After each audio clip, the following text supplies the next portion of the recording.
I think we're good on everything. I think we're good on everything.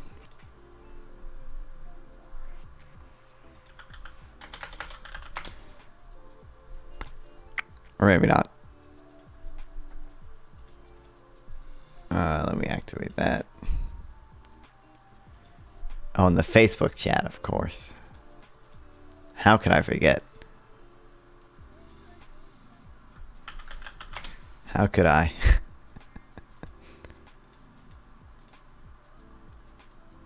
I wonder, do the like reaction things on the Facebook show up? I don't know how to do them.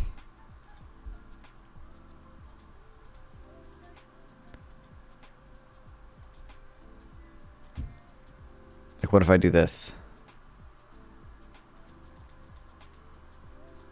Oh, that just, okay. Well, I guess technically they do. It's just that they are emojis.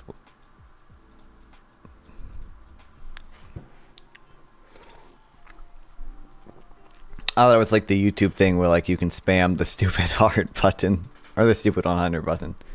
I usually don't even see those because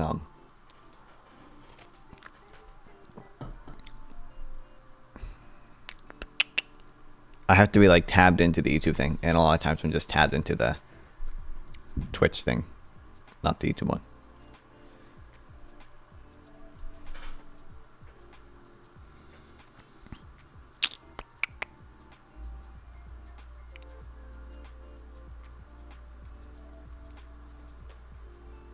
Okay, give me a second here.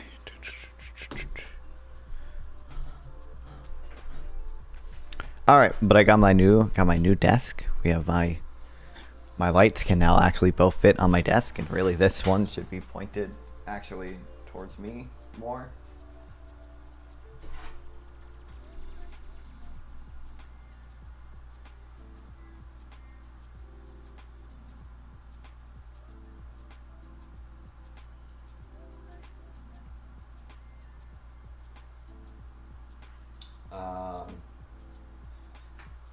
I guess that's as good as we're gonna get. This one is also kind of, I don't know. Really, I need smaller tripods for them, but I don't have that.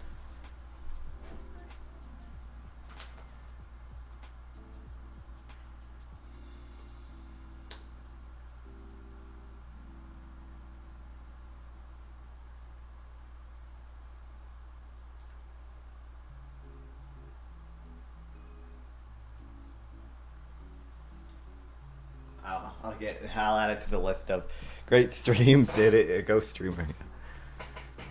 Never seen this one before. I was fixing my new lights. Oh, there's so much for on my pop filter. Oh man, check memes if possible. Did you send something new? What are these? I don't know. These aren't relevant. Nice one, dude.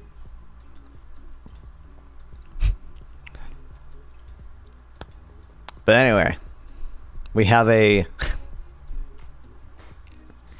wild story from my home state, North Carolina.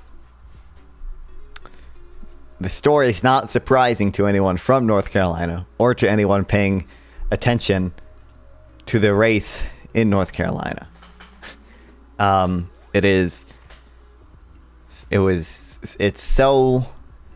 It's actually unbelievably easy to have predicted that this would have happened. It's capturing the wrong screen. There we go. Do I pay North Carolina taxes? No, why would you do that? I hate Windows 11. I mean, if you watch ads, you give a little bit of money to me, and then I eventually will have to pay taxes on them. North Carolina is cool. We are pretty cool. That's why we're growing. That's why, like, we're one of relatively... Actually, I don't know how a few states, but North Carolina is growing pretty fast in population.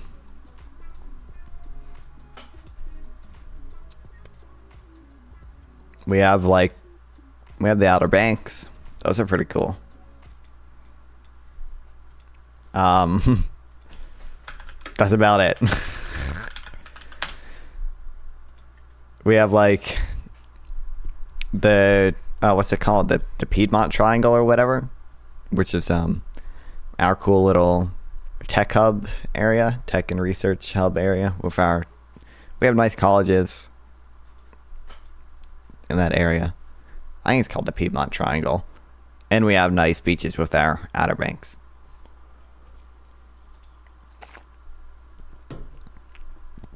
Until they sink. We actually pay a lot of money every year to make sure they don't sink. It's called the Piedmont Triangle, right? Piedmont Triad. I thought it was NC Research Triangle. Just this. Oops.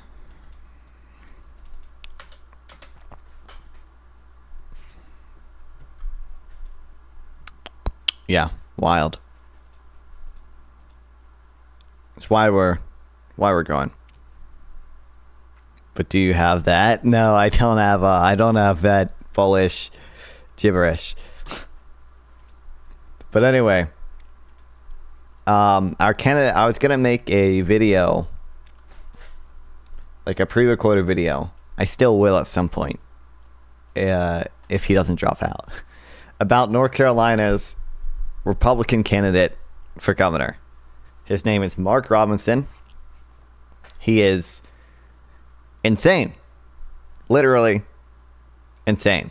Unbelievably insane. So even before today, he has said a series of unbelievably unhinged things. Says transgenderism and homosexuality are filth. Says that gays are equivalent to what the cows leave behind, as well as maggots and flies. Says the civil rights movement took away freedom.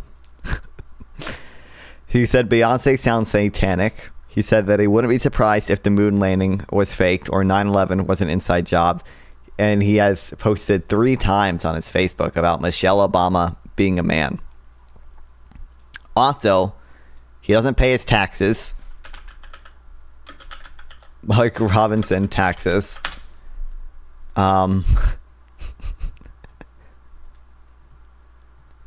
So there's all those unhinged comments. He didn't pay his taxes for quite a while. I think he still owes. I think he still owes back taxes on of some things. His wife allegedly basically stole money from the government in a charity scam. Mark Robinson wife charity scam. I don't think any of this has been confirmed yet. Good night, Paul, and thanks for coming in for a few minutes. Soda. North Carolina state regulators now declare a nonprofit run by the wife of North Carolina, Mark Robinson, Lieutenant Governor. Who joined? What's up? Hey, what's up? I'm just. Did you? I assume you're talking about the Mark guy. Yeah. Right? Yep. My God, what is this? What is this? He's not dropping out. He's not dropping out. Dude, I know. I don't think he I don't know for sure if he can. So in North Carolina, what's up, Sergeant Vert Gang? What's up? Basically, oh my God, Fulton, stop playing shit so I can actually speak. I can't hear myself speak. Damn. In North Carolina, you're not supposed to be able to withdraw 60 days away from early voting until RFK did that, and then RFK sued. He waited till after the withdrawal period, and then he sued. And for some reason, I don't know why, the North Carolina Supreme Court basically was like, oh yeah, you know what? These millions of ballots that we printed, we can just reprint them. You know, you're allowed to withdraw. So Terrible.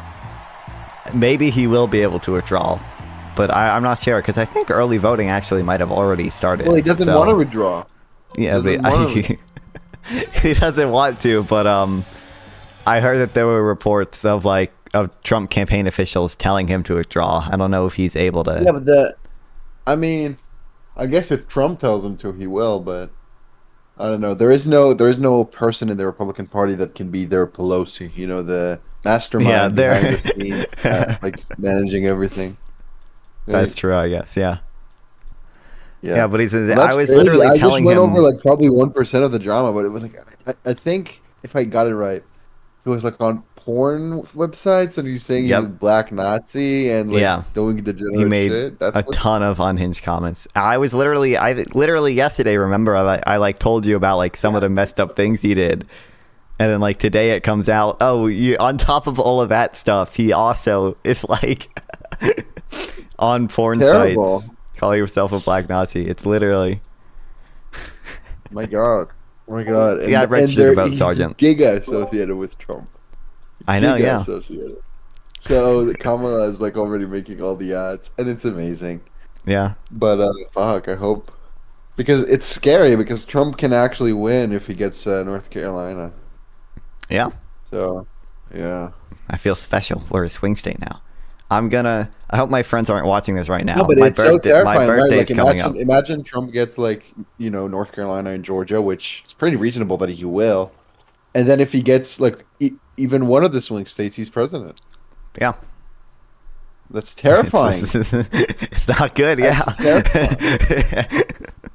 the fuck. I hate the electoral college. It's insane. It's insane. Like the craziest. Yeah, it's miserable. It's terrible. Terrible. But yeah. My God. I am gonna force all of my friends to register to vote. He already had no chance to be governor, right? I want to say no chance, but he was not polling well. I think he was 10 points behind. Yeah, he was not doing well. It was really bad. Over. You're not gonna win when you're 10 points behind. I mean, it's just a fact. Statistically, like super impossible. I don't know if he was a full 10 points behind. I never saw a poll that bad, but. That's what someone told me. I can look into the polls. But I heard he was already cooked. But now I assume he's giga cooked. Oh my God, this was a poll released September 7th before this came out. This had Stein up by 14 points. Yeah. Okay. Yeah. But God. And now that this came out, it's so over for him. Thank God. Oh, look at this meme. Look at this meme. Oh my God. Look at this. I sent it to you. Funny as fuck. Me, candidate for president. A person with a face.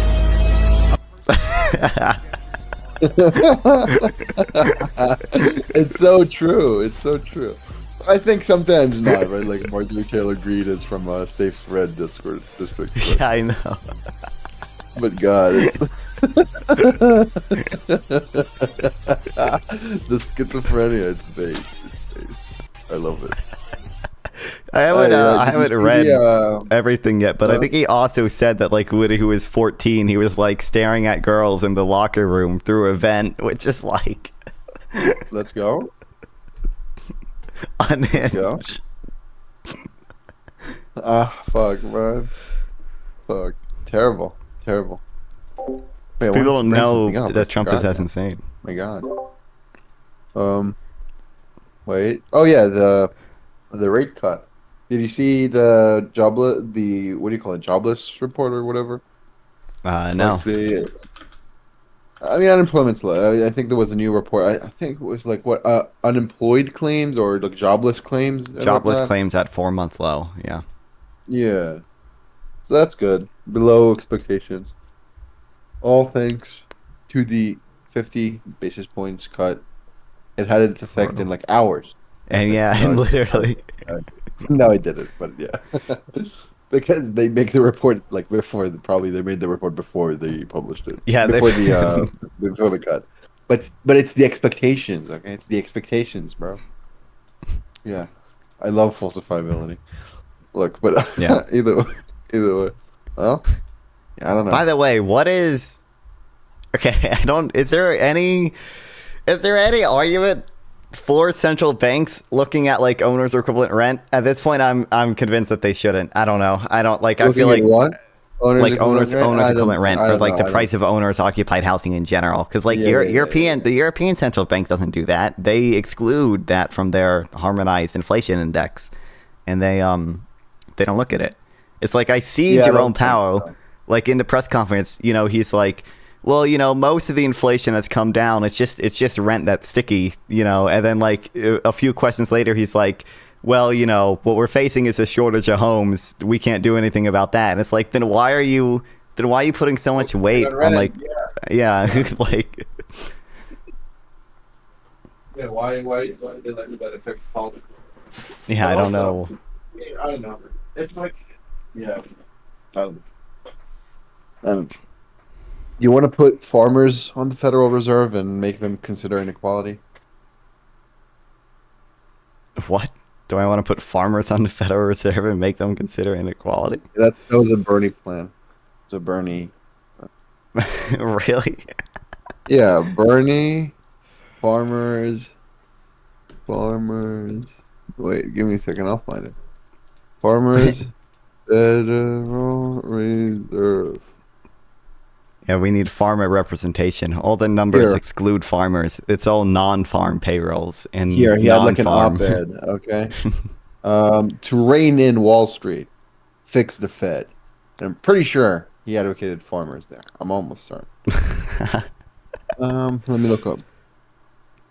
Well, here. Banking industry executive must no longer be allowed to serve on the Fed's boards and to handpick its members and staff, he wrote. Board positions should instead include representatives from all walks of life, including labor, consumers, homeowners, urban residents, farmers, and small businesses. God, what a terrible idea. What a terrible, terrible idea. Oh, yeah. This is probably, I think, I've seen a lot from bad ideas from Bernie, but this is probably the worst, I think. I thought he just proposed farmers. I didn't know he proposed fucking consumers, which are like the most retarded. Yeah, I know, yeah. I'm a consumer, okay? I can say it.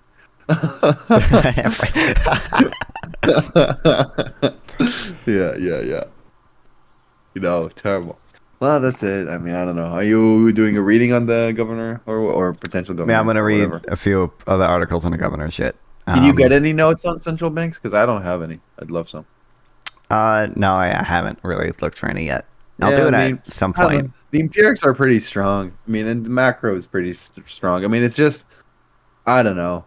I mean, yeah, I don't know. I mean, we want, there's a good theoretical argument for steady low inflation. There's a good theoretical argument for why, you know, like basic Keynesian macro. And any person saying otherwise is either coping or like really with esoteric literature, like, you know, some Austrians. Which, I mean, well, I'm you just have to worried like contend I'll with be in all like this. a like Trump debate and I'll be like, hey, you know, Trump kind of wants to end like monetary independence or anything that's a bad thing, and they'll just be like totally like anti-Fed or like think that the Fed is like super corrupt. Yeah. and, like, But like, I and mean, it's, like, there's like the, you know, retard anti-Fed people which are like, oh, the Fed, you know, prints money and then the money loses 97% of the value. 97% of the value, yeah. dude. 97, bro. So there's these people, and then there's like the George Selgin. I don't know how to say his name. Types which are like, you know, doing a lot of literature on the Federal Reserve, and so, you know, they have a lot of complex arguments for if the Fed should end or not. I mean, I think Reason hosted a debate with Selgin and another, you know, fucking some economic author about if you should end the Fed. I don't know who won. I think probably Selgin. He's real smart. But I don't know. I'm pro-Fed, anti-free banking. It's probably bad. Probably the empirics on it are bad. Well, And yeah, I'm just evil. yeah. But yeah. Well, I mean, I don't know. If there's anything, I'll hop in and annoy you even more. But yeah, I don't know. That's it. Based. Have fun. Bye. Bye bye. Oh wait. The Trump interest rates cap. That's so based. Oh, the That's so based. Kamala, credit when she does card. price controls, that's communism. yeah, I know. My Trump price does control or your price Hacking control is epic. gay and retarded, but my price It's controls hecking epic. Yeah, are it's hecking epic and based. But yeah, that's it. Yeah.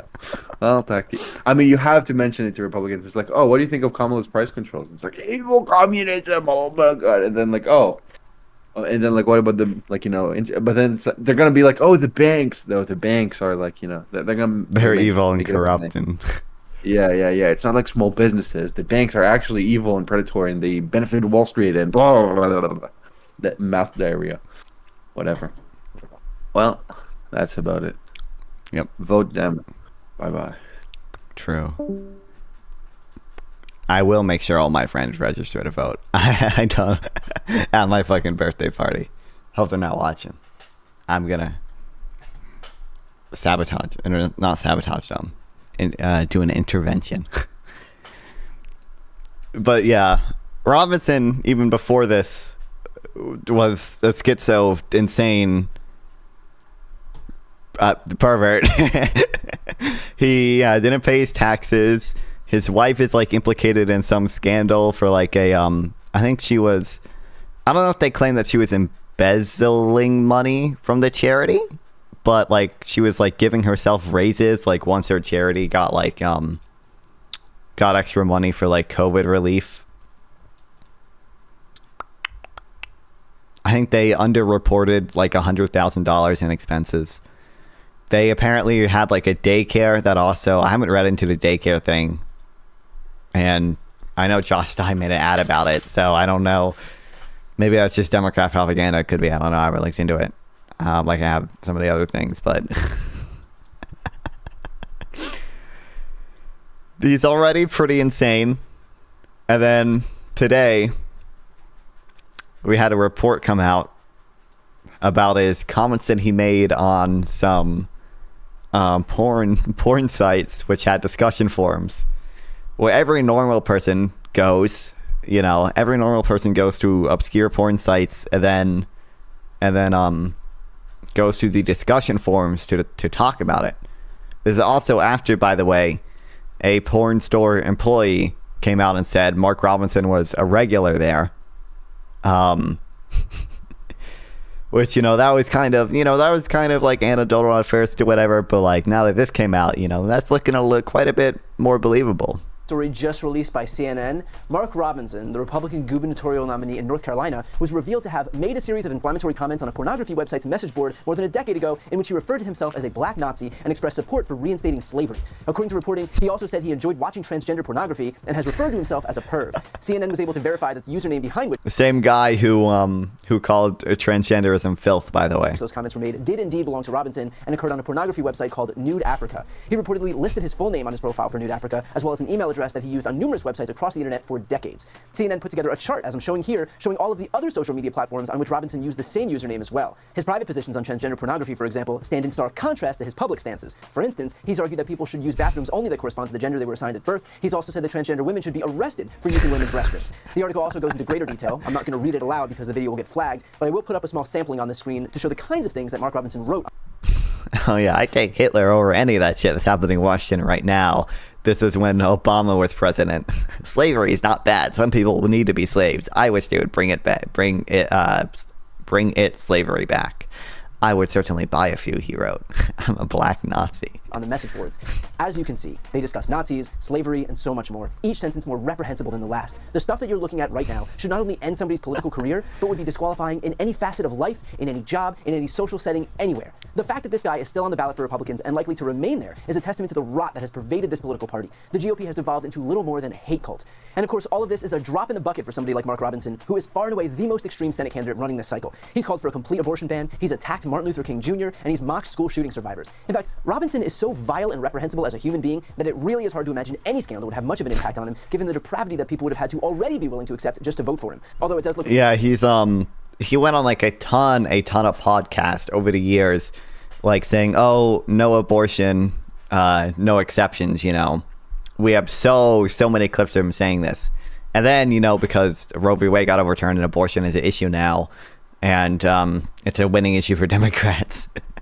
He made an ad that was like, oh, my wife and I had a pregnancy complication and we got an abortion. And I'm like, motherfucker, this doesn't make you look good, okay? That like you can't go on 500 podcasts and be like, no abortion, no exceptions, and then get an abortion yourself, and then now all of a sudden pretend that you're for the exceptions. Like this may have an impact. Larry Sabato of Crystal Ball tweeted, "The Crystal Ball team has just met in emergency session, and in the fastest rating change in our history, we are moving North Carolina governor from lean Democratic to likely Democratic." Although that doesn't seem to be having much bearing on Robinson himself. Just ahead of the story breaking, he actually made an announcement about staying in the race. Hey guys, Lieutenant Governor Robinson and your Republican nominee for governor as well, of course. Well guys, the news media is at it again. My opponent is at it again. You all have seen the half-truths and outright lies of the half-truths. And what half is true? on these ads over and over again. And now a story leaked by him to CNN is appearing now. Let me reassure you, the things that you will see in that story, those are not the words of Mark Robinson. You know my words, you know my character, and you know that I have been completely transparent in this race and before. Folks, this race right now... That's why he doesn't pay his taxes and his wife steals money from charities. To shift the focus here from the substantive issues and focus on what you are concerned with to salacious tabloid trash. We cannot allow that to happen. And folks, we've seen this type of stuff in the past as well. Clarence Thomas famously once said he was the victim of a high-tech lynching. Well, it looks like Mark Robinson is too, by a man who refuses to stand on stage and debate me about the real issues that face you. Instead, they want to focus on salacious tabloid lies. We're not going to let them do that. We are staying... There is a, I saw... Here, well, I can probably just Google it. Republicans for Stein, which is the Democratic governor. There is now a, just like there's a, you know, like a Republicans for Kamala Harris movement, there is now a Republicans for Josh Stein movement, which, like, I kind of get, Trump is a, Trump for some reason has a stranglehold on the Republican Party. I don't know why we're letting this happen to state governments as well. I don't know why. Like, this should not happen. There should never be a Republicans for a Democratic governor movement. That's not. I mean, there obviously shouldn't be one for the president either. But that's just because Trump is too popular within the Republican Party to get rid of it all. So this should not happen. In this race, we are in it to win it, and we know that with your help, we will. God bless you, and we will see you where? On the campaign trail. Although I should note that a decision will have to be made soon. According to the Carolina Journal, the deadline to withdraw from the race is tonight, Thursday. Oh, the deadline to withdraw is tonight? Yeah. Previously, he wouldn't have been able to withdraw at all until fucking RFK sued the state to get removed from the ballot after the cutoff date. And somehow won that. I don't know what the legal reasoning behind it was. It was very clear. I'm quoting Pisco here. I haven't looked into it myself. I'm quoting Pisco just so we're clear. I'm stealing his argument from Pisco. Apparently, it was very clear in North Carolina law that you can't withdraw before 60 days, or so within 60 days of early voting. But, And the deadline to remove Robinson's name from the ballot has already passed. If Robinson did decide to withdraw, which according to his own statement he's not looking to do, then the North Carolina Republican Party Executive Committee would choose a replacement for November. All of which is to say, any process here would be chaotic and unlikely to pass legal muster. Although, again, this all seems moot considering Robinson's defiant tone and insistence that he's seeing this through to the end. And by the way, in case you were wondering what kind of person would align himself with Mark Robinson, well, this one shouldn't be too much of a surprise. And he's been an unbelievable Lieutenant Governor Mark Robinson. He's like Martin Luther King Jr. on steroids. By the way, his wife is much more lovely than he is. I can tell you that. And she's my friend. Thank you, darling, for being here. But, I heard him coming in on the plane. I was listening, and I said to the people on the plane, watch this.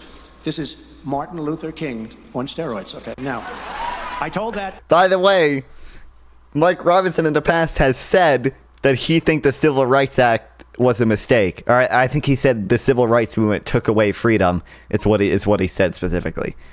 I told that to Mark. I said, I think you're better than Martin Luther King. I think you are Martin Luther King times 2. And he looked at me, and I wasn't sure, was he angry because that's a terrible thing to say, or was he complimented? I have never figured it out. But I'm telling you, he's one of, right? When I said that to you, you look like, I don't know if I like that comment. You should like it, because you are outstanding, and you're going to be the next governor, so that's going to be very cool.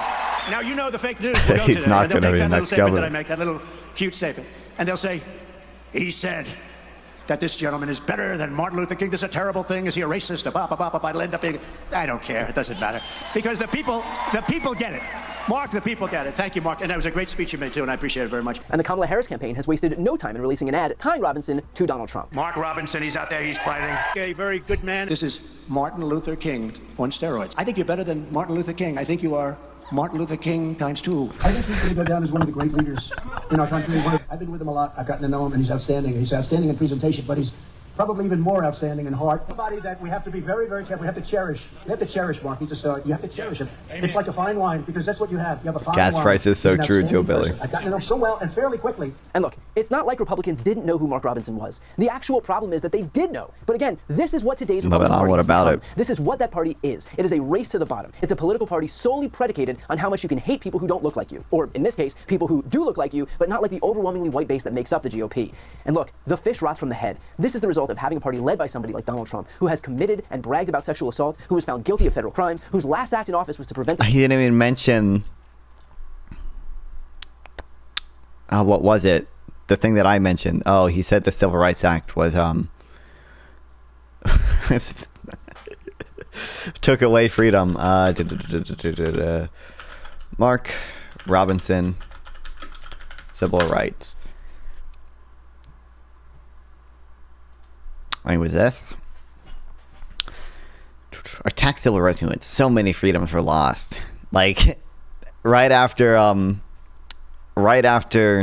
comparing him to Martin Luther King, or Trump compared him to Martin Luther King, you should bring this up. Claimed that civil rights movement was a communist plot to subvert capitalism and subvert free choice and where you go to school and things like that. Is this still up? Oh, no shot, dude.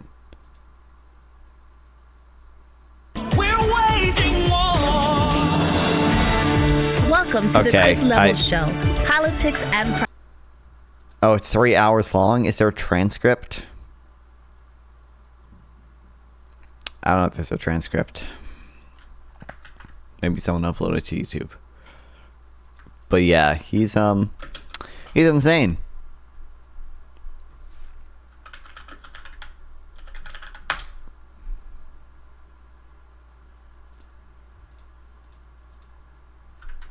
What's up, Colton Garcia? Welcome back.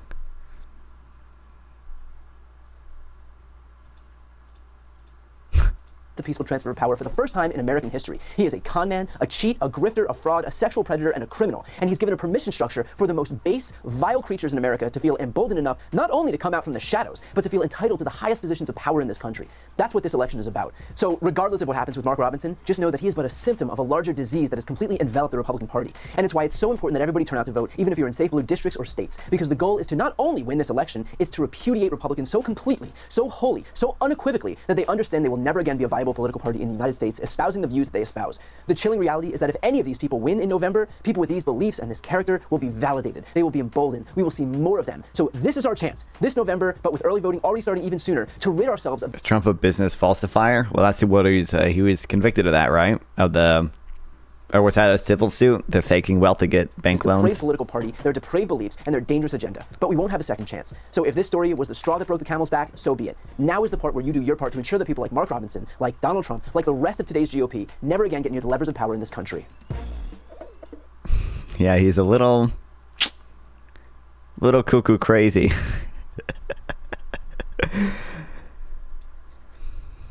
Yeah, he described himself as a perv and a black Nazi.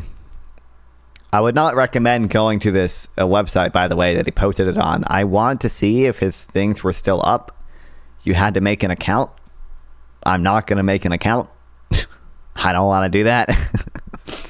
So it's but I don't recommend doing it.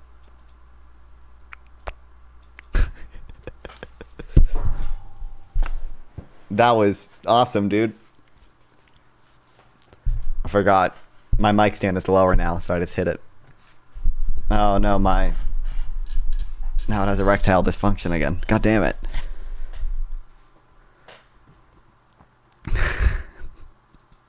So apparently he's under elements in the race to November. Pressure to withdraw. Reports today indicate Republican gubernatorial candidate and current Lieutenant Governor Mark Robinson is under pressure to drop out of the race. That pressure stemming from an article. Also, he should not withdraw. He should resign and withdraw. Like it just dropped on CNN in the last 30 minutes, and in just the last hour, Robinson posted a video to X addressing the claims and stating clearly he is not dropping out. Let me reassure you, the things that you will see in that story, those are not the words of Mark Robinson. You know my words, you know my character, and you know What that makes I you have been want to completely attack Trump? transparent in Everything he does. this race and before. And as for the claims made in that article, CNN refers to multiple posts allegedly made by Robinson. They say like allegedly, which I guess technically they have to say allegedly, but like it was the same username. He marked him as the same age and location. So why did you shoot him? Yeah, that was me, definitely. Like same age, same birthday, same location, same email that he used for other sites as well. Like it was definitely him.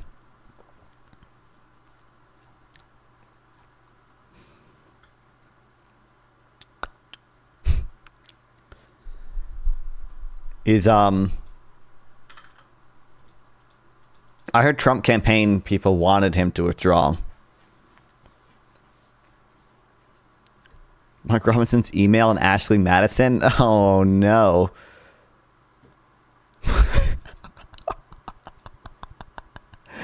No shot.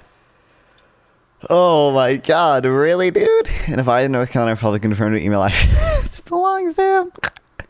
An email address belonging to North Carolina Lieutenant Governor Mark Robinson was registered on Ashley Madison, a website designed for married people seeking affairs. Oh no. Oh no. How's it get worse? How's it get worse? Dude, no shot.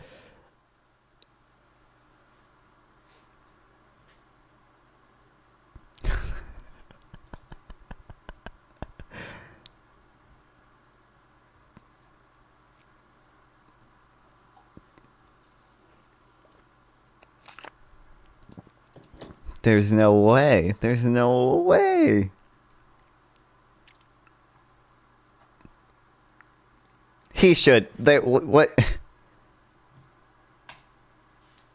He should resign. Like, why? How's it even a conversation of whether or not he should withdraw? He should resign.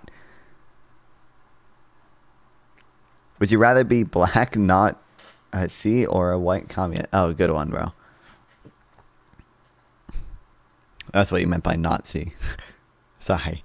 I know YouTube censors it, I guess, but... Public polling has shown Robertson consistently behind Stein in some cases by as much as 13 points. Or 14 points. Oh my god. How? Dude, he should resign. Like, what? I miss the good old days when when screaming the wrong way would end your career. You know something? Or eating a sandwich. Eating sandwich ends politician. I forget what exactly this case was. This. Oh, this was in the UK, I guess. I miss when things like this would end political campaigns.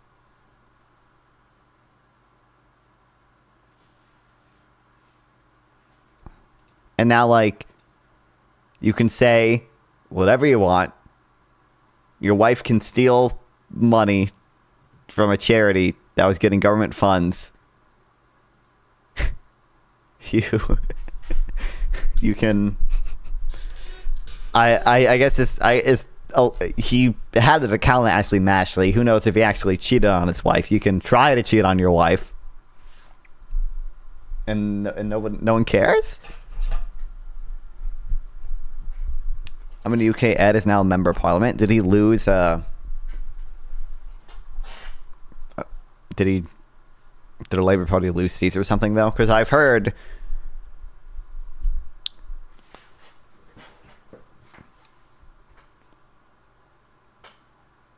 I've heard a lot of people made fun of this.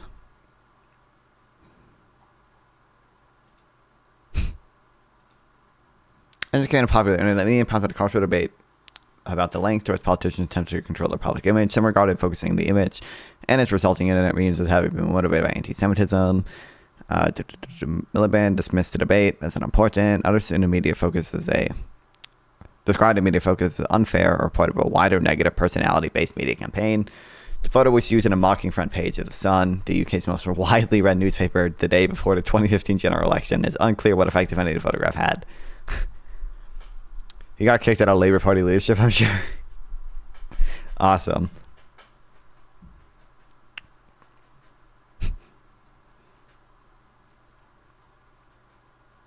I don't understand how you can not resign after this. So I want to know the story with the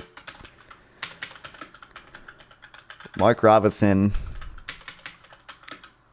wife charity and also the daycare.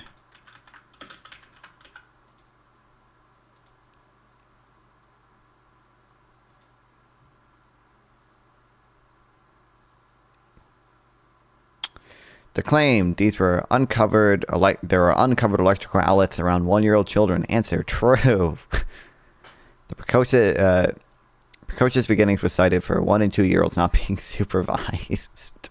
Answer: true. The claim the AdSafe documents would show precocious beginnings operated without lights, heat, or running water. Answer: misleading.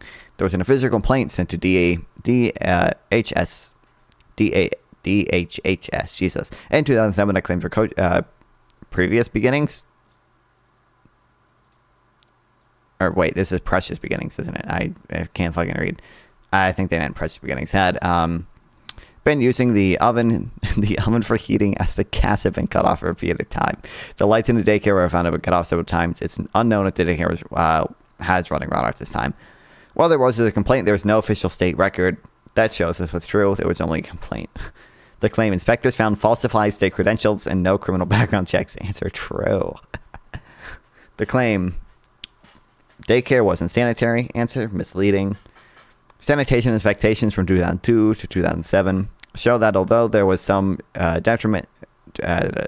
demerits, Precious Beginnings was granted superior ratings, which is the highest rating on the list.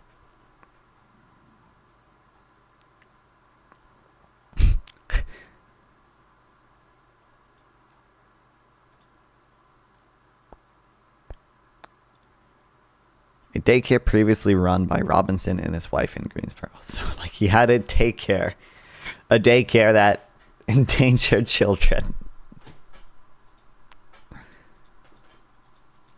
Oh, and he didn't pay his taxes as well. There's that. Got another Mark Robinson misadventure, a troubled NC Child Care Center.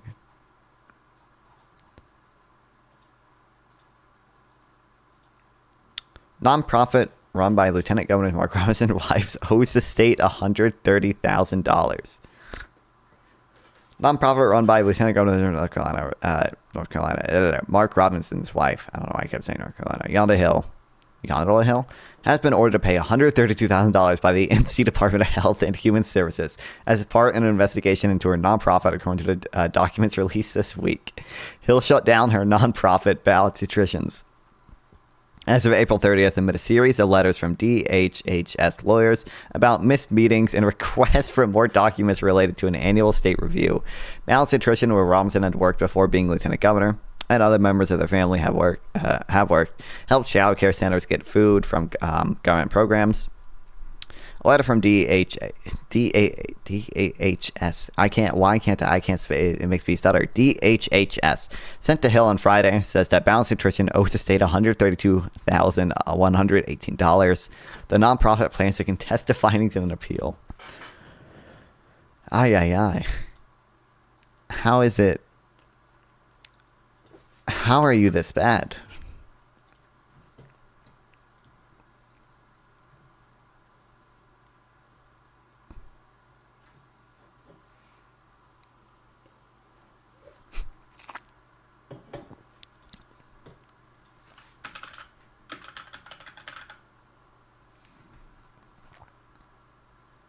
Do you have time? Yeah, I bookmarked a few of these things on Twitter. Girl Scouts sued wife of Republican gubernatorial candidate Mark Robinson over nearly $3,000 in money owed. What? Bro, you're cheating. You're fucking stealing from the Girl Scouts, bro. Bro, come on, bro.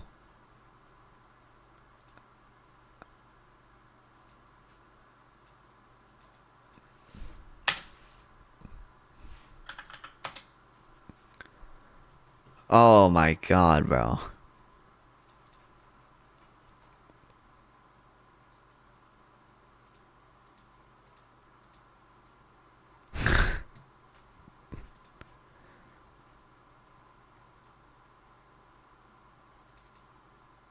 I swear I had more.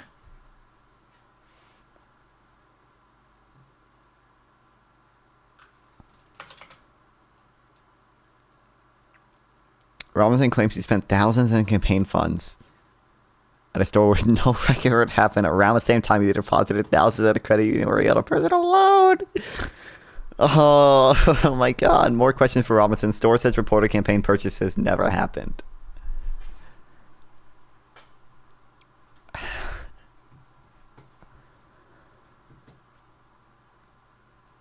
During Lieutenant Governor's 2020 campaign, he claimed he spent $2,374 at Lake Outfitters for campaign clothes and accessories. Defives transactions recorded on his campaign finance expenditures reports with the State Board of Elections spanned 8 months. The owners of Lake Gas and Outfitters located at the recorded address say those purchases never happened. If you actually look at our credit card statements, it's not our business, so it's just incorrectly attributed to our business. Least corrupt politician. Campaign finance investigation involving an alleged $500,000 in violations remains ongoing 3.5 years after the initial complaint by Bob Hall, campaign finance watchdog and former editor of Democracy NC. Bro. Governor had a will in legislature. We could pass a bill say you can't have an abortion in North Carolina for any reason. Yeah, here's a bunch of podcast clips. For me, there's no compromise. Oh, and he's a preacher, so somebody's going to be preaching things too. On abortion. It makes no difference to me why or how that child ended up in that womb. That is Darwin. That's not any of my concern. That is Darwin. Everybody knows that abortion in this country is not about protecting the lives of mothers. It is about convenience. It is about abortion on demand. That is exactly what it's about. It's about killing a child because you aren't responsible enough to keep your skirt down. And once you make a baby, it's not your body anymore. It's absolutely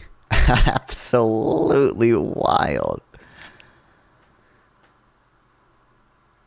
Okay, Karen Briston Bell, State Board of Elections, the record identifying series of potential violations of Robinson campaign finance reports. Chief among them were 2 cash withdrawals, one for $2,400 and another for $160.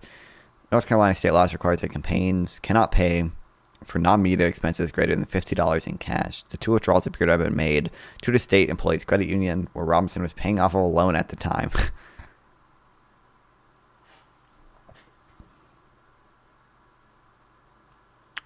More than 25 expenditures without a listed purpose. More than 1,400 contributions greater than $50 that did not include the donor's occupation. At least 15 contributions greater than $100 that do not include the donor's address. At least three contributions greater than the then limit of $5,400 per donor. Bro.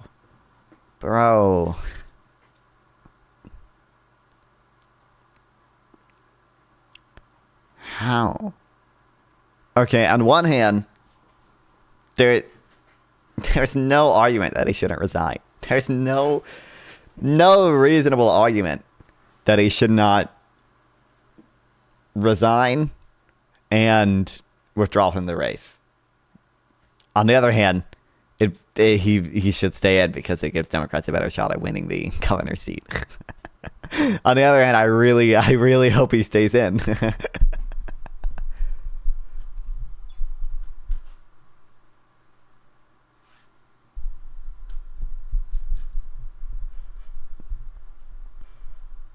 There's no. How do you choose? How do you choose someone this bad?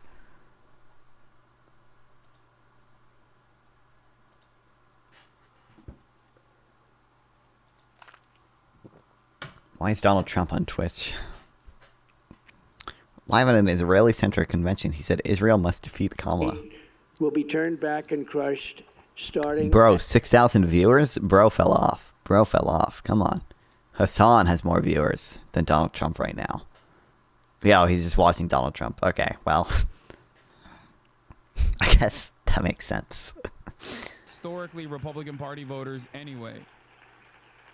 So I don't think he's going to win a single damn American Jewish vote beyond that point. It will be a bright new day for the Jewish community in America. No longer will you have to walk the streets in fear. You're walking the streets in fear. Can you believe it? Young. Anybody? Oh, wait. Donald Trump is actually in the politics category. No longer will you be He's bringing the politics category up. 6.3k viewers, 6.1k of them are are watching Donald Trump. Wow. Fire. For also is putting on our hats, okay? I saw Wake TV is doing this panel. Okay, well, fuck you. Ban That's why YouTube's better. Wake TV is doing this panel. I don't mean to... Listen, I love Wake's content. I'm just saying, I do have more subscribers than all of these people on YouTube. Like, this person has the most, 600 subs. Okay, I got 800. She doesn't even upload in 6 months. This guy's got 191. And he's posting baseball content.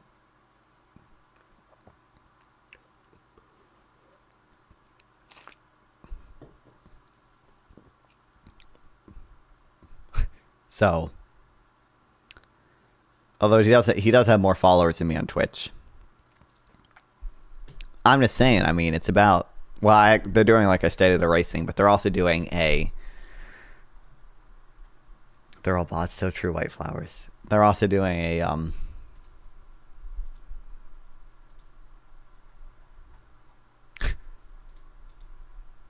talking about the NC governor. And I'm just saying, like, you know, I'm from North Carolina. I'm just saying, Wick. Just saying. I'm an NC, like, you know, like, I'm going to be on panels, like, anytime. You just gotta DM me, bro. Like,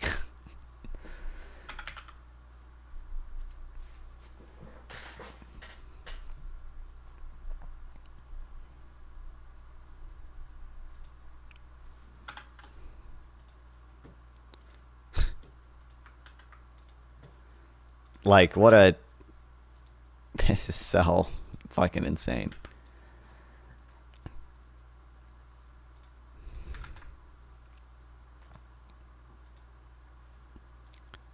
I don't understand how you can do this and not resign. How you should resign.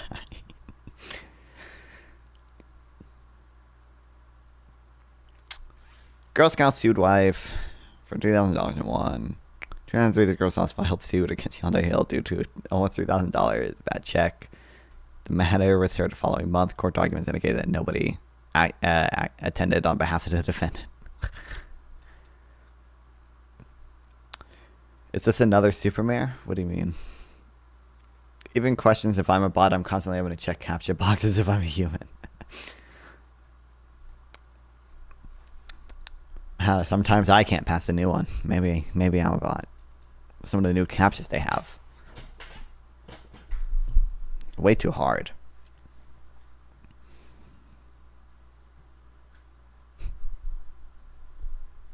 Hill's most recent business, Balanced Nutrition, where Robinson also worked prior to being elected, recently closed in the face of investigation by the North Carolina Department of Health and Human Services. After auditing just a few months of Balanced Nutrition's nearly 10-year activity, DHHS found that the nonprofits, which served as a conduit for getting federal funding for child care facilities meals, was requesting federal funds on behalf of child care centers and not actually giving them the money. They must pay back $132,000 in federal funds.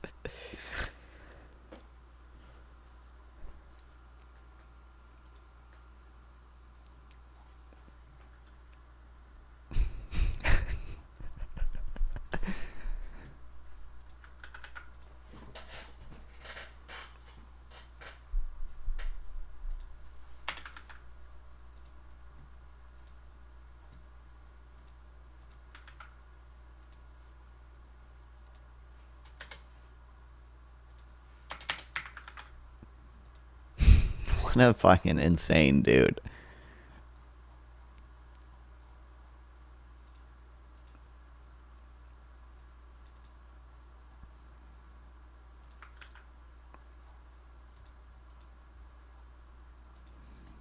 Guys, Lieutenant Governor.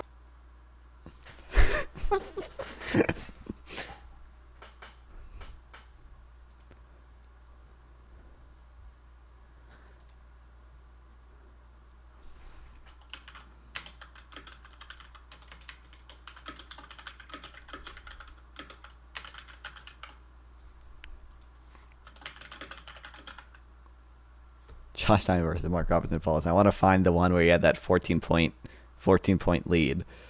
I think it was this.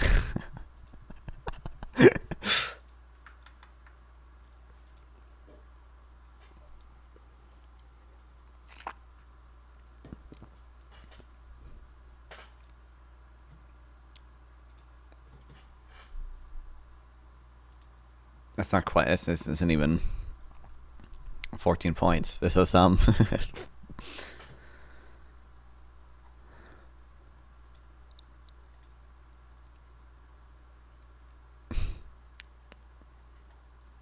Unbelievable. I feel so bad for the people running against him in the primary. How did he win the primary? I guess because Trump endorsed him. Oh my God.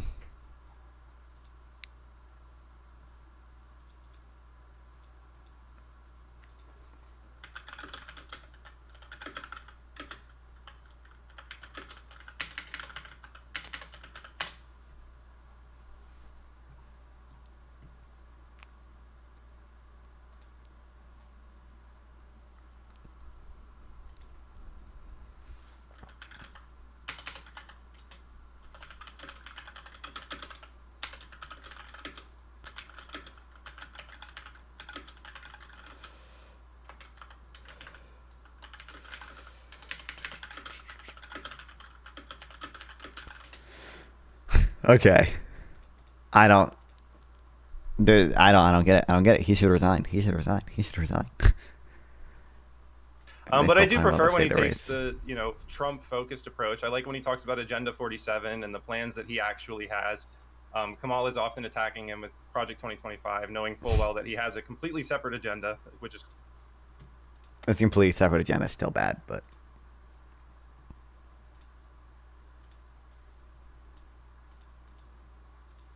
Actually, does Agenda 47 specifically have anything on a central bank? I don't think he mentions it, but...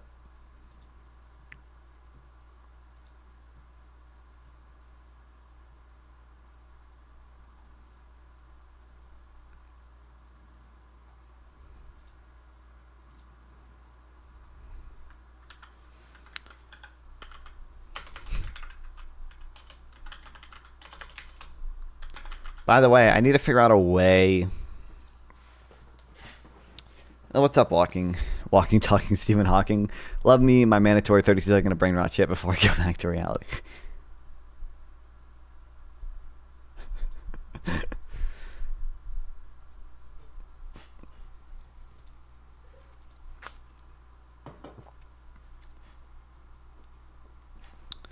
Funny is, you ask people about anything. About any year since 2008, great number of folks would say there was a recession that year. I've seen a lot of people say the 2008 recession never ended. Does she know? Oh, come on. You can't cut off the charts before the COVID stimulus. You gotta show the... You gotta show the frying pan charts, bro. Oh, I guess, only the US has frying pan charts. The UK and Europe just have sad GDP charts. They're pitifully sad and flat. Basically, I think a really big issue is that Trump wants to end a central bank's independence, but since voter epistemology is so bad,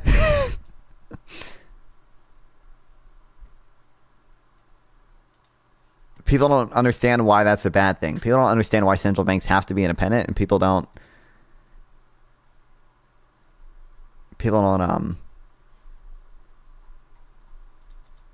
realize why it's bad if the president has a say in the interest rate decision, especially because a lot of people look at it and go, oh, Trump's a billionaire, so it must be good.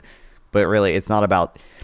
One, even if you trust Trump completely to set the interest rate, he only gets one more term, right? Before it's going to be like a Democrat who comes in office, and you're not going to trust them to have a say in the interest rate decision. Two, it's not really about knowledge, it's about incentives. Politicians usually have like a pro-inflationary bias. They're kind of incentivized to spend money. They could say to voters, hey, we're going to print a bunch of money and give you all free checks, and voters don't realize the negative effects of that, so they'll just vote for that candidate. That's part of the concern there. Also, that's obvious in one of the clips. I didn't include the full clip in the fucking like draft edit I did because it would make it too long. One time when Trump was blasting Jerome Powell for not cutting rates, he said we would be able to refinance our debt if rates were lower. That's literally Trump saying we'd be able to spend more money more easily if rates were lower. Like that's that's what he's saying. He's just saying we can increase government spending more if rates are lower. You discussed earlier how. But at the press conference, he had someone did ask him about it. You discussed earlier how. I tried to make it as TikTok brained as I could, but I don't know. I don't know how to do it. Factors in. But in general, can you talk about whether or not you believe a sitting U.S. president should have a say in Fed decisions on interest rates? Because that's something that former President Trump, who obviously a point of view, has previously suggested. I feel the president should have at least say in there. Yeah, I feel that strongly. Do I want him to resign? Let me put it this way. If he did, I wouldn't stop him. But Jerome Powell is not making it easy. No, I have the right to remove. I'm not doing that. No, I'm not doing that. I have the right to also take him and put him in a regular position and put somebody else in charge. And I know the Fed is designed to be independent, but why? Can you tell the public why you view that so important? Sure. So, countries that are... You see reports saying there's a third attempt on Trump? No. Countries that are sort of like the United States all have what are called independent central banks. And the reason is that people have found over time that insulating the central bank from direct control by political authorities avoids making monetary policy in a way that you know what I can do. Maybe people who are in office as opposed to people who are not in office. There's Subway Surfer, so it's more TikTok brain for you guys. I think the data are clear that countries that have independent central banks, they get lower inflation. The idea of a central bank that is independent to set its own monetary policy is that if inflation gets too high, it can raise interest rates, which makes it simultaneously more expensive to borrow money and more lucrative to save it. This, all other things being equal, should reduce the amount of money in active circulation, which should... What if the third attempt is... Oh, fuck, what'd I do? Ooh. I meant to flip it horizontal. What if the third attempt is him falling and hurting his hip real bad? Could be, bro. He's fucking 80 years old. He's not quite 80. He's like 76 or something. 78, I think. We're not... We do our work to... Yeah, 20 people got sick at a rally when they were sitting next to him, and doctors said they experienced chemical burns. What? To serve all Americans. We're not serving any politician, any political figure, any cause, any issue, nothing. It's just maximum employment and price stability on behalf of all Americans. And that's how the other central banks are set up too. It's a good institutional arrangement, which has been good for the public. And I hope and strongly believe that it will, continue. President Trump ever call you, or President Biden ever call you, or? Well, I think it's a matter of public. He stunk real bad. True. Trump did used to call me from time to time. No, I haven't had that kind of. I haven't gotten any calls from President Biden.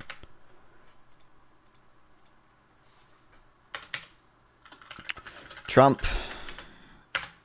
Chemical burns. Oh my God. Am I spelling chemical wrong? Looks like the results below are changing quickly. Mysterious illness struck Airstrikes 20 Trump Arizona rally attendees. What if he did a stinker bet? What if he farted? What if that's the real story?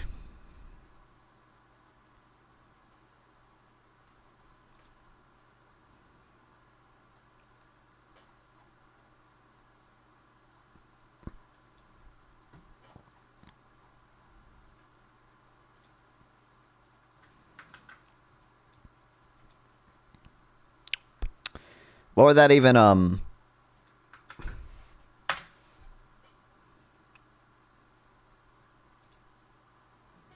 what would the implication be? Some type of chemical? Okay, well, if Benny Johnson is streaming it.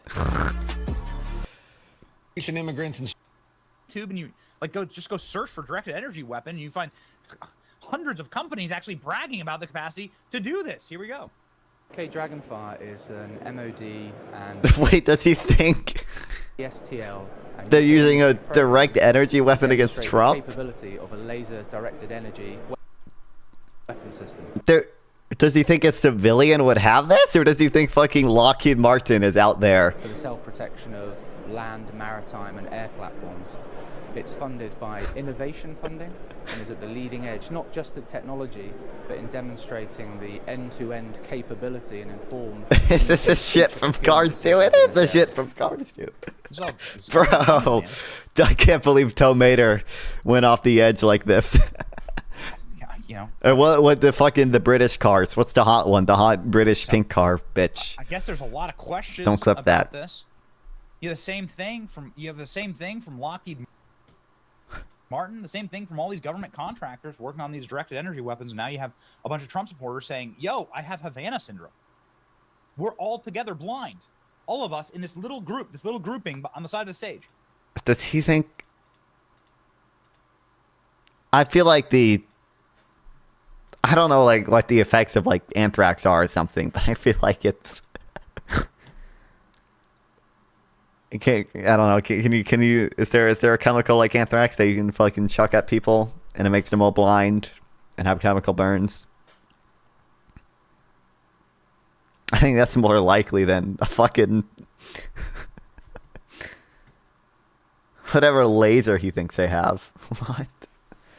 No shot. No shot. You talking about me? Yeah, exactly.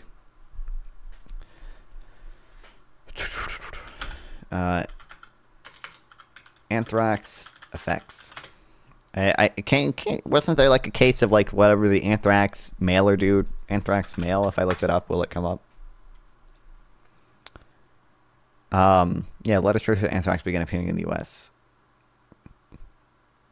So I don't know how it works, but like I would guess it beats something like anthrax, if not anthrax, not a fucking direct energy weapon.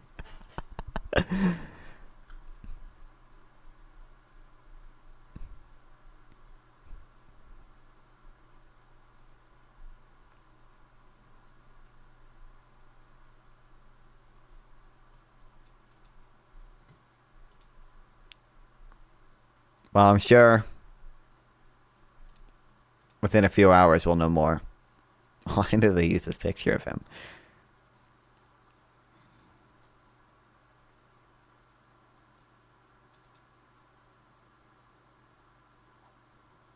Didn't we recently close our investigation into Havana syndrome? Didn't we say it's hysteria or whatever? Havana syndrome surgery halted as review finds some patients were coerced. Havana syndrome was real, they proved it. National Institute of Health Review Board found patients were pressured to join the research. It says patients were pressured to join the research, not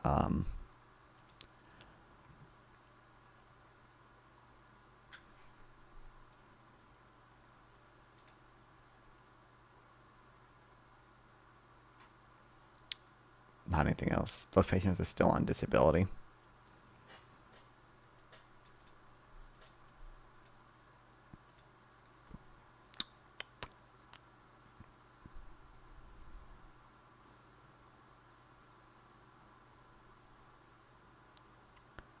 Insider investigative report. The Insider in collaboration with 60 Minutes published an investigation report claiming that the syndrome was probably not caused by actions, was possibly caused by the actions of Russian military intelligence. The report says that members of the GRU unit, known for undertaking foreign operations, received awards and promotions for the work related to development and deployment of non-lethal acoustic weapons. And the telephone that traveled. And the telephone and travel data pinpointed the locations of the agents correlated with timings and locations of Havana syndrome incidents worldwide. They later designed government buildings to deflect Havana syndrome energy weapons. The response to White House Press Secretary said that a foreign advisory is very unlikely. The following report issued in a letter addressed to the president. Several U.S. senators called for further investigations. I heard they got shut down at some point, but this says one investigation at least was halted, but not because it wasn't real or anything, just because patients were apparently pressured to join it.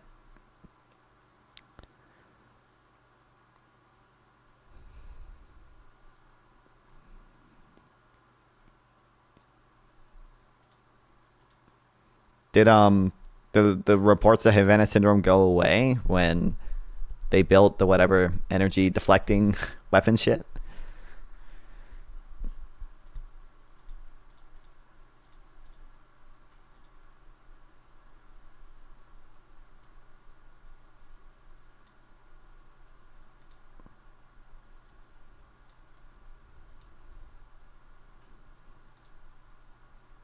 Also, Michael Cohen's book is out, isn't it? What's the name of it?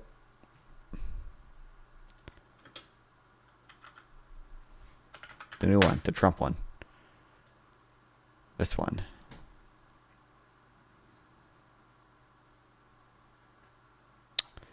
I need to see if I can find a copy of it later. I guess I could buy it on Kindle. If there isn't a PDF of it out there already. Which I would guess if there is. Because that'd be fun to read on stream, at least some of. I also, Hassan sent me a video about this in Discord. About a book going over how Trump gained his wealth in business. With basically the thesis that he was, that he was mostly just lucky.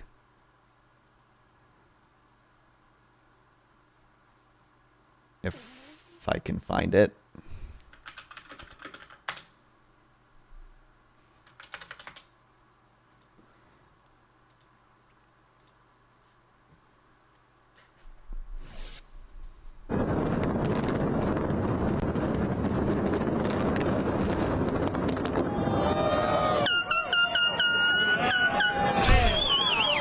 That was the demolition of the Trump Plaza Hotel and Casino in Atlantic City back in 2021. And if you know anything about the story of Trump and his casino businesses, I bet you know that the story does not end well. Multiple Trump casinos ended up filing for bankruptcy. That much I bet you already knew, but you probably don't know this story. I do need to The pee. year was I'll be 1982, back. the first And year then we'll Forbes probably magazine gonna published its read list boring of the shit. Let's 400 richest go. Americans. Donald Trump made the list, claiming he was worth $100 million. Pulling us on. But at the time, Trump was really only worth about $5 million, and he was also hemorrhaging cash. But Donald Trump had a plan. That year, Trump got a license from the New Jersey Casino Control Commission to operate a casino in Atlantic City, New Jersey. And Trump found an investor to help him finance the project. Holiday Inn, which owned the casino chain Harrah's, would give Trump $50 million in cash to build the casino, and then Trump and Harrah's would split the profits. Trump had to just prove one little thing first. Here's how the New York Times investigative reporters Suzanne Craig and Russ Buettner tell the story in their new book, Lucky Loser. Donald was on the verge of a great deal, one that would also get him out of a bind. Before leaving, the CEO of Holiday Inn told Donald that his board of directors would want to see with their own eyes that construction on the casino was underway, evidence that this young builder could make this happen. Donald kept the truth to himself. He did not have things underway because he did not have the money. So he directed his construction supervisor to hire every piece of earth-moving machinery he could find. The day the Holiday Inn board visited the site, dozens of bulldozers and backhoes pointlessly pushed mounds of earth around the 2.6-acre site in an elaborate ruse with no purpose other than to fool Trump's new business partner. Afterwards, Trump introduced himself to one of the Holiday Inn executives with a line he would never forget. "I think I'm probably the most successful person my age in the United States." That was how Trump started the Trump Plaza Hotel and Casino. He bluffed his way into it. Trump created the myth of himself as a successful businessman, and he sold it to the public so that he could then sell it to his business partners. And for a long time, that myth really worked out. There is a new billionaire in town. Trump's the name. Donald Trump is a major deal maker, a swashbuckler. Today, a lot of this country still believes that myth, and Donald Trump is still cashing in on it. It is not just Donald Trump, the Republican nominee, who is having a busy week. Donald Trump, the businessman, also has a lot on his plate. There's his new cryptocurrency venture and the possible sale of his shares of Trump Media, the parent company of Truth Social. But as New York Times reporters Suzanne Craig and Russ Buettner point out in their deeply reported new book about Trump's wealth, Trump's successes aren't the result of shrewd business acumen. They are the result of many, many, many lucky breaks. Good things happened to Donald Trump. He did not earn most of those good things. He was born. He was discovered by a revolutionary television producer, and he was pushed into an investment against his will. And from those 3 bits of good luck came the equivalent today of more than $1.5 billion. That sort of tailwind could paper over a litany of failure and still fund a lavish life. And there is no evidence that in 50 years of labor, Donald Trump added to his lucky fortunes. He would have been better off betting on the stock market than on himself. Joining me now are Pulitzer Prize-winning New York Times investigative reporters Suzanne Craig and Russ Buettner, authors of Lucky Loser, How Donald Trump Squandered His Father's Fortune and Created the Illusion of Success. Congratulations, guys, on this exhaustive, really, delicious read. I shouldn't say it like that, but Phil. See, this would be fun to read, but we don't have the luxury of reading a lot of fun stuff. Just because, unfortunately, the fact that Trump did this is not really at all relevant to any of his policies now. Except, I mean, well, people, I mentioned this earlier, we didn't talk about the central bank thing. People make the case like, oh, Trump made a lot of money, so maybe he should have a say in what the central bank does because he's such a genius investor.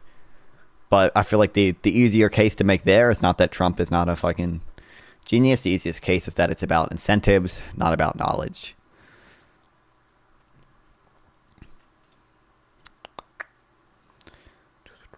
Okay, I want to probably make a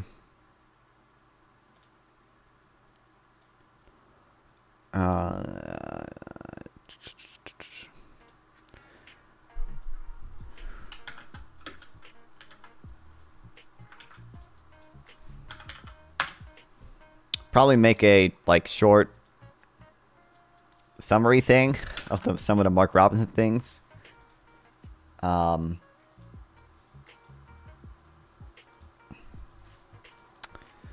I already have some of the stuff in here.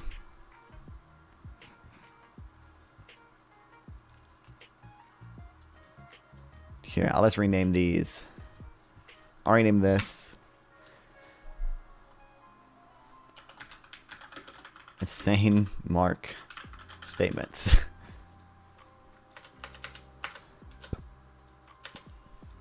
Maybe eventually we'll actually get to the positive case for Josh Stein and maybe some of the actual policy positions, but it's hard to get there when the candidate is this fucking insane.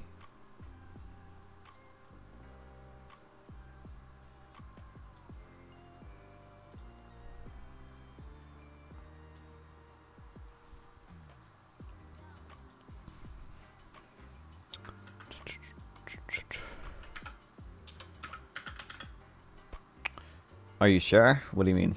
Am I sure about what? Or we'll do /toggle heading 3.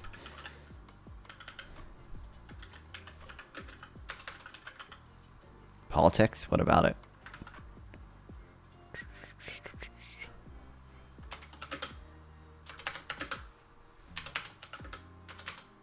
Notion, hello.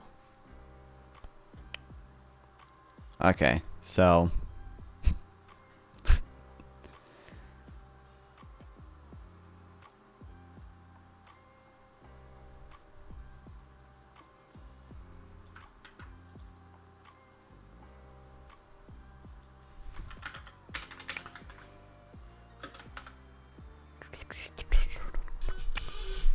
what is your reading, I mean?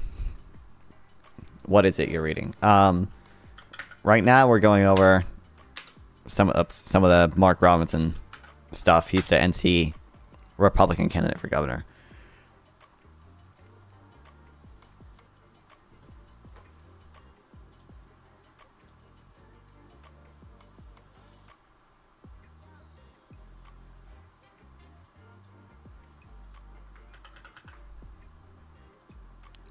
Why do I have to make an account for this? Hold on.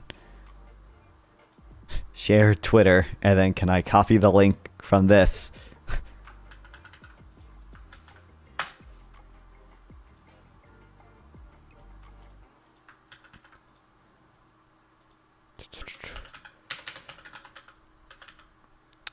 I'm making some chicken. I'm gonna tune in while I vibe to the smell. Based. Thank you. Investigated. Also, welcome back. And I welcome you back. Investigated. Precious Beginnings, was it?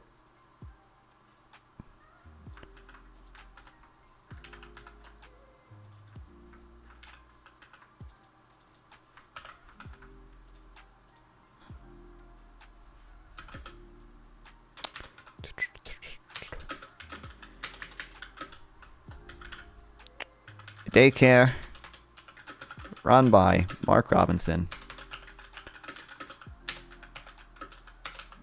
and his wife in Greensboro.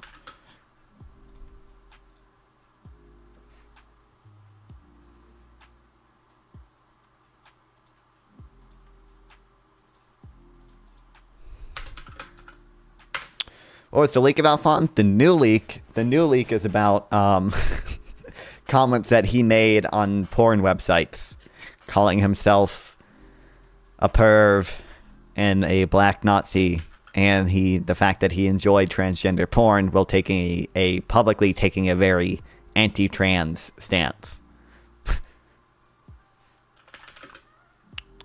Various violations, should I say? Various.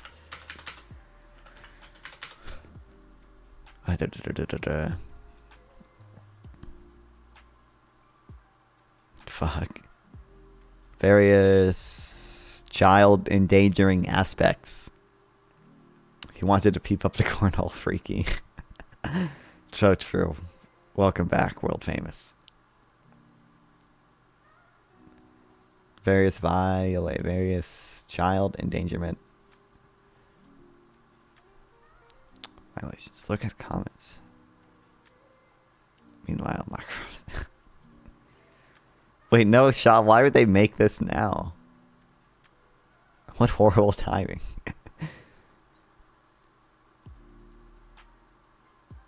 Democrats want to raise taxes. Oh no.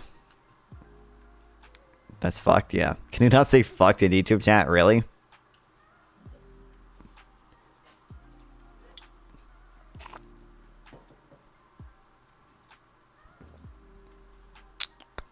Okay, various.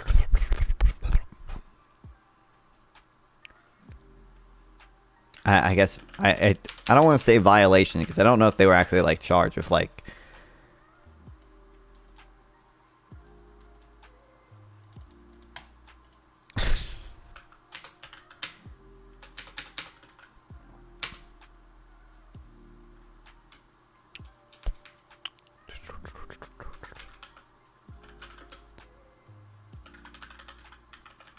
Various inspections revealed. Here, I was sitting. Here's what was found.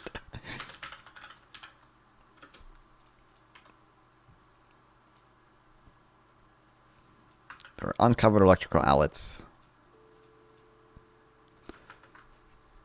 around 1-year-old children.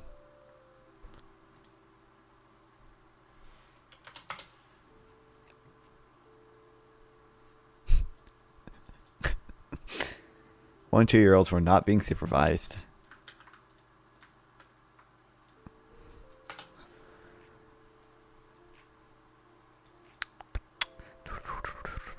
We shifted through years of state inspections from 2005 to 2007.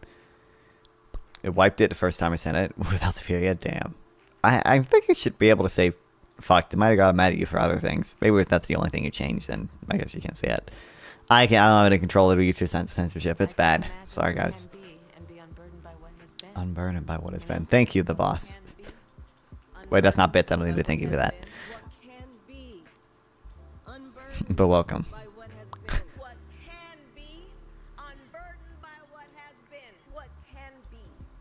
Center operator said there were safety features that did not require a cover. The device was found in the infant room, but there were no safety devices.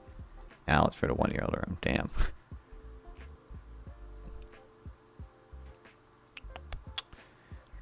During 2005 inspections, records show the caregiver of 1-year-old and 2-year-old was sitting outside on a porch, talking to visitors instead of in the room with the child.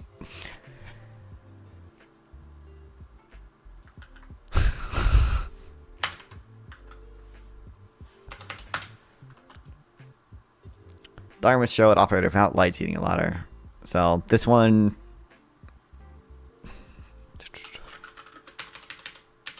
was just a complaint. There was a complaint that official complaint sent to this in 2007. I'll say.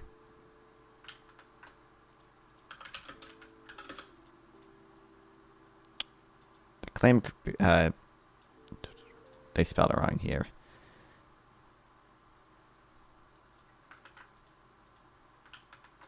Love me some Kami Mommy.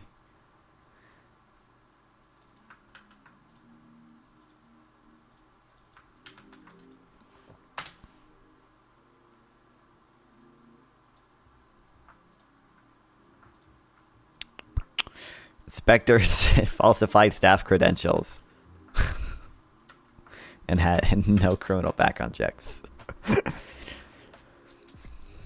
NCDHHS records show that during a visit of June 2007, files for the owner, the husband, files for the owner and the husband of the owner contain North Carolina early childhood credential certificates when the workforce unit of the Division of Child Development did not have a record having issued credentials.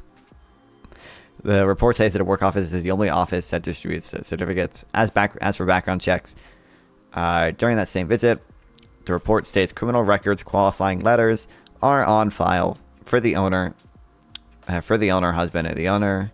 The criminal records unit of the division did not have a record of ever received criminal records forms, nor issued qualifying letters for the owners of the owner's husband. Trump said Israel must defeat Kamala. Yeah, I heard. See Fawn finna go watch the Kamala opera live stream. I gotta check this shit out. If we brought all the groups together, because that phone call. They have the same issue that I have. They're streaming. Oh, hold on. This store is not a one. We brought all the groups together. Who do you want Israel to defeat next? So we have the cat ladies for Oprah. Kamala here. Rural Americans for Harris. Caregivers for Kamala. Train lovers for Harris Waltz. I didn't know there were train lovers. Train lovers, chefs for Kamala, love that group. Republicans for Harris, love that group even more. We've got Swifties, where are you? Swifties for Kamala! And in addition to thousands of you all who I am just meeting here tonight on screen, I see some faces I recognize. There's Bryan Cranston. Hey, Bryan. What? Hello, hello, hello. Where are you? Bryan Cranston. A guy from Breaking Bad.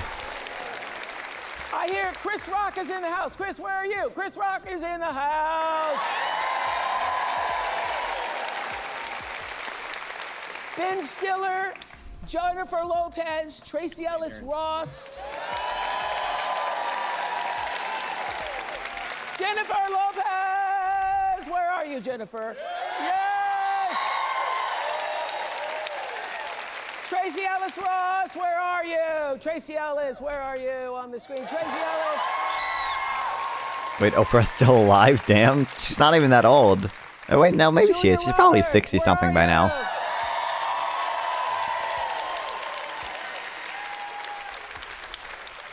And Miss Meryl Streep is in the house.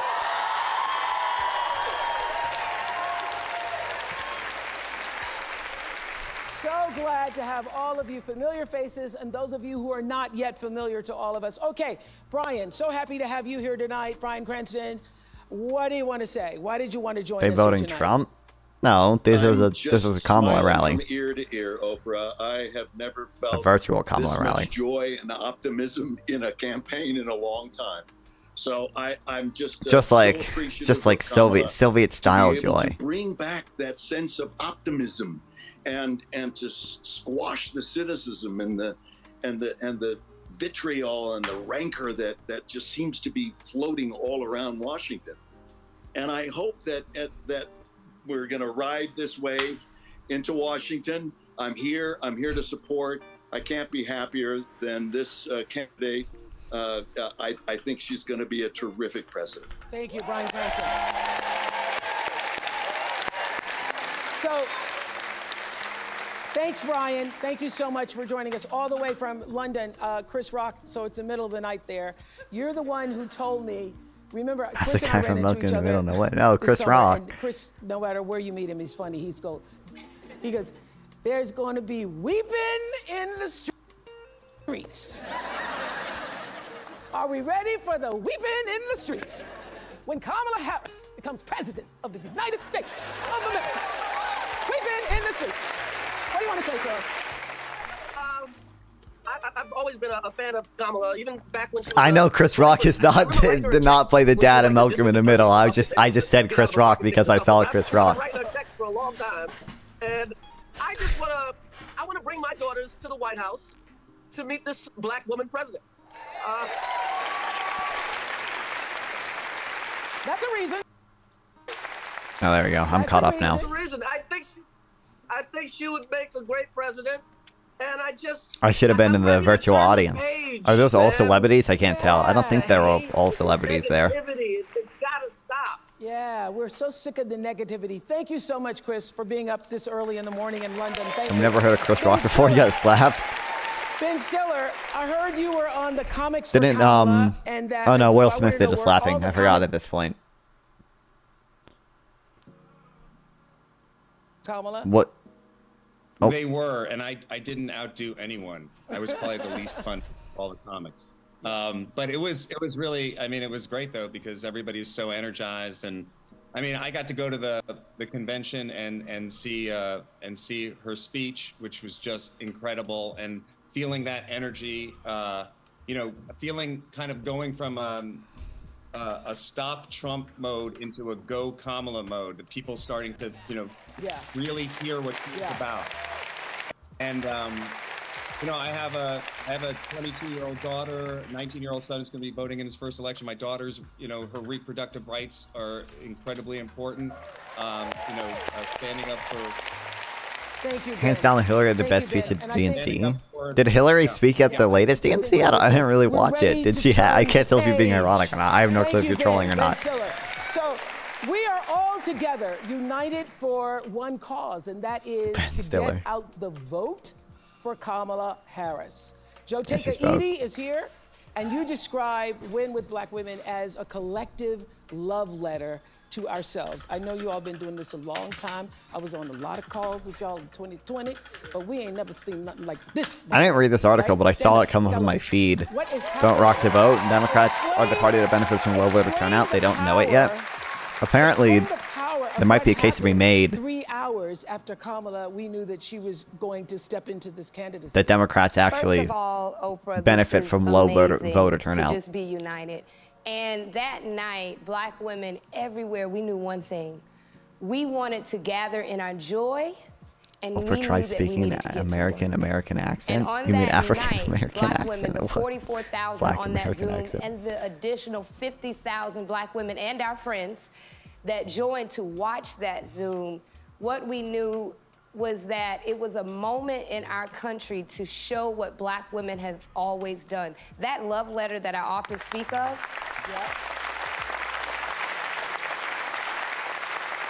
that love letter is a letter that started years before any of us in this room, you, myself, were even born.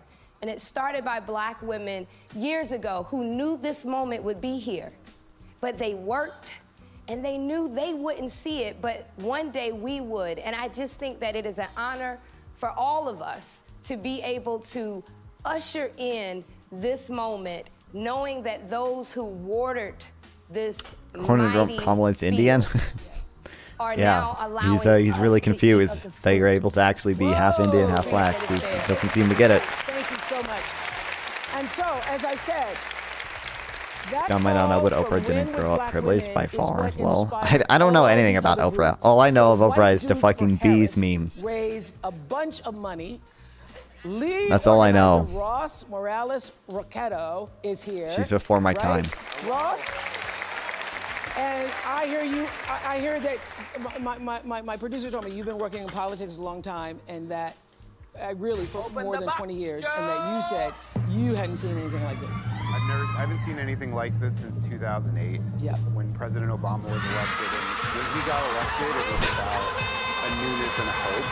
This time, it's about an exuberance and an excitement that you only get from hard-fought wins and hard-fought losses and knowing what's at stake. And that's why we're not going back. That's why we're not going back. We're not going back. Fun, what the fuck? What? It was like a YouTube poop back in the day. That's the only reason I know Oprah. Khalil Thompson is the founder of Win with Black Men. Khalil, what do you want black men to know about this election? Well, thank you, Oprah and Ms. Winfrey, for allowing us to be here and share in this amazing moment tonight.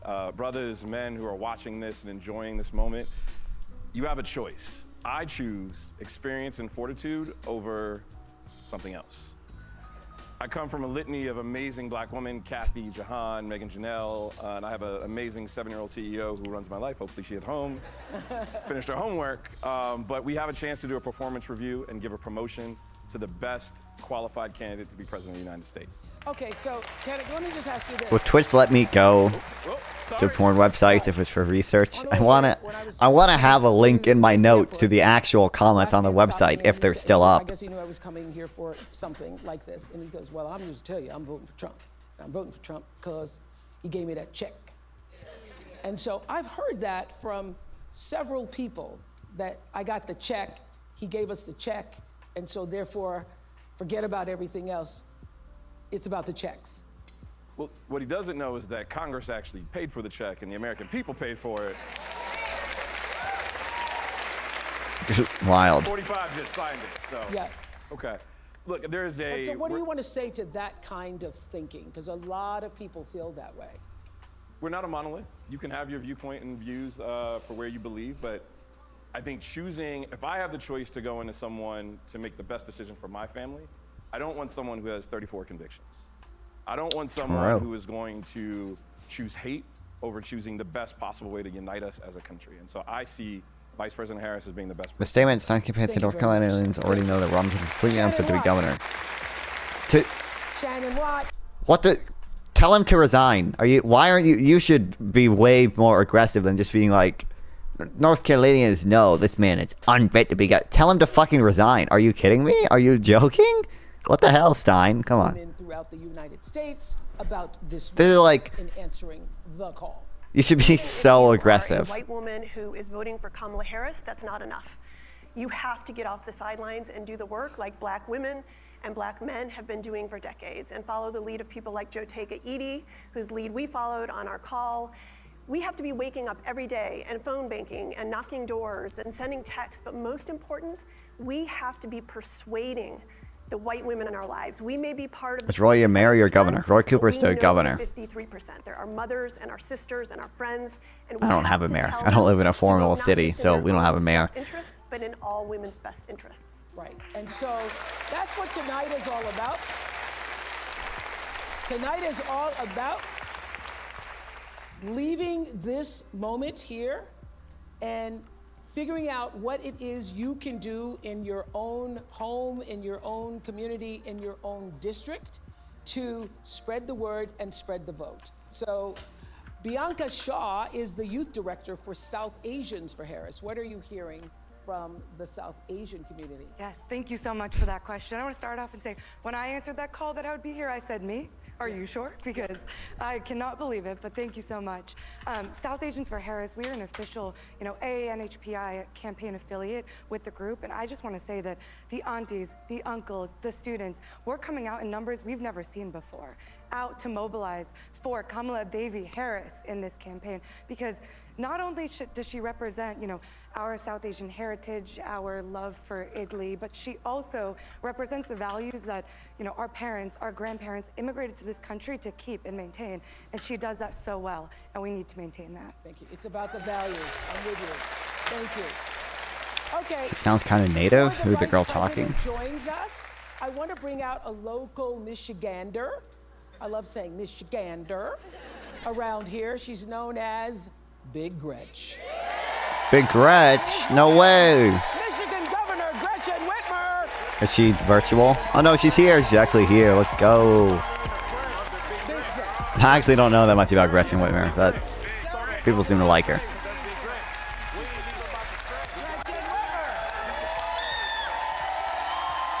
What fucking song is that? That song was hard, bro. We're so happy to be in your state. Thank you. I'm glad you're here. Yes, and we want everybody who can vote, obviously, to vote. But it's very important for women. So what do you want to say to women? Is this the guy who made the Detroit sign song? But we got to translate that feeling into action. It We is. deserve a leader who is strong and kind. It's not mutually exclusive, and that's why I think this. Oh my God, the guy! This is wild, dude. The same guy who made the Detroit sign diss track made the Big Gretch.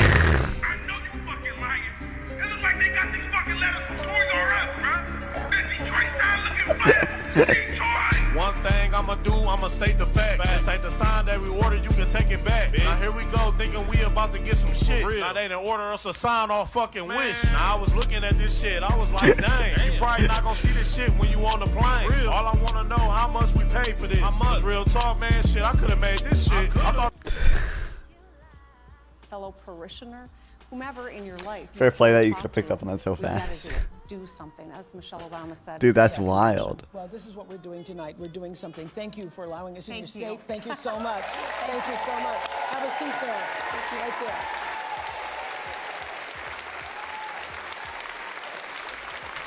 I want to bring in right now the chair of the Harris Waltz campaign, Jen O'Malley Dillon. Jen, How do you spell Michigan? Jen, hello. Have you seen anything like this? Isn't No. this great fun? It's Tell us amazing. what needs to happen from this day until November 5th.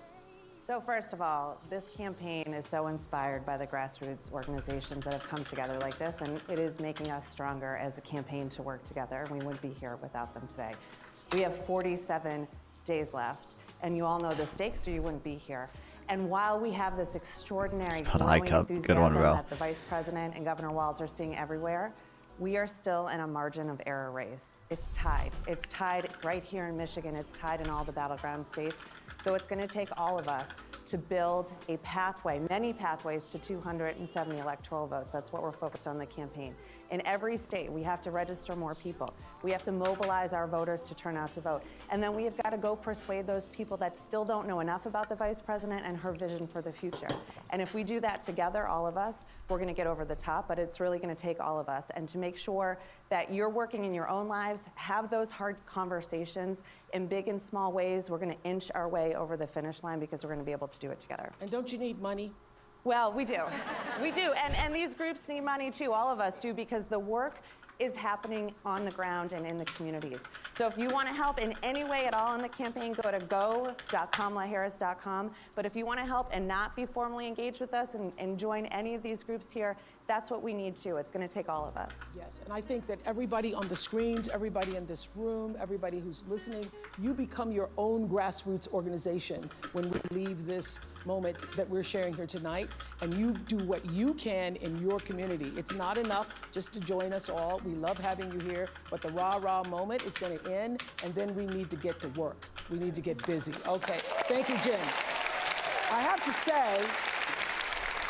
to just say this, that the social media team for the Harris campaign has been killing it. They have been killing it.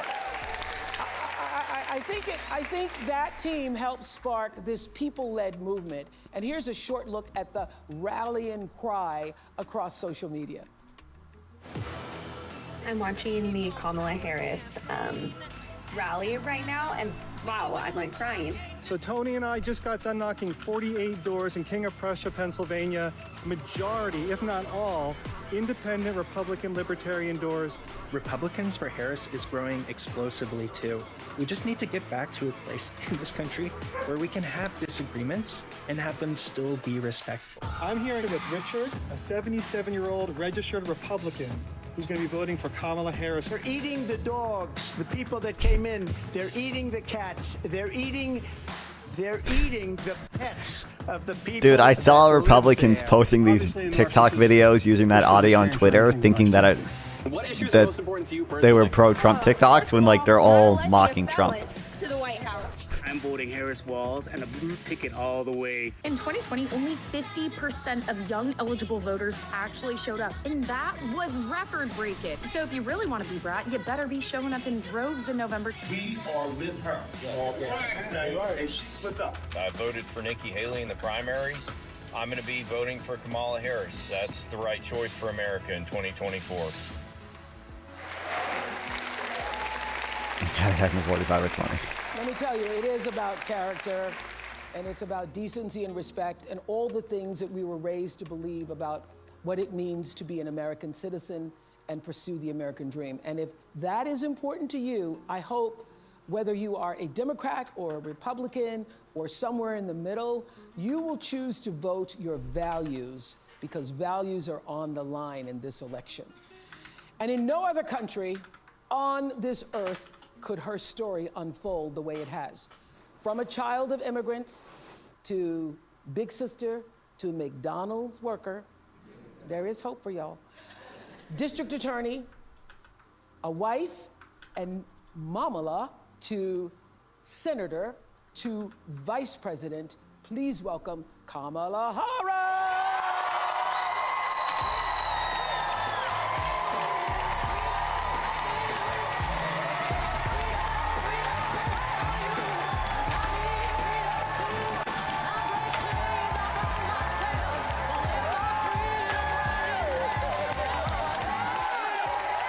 No way. That's her. That's the girl. What?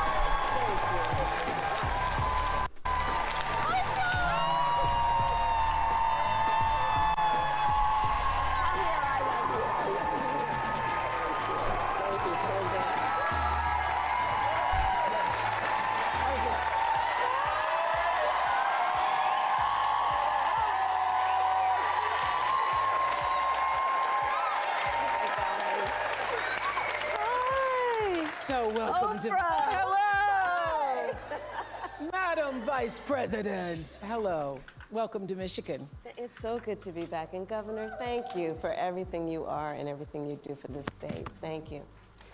Well, thank you. Can you see this? We have 1,000 my screens goodness. here Oh my representing goodness. people from all over the country. Hi, everyone. Can you Oh, my feel? goodness, Can you yes. feel? Can you feel it? Can you feel can. the joy rising in here? I can, and I have to tell you, there's Why are they so much talking that I like a love fucking about psychic? our Can you campaign, feel it? because it Can you feel the really is joy? about the people. And I look around at these screens, Oprah, I look at who's in the room, and this is America. This is America. You know, I was saying with a group of friends earlier, I think in this moment where we've dealt with so much that I think is quite exhausting around powerful forces that would try and divide us and Yes. try us to have us as Americans pointing fingers at each other. Yes. That this movement that is about reminding each other that we have so much more in common than what separates us is so critically important. And this Wow, is look at this about the divisive strength of rhetoric. Who we are as Americans, and this movement that we're in about, as I like to say, seeing in the face of a stranger a neighbor. Yes, yes, Right? yes, yes. An extension of love thy neighbor, that you literally in the face of a stranger see Is a midget a neighbor. slur? It's not a slur, but people And find it approach offensive. Each other with that level of Some people do at least. I dignity don't and know if I grace consider it a and- slur. and kindness. Well, that's exactly what happened with the Win with Black Women. I know Yes. you've known Joe Taker for many years. Thank you, Well, my that's dear. exactly what happened. She started it. Is that they Joe had Taker this big started call. it. They had the big It's call. your fault. They had the big call and then said, let's open the door. Yeah. Let's open the door and invite everybody else in, and everybody actually came. Organically. Yes. Organically. Like, this is the beauty of our country. You know, there's so much at stake in this election. And ultimately, the question before us is, what kind of country do we want to live in? And the beauty of a democracy, as long as we can hold on to it. My comment got wiped the and I had beauty it. of a Oh. democracy is Well, you were each just able of to say us it, so. Has the power. Each of us has the power That's right. to answer that question. That's right. Everybody Right? on this call and beyond has the power. But can I just start with this? Yes, please. I have to say this because in all of my private conversations, Gail, and I've said this 100 times. Yeah. And everybody is saying it. You all have said it. I know you have. It seems to us that something happened to you the moment Joe Biden, President Biden, stepped aside and withdrew his candidacy, that a veil or something dropped and you just stepped into your power? I mean, literally, looking at you at a speech like the week before, which was a great speech, very nice, and then the next week, I saw you walking in the thing. And I said, what happened to you? Can't believe she's doing the cackling laugh. You know, we each have those How moments in our unpresidential. lives where it's time to step up. Time to step up. Time to step up, you know? I'm still right in my guy. Writing in Biden. It felt like a veil dropped and you sort What's of Prop stepped 35 through that veil. non-fun? Was that the thing in California for the Uber drivers? I felt a sense of responsibility, to be honest with you. And with that comes a sense of purpose. But I mean, we're all here and we're all taking time out something of in busy California lives, for everyone on the screen, because medical really stuff. is I don't know. so I don't know anything about it. you I know, thought it was have spent the majority of my career being concerned about the well-being of other people. Yeah. I don't know what it is. As I've said, in my career as a prosecutor, I never looked at a victim or a witness and asked them, are you a Republican or a Democrat? The only thing I ever asked them is, are you okay? Are you okay? I know when I heard that. You know? Touch me. And traveling this country and knowing what is at stake in terms of fundamental freedoms, what's at stake in terms of fighting against hate and those efforts to divide us. And I do know that I'm in a position to do something about it. So I felt a great responsibility. And the incredible power of the people, right? Who, you know, I'm not the only leader in this. We're all leaders in this. This is so much bigger than me. It's about who we are as Americans. And it's about making clear what we stand for. And what we stand for is, it is about the ideals upon which we were founded. I got a news article about the people getting importance of freedom and polled and being really overwhelming for the it. importance of independence and, I don't know. and the importance of dignity and It looks like it was something but for it is healthcare also investment. about what we So stand for in terms of our values. I think of it Yeah, this I think way. a lot boils down to values. I just said It really values are does. on the line here. It does. I mean, think about it, Oprah. The idea that some would suggest, and that my opponent and it suggests, which is that the measure of the strength of a leader based on who you beat down. Come on. The real measure of the strength of a leader is on who you lift up. And it's important for us Absolutely. to And articulate that. You know, ever since the debate, we feel for our fellow citizens in Springfield. Do you not think about the fellow citizens in Springfield, Ohio, the Haitian families, the non-Haitian families, everybody having to deal with this lie that has endangered the lives of Haitian people and anybody who looks Haitian? Everybody in America feels for that. And everybody in America, left, right, middle, has concerns about immigration. Yeah. And I'm told that Justin, where are you in the audience? Justin, Hello. in our audience. Hello, Madam Vice President. You live in Michigan. Yes, ma'am. Don't love saying hello, madam. clap for mama. What's your question? It's an immigration question. Question for you is, when you become president, what would be your specific With your help. steps? Yeah, of course. What would be specific steps to strengthening the border? So it's a Oh, wonderful. immediate border question. You know, my background was as a prosecutor, and I was also She should mention the elected attorney general for 2 terms. the border crossings are basically at 2019 so levels this again. is not a theoretical They should have gotten there earlier, issue obviously, for me. but This is something I've actually worked on. I have prosecuted transnational criminal organizations for the trafficking of guns, drugs, and human beings. I take very seriously the importance of having a secure border and ensuring the safety of the American people. Sadly, where we are now can be traced most recently back to the fact that when the United States Congress, members of the Congress, including some of the most conservative Republicans, came up with a border security bill.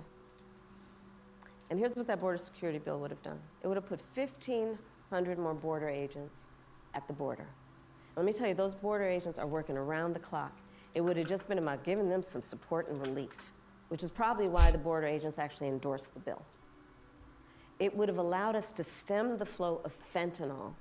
And I'm looking at people from all over the country here, so I don't need to tell the folks who are watching this what fentanyl has done to families, to kids in our country, and the need to take seriously stemming the flow coming into our country and addressing that extraordinary and tragic issue in terms of its effect.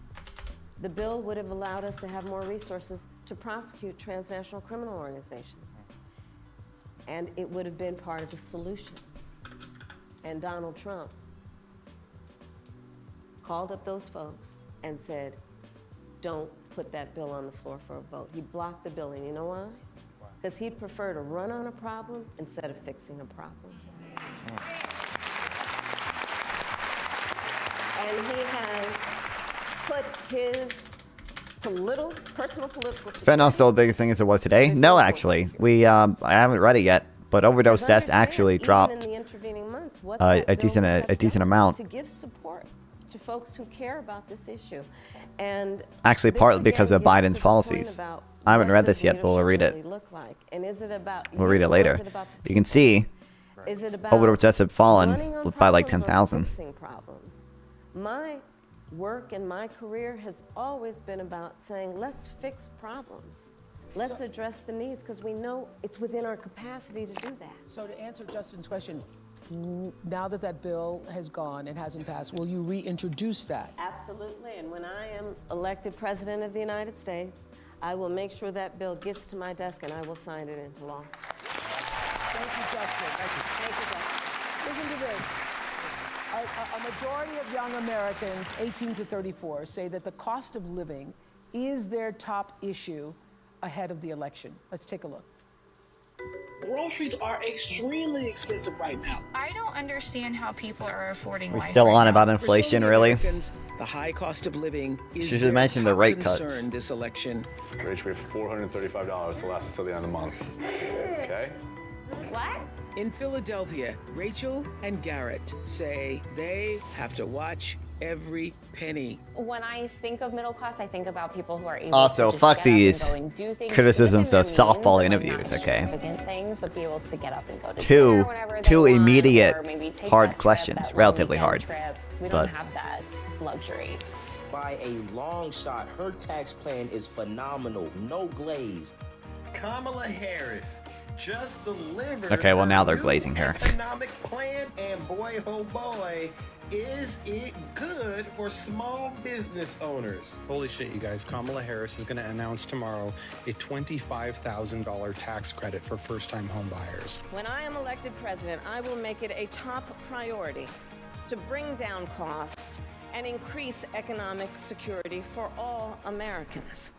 Well, Rachel and Garrett are joining us on Zoom from Pennsylvania, and I understand your sister and brother-in-law moved in, and you're hoping to save money to have a second child?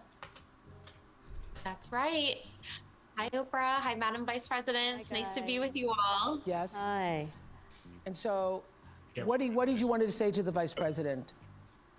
No glaze. So, Madam Vice President, we are, like many, many young Americans, just experiencing a very high cost of living. We ended up giving up our apartment, moving in with our parents, who were so gracious to take us in for over a year so that we could save money and ultimately... I'm not gonna lie, the way they were sounding kind of made it sound like they were that's what we thought the paid. American dream They were paid was, actors. to Who? The TikTokers or buy the? a home and have a baby. And The other now people here probably we are and our paid mortgage actors. They literally, I mean, it looked like CNN was filming it what we thought it for would be. And my sister for something. and our brother-in-law are living with us right now so that they can hopefully one day do the same. And The while it's TikTokers? beneficial for I us doubt the because they TikTokers help are paid us actors. They're pay probably off just some of our mortgage. It's also beneficial for them because they can partisan save on hacks like rent, me, but based partisan we hacks. really would love to know what your plan is to help lower the cost of living.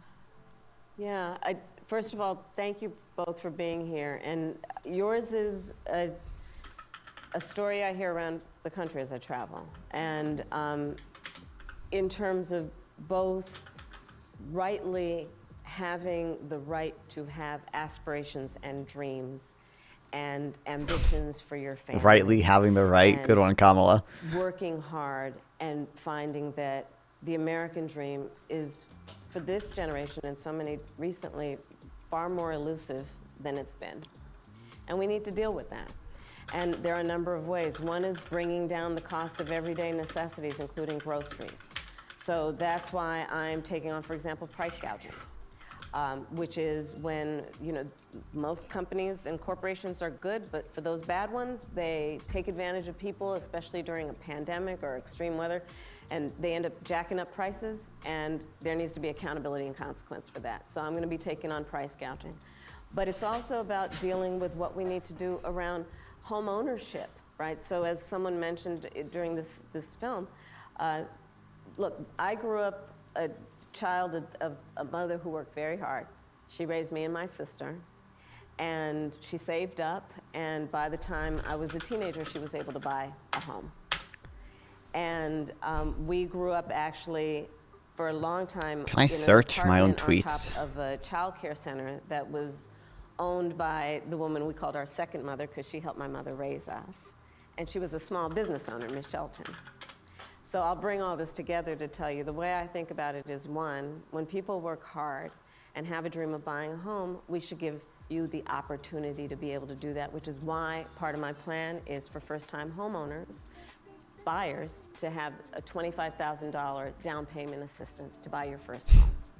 Because people just need to be able to get their foot in the door, and then you'll do the hard work. Part of my plan is what we need to do to support small businesses, because my second mother was a small business owner, and I love our small businesses and our small business owners. They are not only business leaders, they are community leaders. They mentor, they hire locally, and we have so many entrepreneurs in our country who have great ideas, incredible work ethic, but not necessarily access to capital, because not everybody, like my opponent, was handed $400 million on a silver plate. Bankruptcy 6 times on. And so part of my plan is to give startup small businesses a $50,000 tax deduction to start up their small business. Right now it's $5,000. Nobody can start a small business with $5,000. So that's part of my plan. That's a teeny tiny business. That's a business in teeny tiny like, business. It's a concept of a business, right? Yes. That was a good one. That's right. And It's still on paper with the $5,000. Right. It's still on paper. It just hasn't happened, right? Part of to speak to you guys and your family and your dreams is what we need to do around giving middle-class families tax breaks. And so part of my plan is also I'm to pretty sure there was extend and expand the child tax credit to $6,000. an article I read that said he still owes You can, taxes. in the first year of your child's life, have the resources to be able to buy a crib and a car seat and clothes for your baby, knowing that's such an extraordinary Not very good at math. time in their development, and you shouldn't have to worry about how you're going to take care of their basic needs. All of this and more is part of what I plan to build, and I call it an opportunity economy. And it's basically about creating opportunities, knowing so many people have the ambition, have the aspirations, are working hard, but just need opportunity to reach their goals and their dreams. I saw you smiling with that $25,000 credit for the home. I saw that smile on your face and the $6,000. Thank you all so much. I want to just Thank introduce you. to Thank you, to guys. Shelby, who's also in our virtual audience. Thank you guys. Shelby from Virginia, who's also struggling with the cost of living. Tell us your story, Shelby. Why? Hi, Madam Vice President. Hi, Oprah. I'm 24 years old. I'm a graduate student living with my parents, and I want to move out next year and potentially buy a home. And I'm concerned about the affordability of one with the extra costs and bills that I'm paying now, along with the bills and costs I will pay in Such the a future funny too. statement. And so everything just has a cost, and everything is so expensive. And so I'm worried about my capacity and how I'm able to fully support myself once I do live independently. You sound like one of my daughter girls from South Africa graduated. She was like, I hate adulting. I hate adulting. This adulting isn't going so well. Yes. Well, so first of all, congratulations on all the success you've already achieved. And it is your story and the story of our friends before you is really, that's the American story, right? You are working hard, you have goals, you have ambitions. And so part of it is, again, the $25,000 down payment assistance. Part of it is what we need to do to also push back against a very different vision for our country. Because look, in this election, there are two very different visions for our country. One, for me, that is focused on the future, including you, and another that is focused on the past. What Donald Trump, what my opponent plans on doing for the economy is doing what he did the last time he was president and giving another tax break for billionaires and the biggest corporations that would add $5 trillion to our deficit. And get this, he plans on doing what I call a Trump sales tax, which is basically True. Nail down. Drill down on the tariffs and drill down. She should drill down on the central bank thing, but people don't know what that means. American, $4,000 This is a good way. She did. I like the sales tax branding because it makes people actually understand tariffs are fucking bad. Which is why 16 Nobel laureates have collectively determined, after analyzing our plans, one, mine would strengthen the economy, his would weaken it. Two, that on his plan, he would actually blow up inflation and invite a recession by the middle of next year. So when you think about the cost of living, my approach is about lifting you up. His would be about actually weakening our economy. And I feel very strongly when an individual, when a small business, when a family, when the middle class is strong, America is strong. Amen to that. Amen to that. Thank you, Shelby. Thank you, Rachel and Garrett. So the Harris campaign kicked off the Fighting for Reproductive Freedom bus tour to support the fundamental right for women to make decisions about our own bodies. And here is a short tape on that. I did something that nobody thought was possible. I got rid of Roe v. Wade. After Roe v. Wade was overturned, Tennessee put forth a ban immediately that banned all abortion with no exceptions. I just want to copy this embed. It's been over 2 years since a 5-4 ruling by the Supreme Court ended Roe versus Wade, the landmark case that provided nearly 50 years of abortion rights across the United States.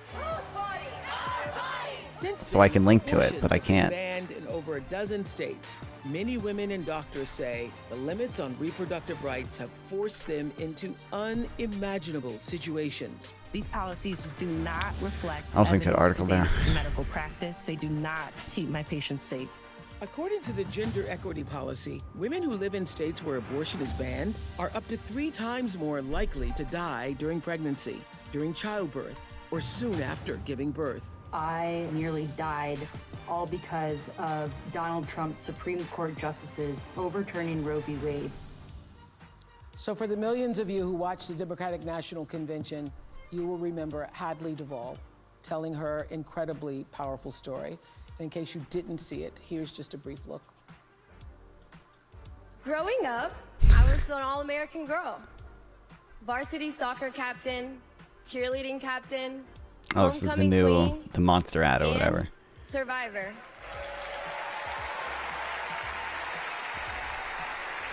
I was raped by my stepfather after years of sexual abuse. At age 12, I took my first pregnancy test, and it was positive. Hadley is here. Stand up, Hadley.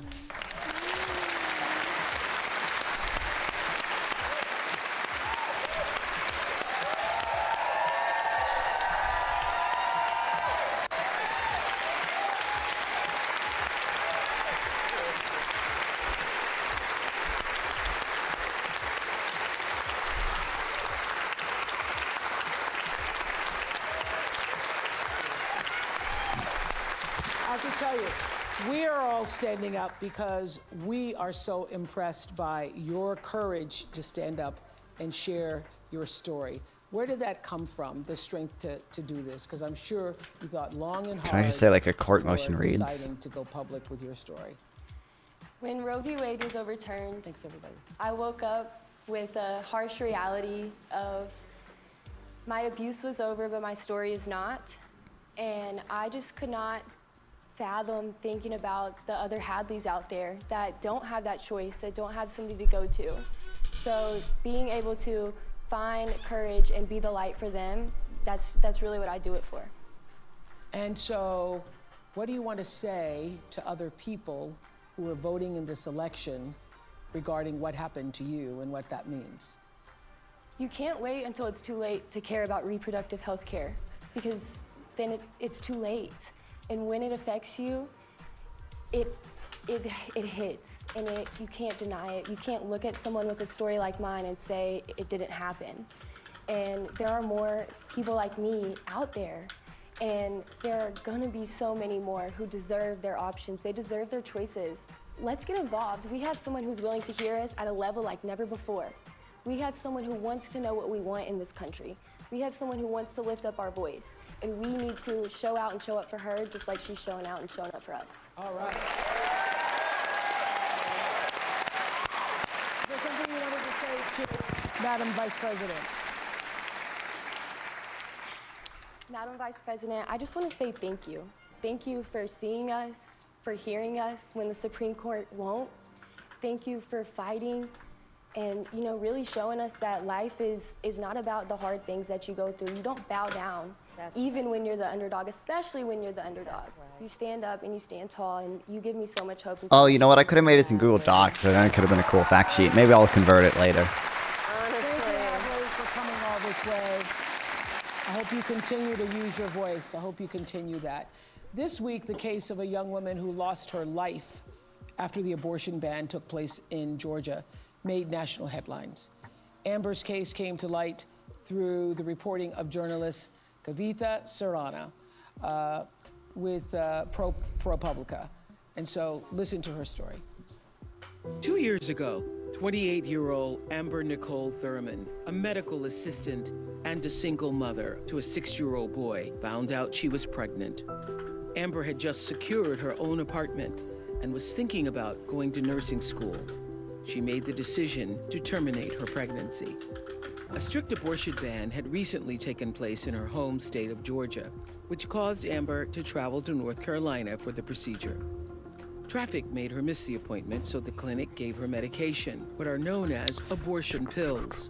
I'm pretty Once sure. back home, Amber experienced profuse bleeding, vomiting, severe pain. She eventually passed out. Her boyfriend called for an ambulance. Yeah, Robinson also worked there. At the Georgia hospital, Amber's condition deteriorated quickly.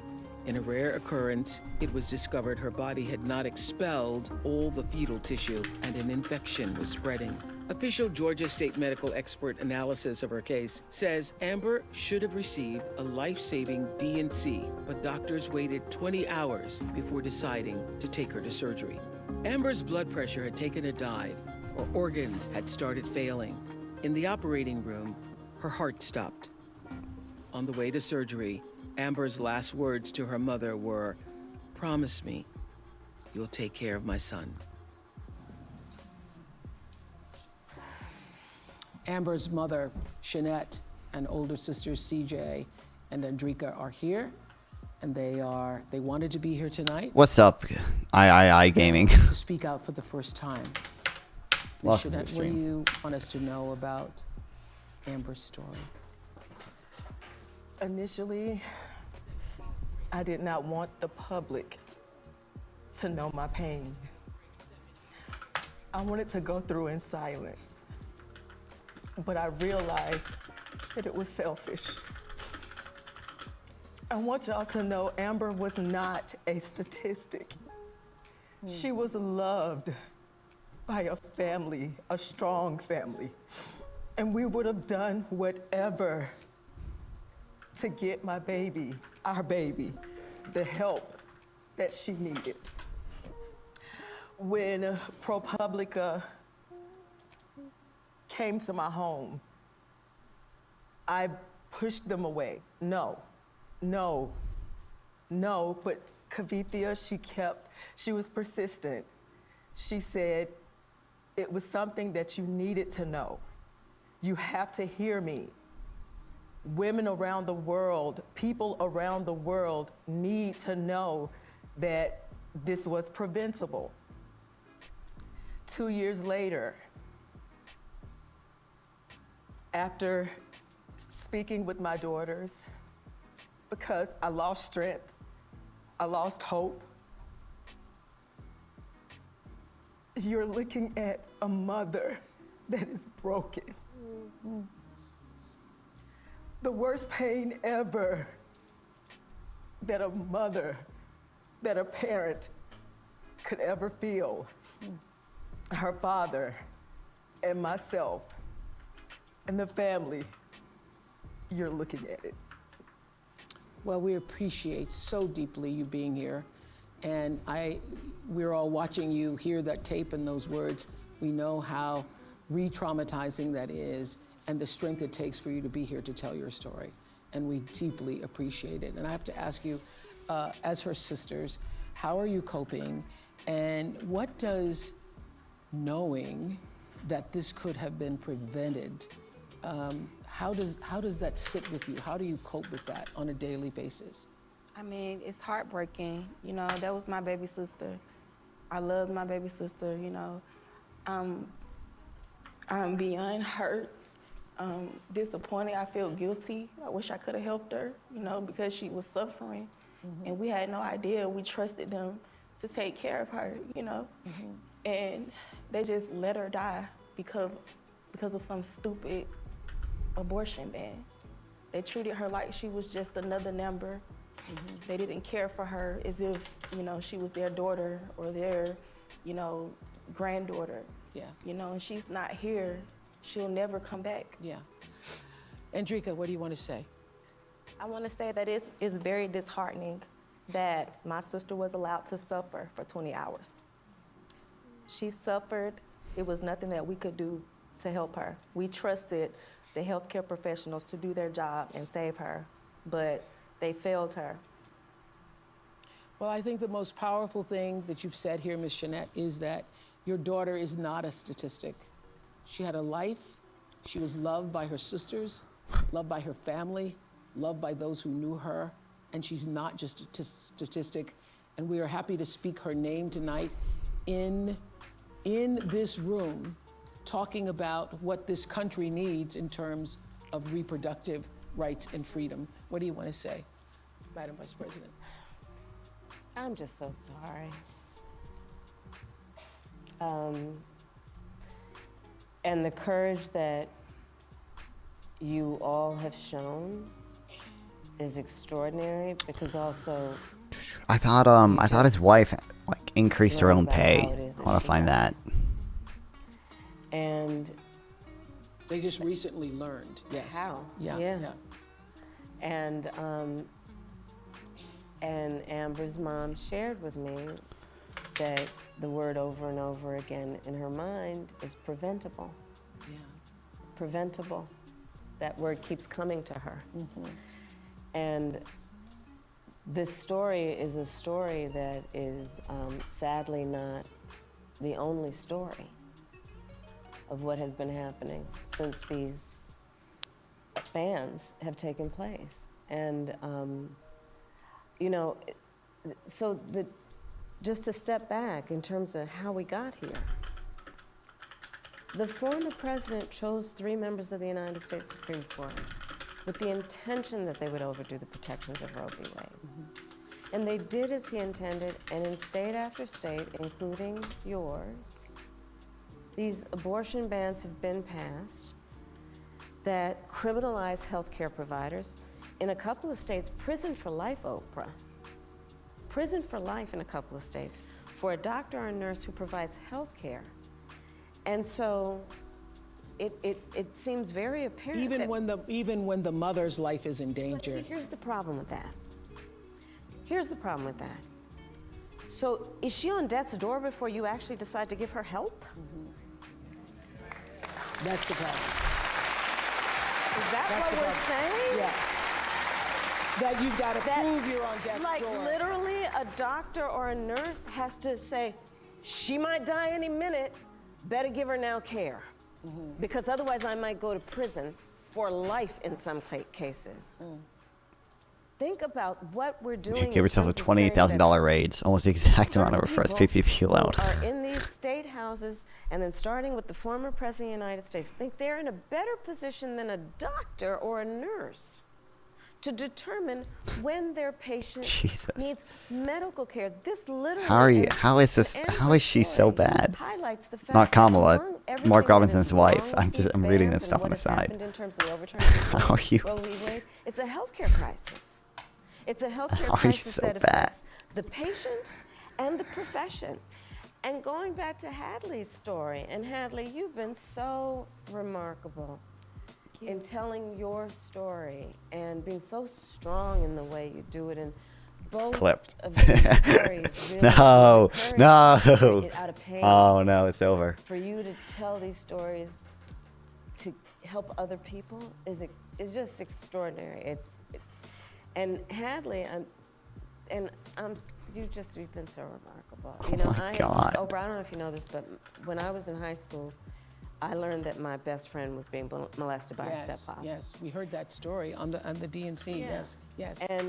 And you I had the said to courage her, then to go to her and say, you've got to come to you our have to house. come in. And she came to stay with us. I called my mother, she came to stay with us. And the idea that these same legislators who would be saying, criminalize healthcare providers are also saying that after a person's body has been violated, that they have no right to make a decision about what happens to their body next? That's immoral. Yeah. I That's think immoral. it's not just immoral. But here's what I want to say. I just don't believe that those legislators. I mean, this isn't like that big of a salary. Right to be. It's a good salary, but it's not a. They have no right. Not a massive to be one. In your womb with decisions about your womb. And one does not have to abandon their faith. Right. Or deeply held beliefs to agree the government should not be telling her what to do. Absolutely. Right? If she chooses, she will talk with her priest, her pastor, her rabbi, her imam, but not the I was gonna government read it.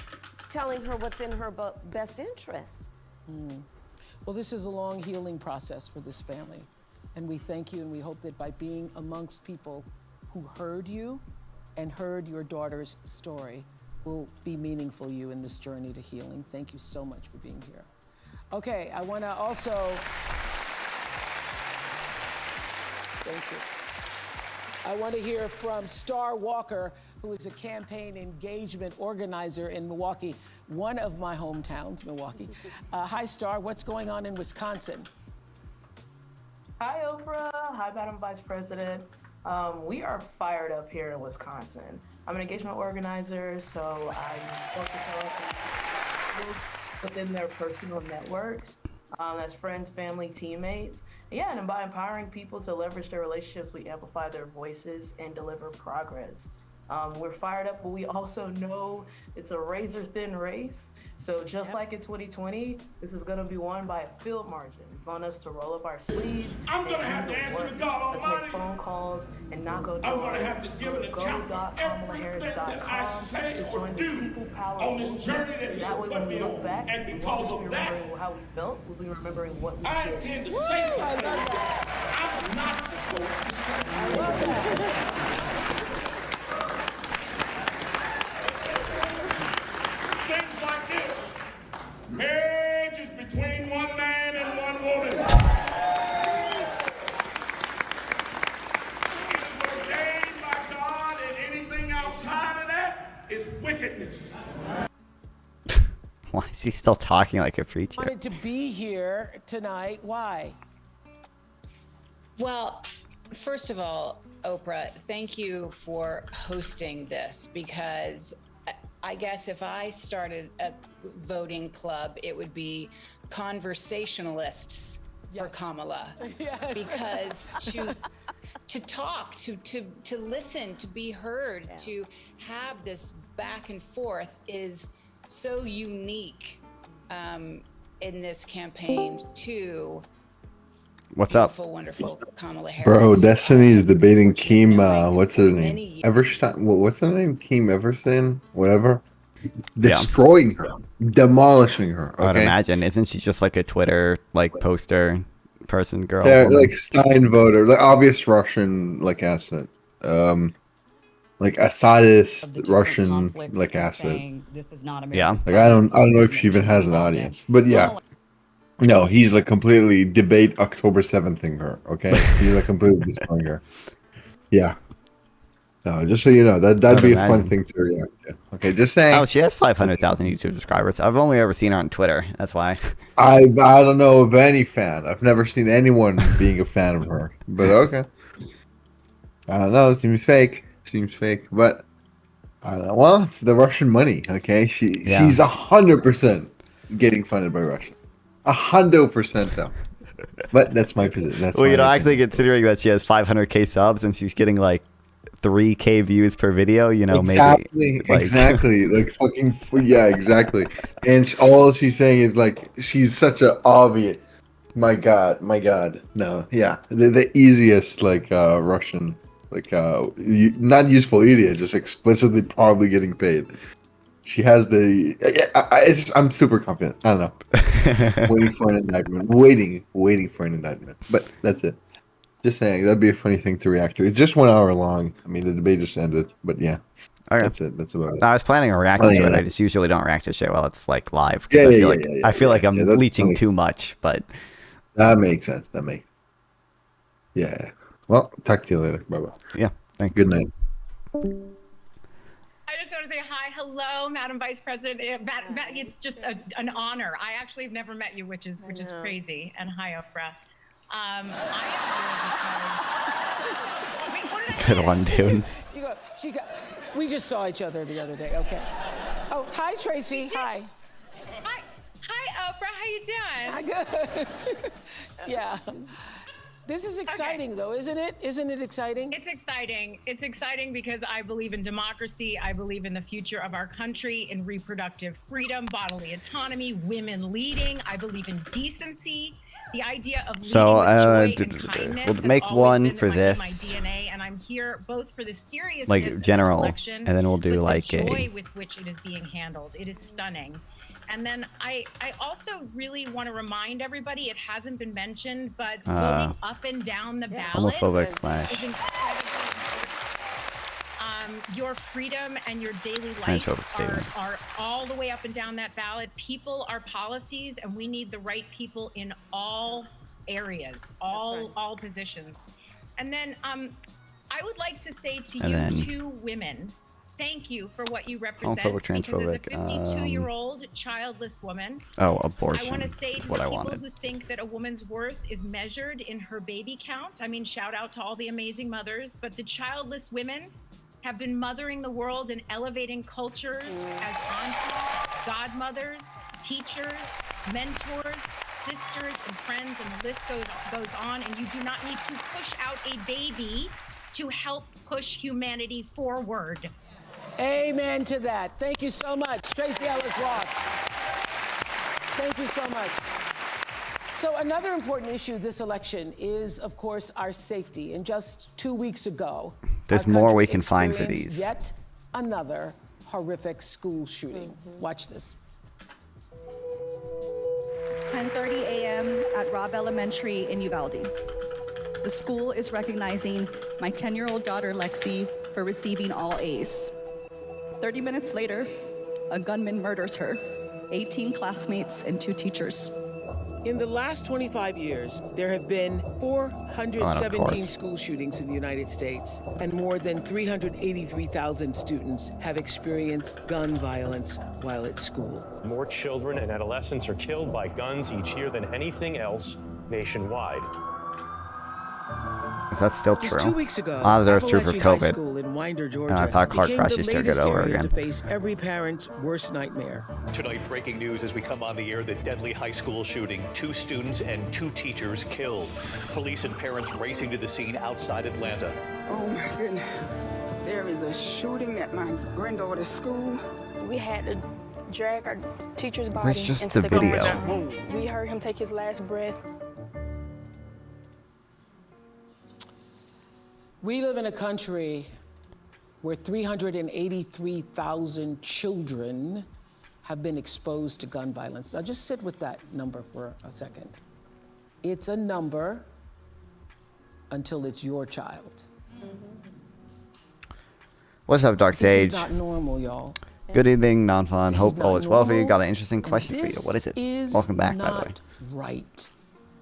Other people in other countries do not have this issue. We, Americans, we have to. Do you feel anything when you watch or better. hear things like that? Like what the school shooting stuff? I don't know. I'm pretty desensitized, but I get sad. We cannot continue. But I don't know. I get sad in a way that like I read an article about 50,000 people died in like an earthquake in Turkey. Like it's sad. It's just like I don't like know any of them personally or anything. Like it's hard to get like actually emotional about it. So. Marilda are here, and Natalie, we are so sorry to know that you two have been added to that number because you were in algebra class when you were shot twice by a 14-year-old fellow student. I just want the video. We're Where's so the glad raw? that you lived. But this is like the Josh Shine ad with it in it. And so how are you tonight? Well, before that thing, One thing I noticed today is how Democrats and Republicans seem to never say anything bad about Dwight Eisenhower, despite media today seeming bashing every president in history. He seemed, I mean, the people don't even know. People don't know. it was a terrible thing. What's the media today bashing every president in history? People don't know who half the presidents were. People know Washington, Abraham Lincoln, and that's it. I don't even know many. I don't even know many more than that. Here on my shoulder and then around Seems to be one exception right to this rule. I would Wonder say who the that media will not touch or criticize. I wonder 383,000 why it is. students in our country, the United States of America, have been exposed to violence. That same scene that you experienced in your school. Had you all been having Where's just the drills video? or preparation for what should happen should there be a shooting?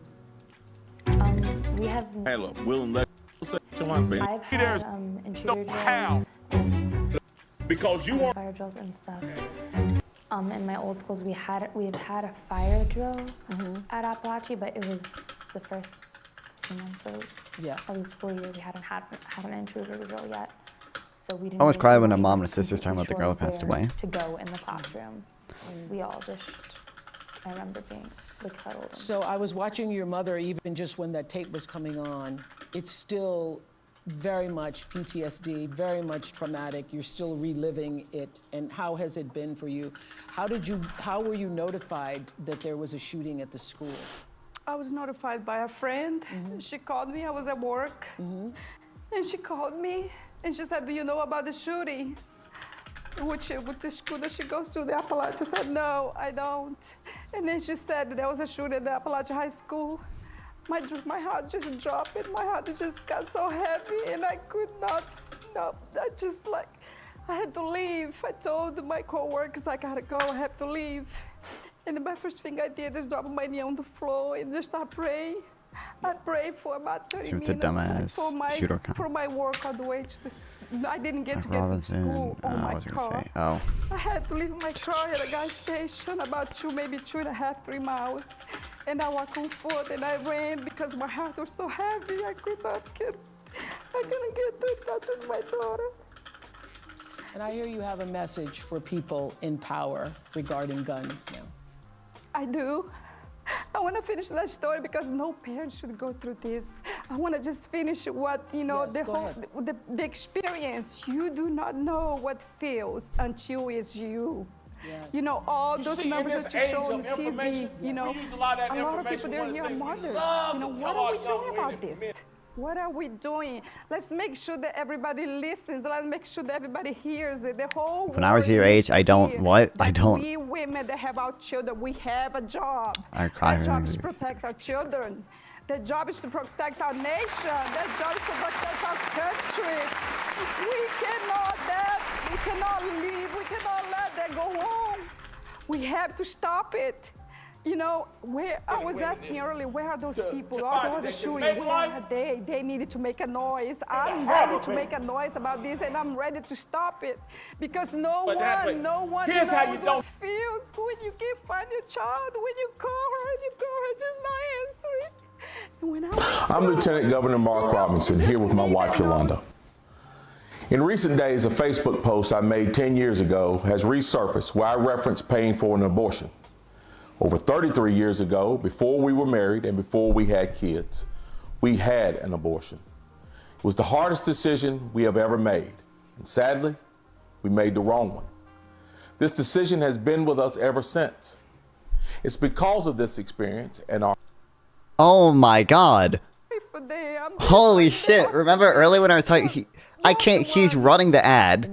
Right now he's running the ad saying, I support exceptions for abortions because me and my wife had an abortion for our pregnancy. And there's a video of him admitting that he made what he thinks is the wrong decision? Are you fucking kidding me? What? Bro. Mark Robinson. Abortion ad. Bro, you can't do that. This one. Years ago, 30 years ago, our spiritual journey, we had an abortion. 3 years ago has resurfaced where I referenced paying for an abortion. Over 33 years ago, my wife and I made a very difficult decision. We had an abortion. It was like this silent pain between us that we never spoke of. It's something that stays with you forever. That's why I stand by our current law, and it provides common sense exceptions for life of the mother, incest, and rape, which gives help to mothers and stops cruel late-term abortions. Before we, Governor Mark Robinson, here with my wife, Yolanda. Bro. A difficult decision. We had an abortion. It was like this. 30 years ago, my wife and I made a very difficult decision. We had an abortion. It was like this silent pain between us that we never... Favor of the Second Amendment, or you want to take everyone's guns away? I'm in favor of the Second Amendment, and I'm in favor of assault weapons bans, universal background checks, red flag laws. And these are just common sense. These are just common sense. I thought it was so powerful at the convention when you said you have guns. No, at the debate. At the debate, I'm a gun owner. Tim Walz is a gun. I did not know that. If somebody breaks in my house, they're getting shot. Yes. I hear that. Probably should not have said that. But my staff will deal with that later. Yeah. But you have been a gun owner for a while. Yes, I have. Yes. But here's my point, Oprah, is that I'm not trying to take everyone's guns away. I believe in the Second Amendment, but we have to agree that, look, I did last fall a college tour with college-age young people, so I also did trade schools. Women are coming off to the rally? Yeah, sure. Packed audience every time in their auditorium, and I would ask, please raise your hand if at any point between kindergarten and 12th grade you had to endure an active shooter drill. Almost every hand went up. It was bone-chilling. Yeah, this is the way our kids are living. Yeah. And think about it.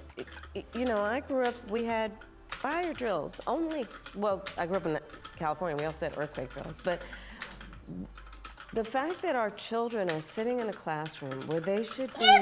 Yo! 45 bits. Thank you, Isaac, very much. And some part of their brain realizes somebody could bust through that classroom door with a weapon, with an assault Take the rescue weapon. agent. Thank you, Isaac. It does help a lot. And let's all agree Here's my that leftovers. Valid. The trauma. So Do you have many active shooter children, drills? I mean, I'm not in even school, those but no, who we are did. not We had directly lockdown drills, but those were just like general tragedy, lockdown drills, not for. The environment. They would be used in an active shooter case, but they're also just used for like, if they find somebody has a knife, the whole school has to go on lockdown. they're concerned. Which that I think there happened might before. be Some somebody who kid would did get kill stabbed them in our while parking they're lot at once. school.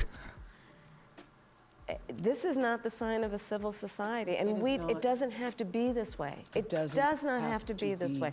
But we need to have the courage to act. I mean, I'm my Lieutenant opponent, when 33 he years ago, was before we were married told and knew about a we have ever shooting of made. a young girl. You know what Sadly, he said? Get we over made it. the wrong one. Get over it. No, we're not getting over it.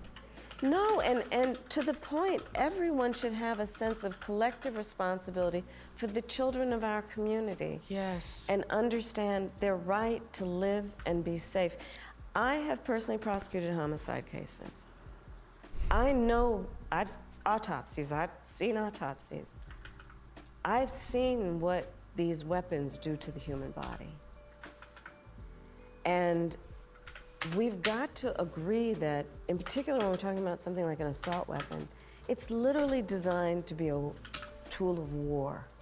It has no place on the streets of a civil society. It's designed to kill a lot of human beings quickly.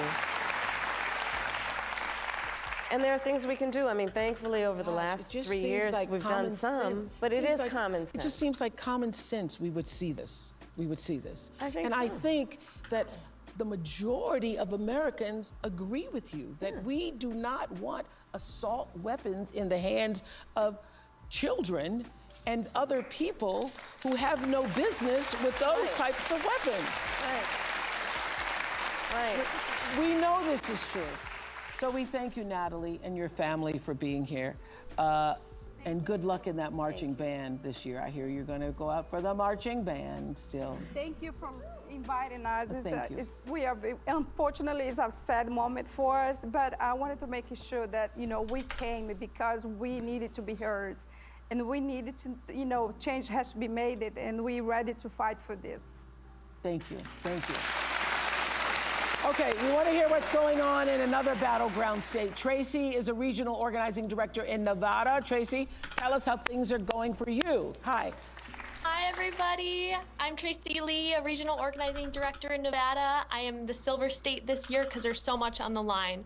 From healthcare to lowering costs, these issues impact all of us. My team and I have been building relationships with voters across this state because here in Nevada, we know that enthusiasm alone does not win campaigns, organizing does. So all of you watching tonight can become organizers, whether you talk to your sister, a roommate, or a grandparent about why you're so excited to vote for Vice President Harris. You are organizing and energizing other supporters. So please go to go.kamalaharris.com to find ways to help and enjoy the rest of tonight's event, and let's get to work. Let's get to work. Let's do something.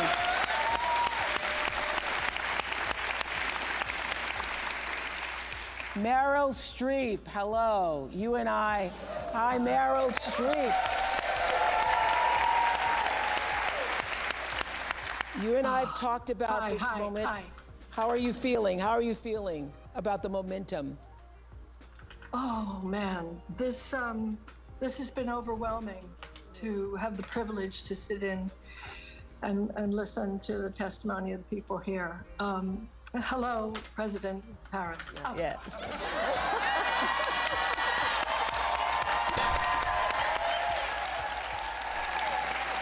47 days. 47 days, yes. From my mouth to God's ear. And hello, Oprah.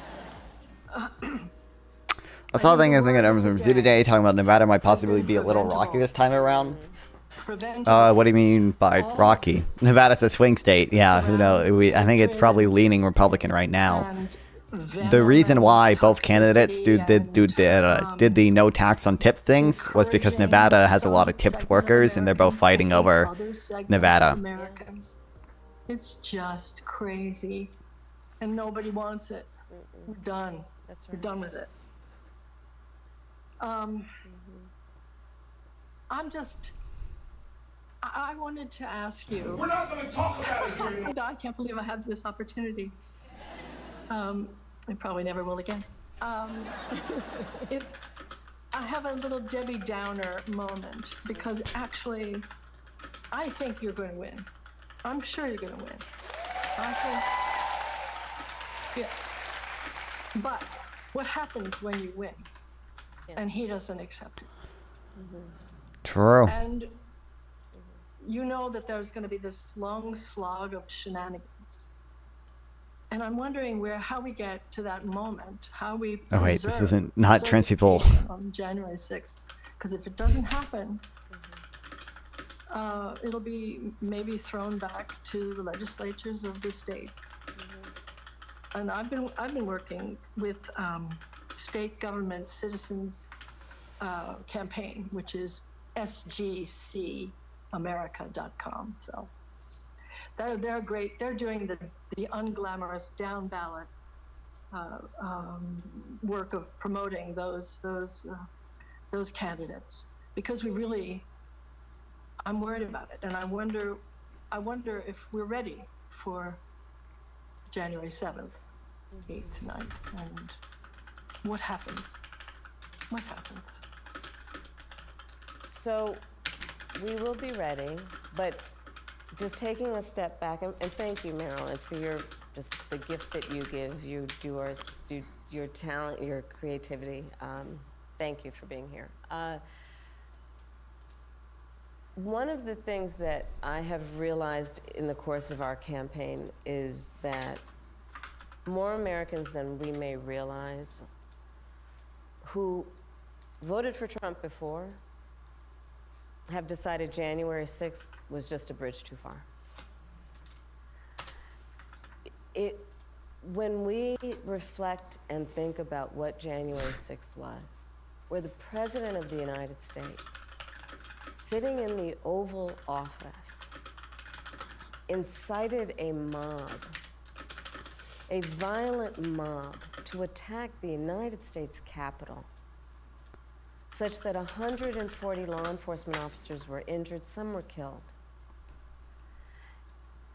To try and upend a free and fair election where the American people voted, that was a bridge too far for a lot of people. And we have sadly now seen how far he could go.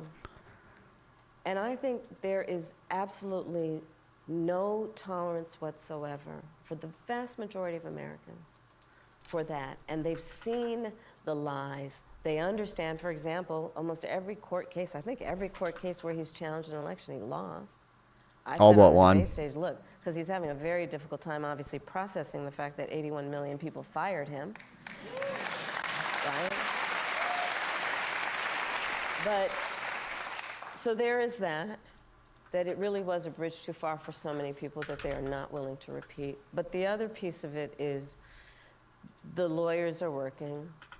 It's very important that we all speak to our friends and our neighbors about misinformation and help them now see how it occurs, where it is occurring.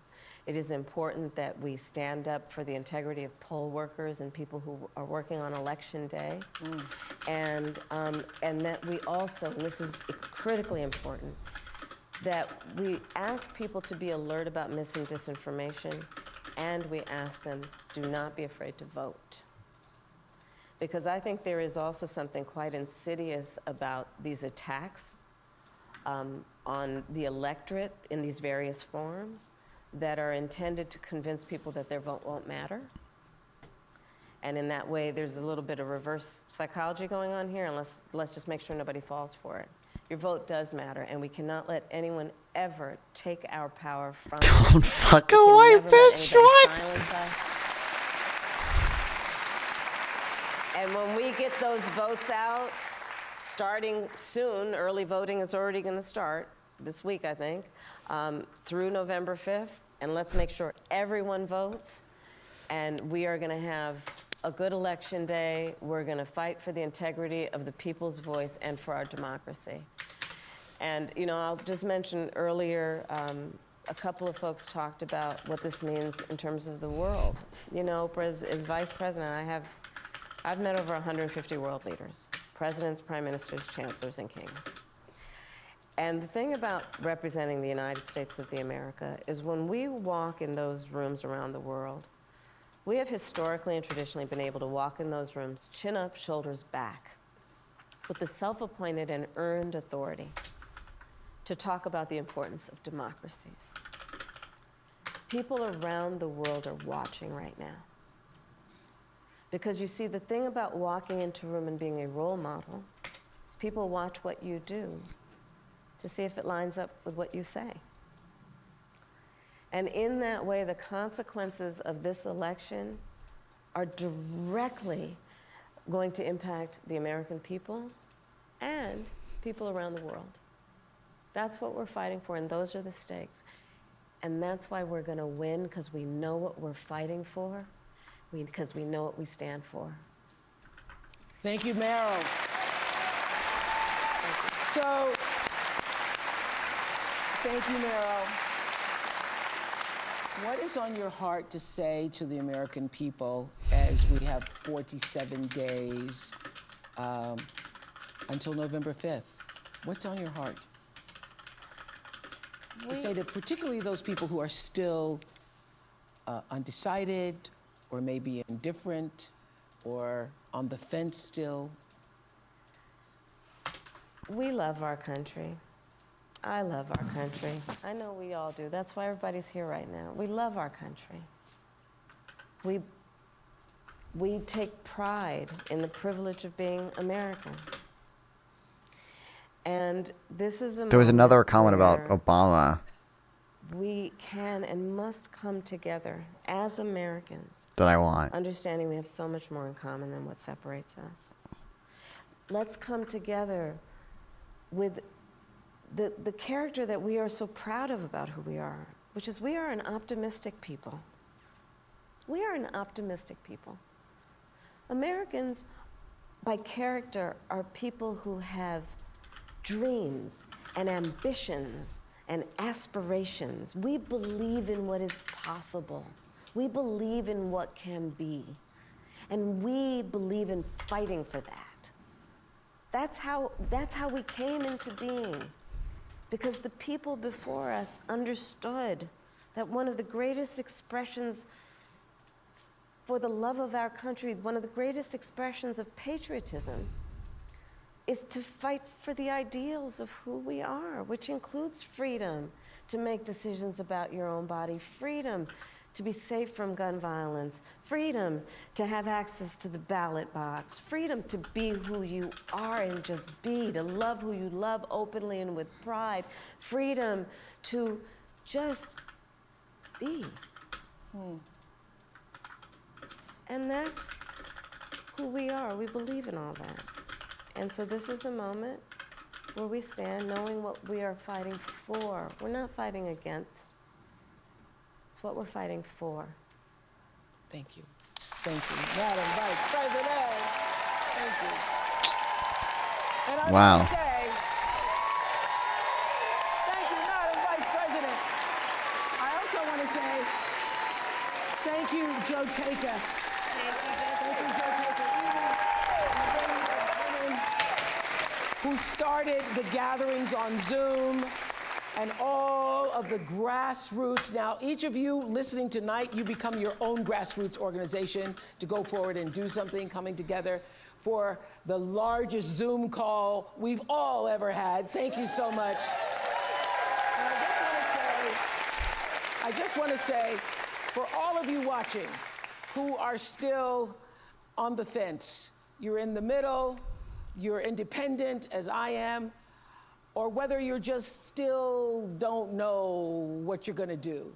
This is the moment for all decent people, True. caring people who want the best for yourself and you want the best for other people. This is the moment. Thanks for the follow. Oh, yeah, if I can, yeah, a bot. Fuck you. People who are exhausted by the craziness and the made-up stories and the conspiracies. This is the moment. You want to get on with your life because you know that we can do better and that we deserve better. You know this.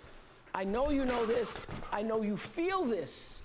I know this is what you're saying amongst yourselves. It's in all the conversations that we're having, that you're having. And we're better than this. We're better. We're better. And we want to create a world where our children will be safe in school again. And as my friend and mentor Maya Angelou always said, when you know better, You got to do better. Thank you. So let's do better and vote for Kamala Harris. Imagine I read it, actually baiting you, actually lost a viewer, a bot, and actually lost a viewer because he told them to F off. Well, considering they followed and then immediately sent like a paragraph to either they or their bot, and they want me to add them in Discord to promote my stream for only $1,000. Or no, I'm gonna get $1,000 per stream. More about how you can register or where you can vote, go to iwillvote.com. Good night, everybody. Thank you on Zoom. Wild.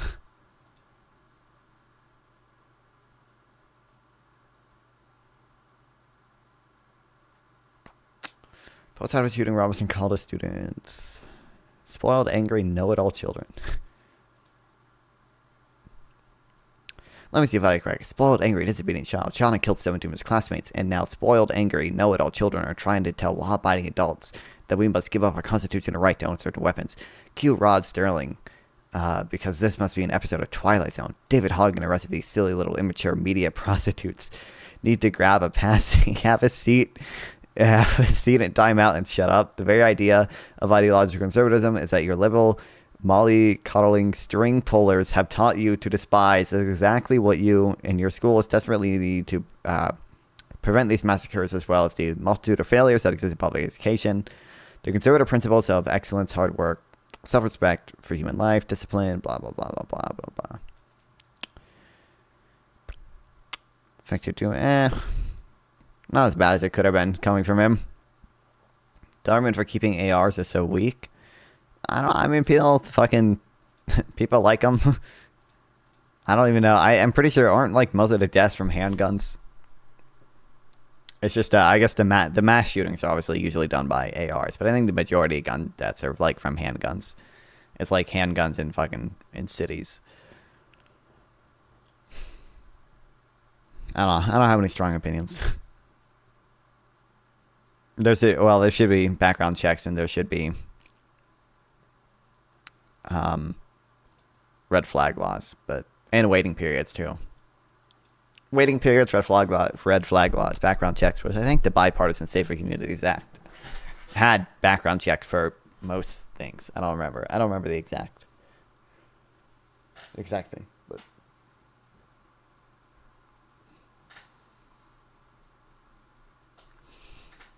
can we legal on an RPG? I don't think so.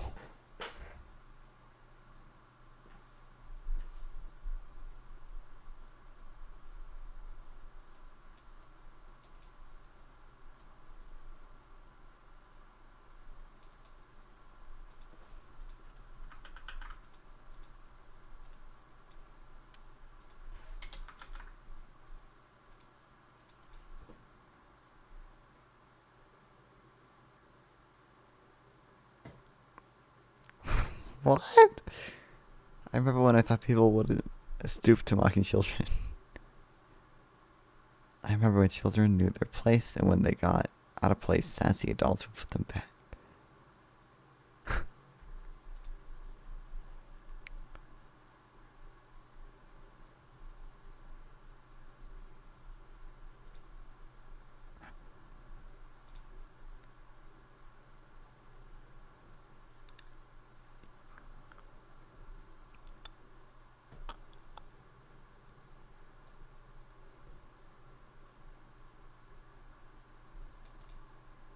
I have a strong stance either, but the arguments for keeping them are weak compared to the ones for taking it away.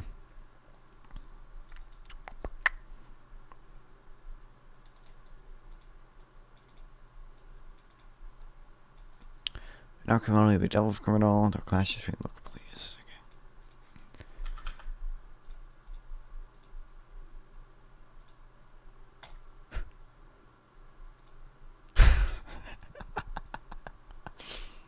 Sure.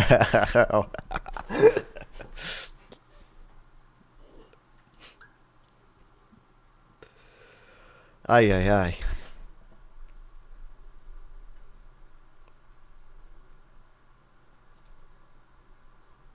Right now, I think one of the most important things in America, and I think for the world, is that we all kind of get back on the same page factually about stuff that's actually happened.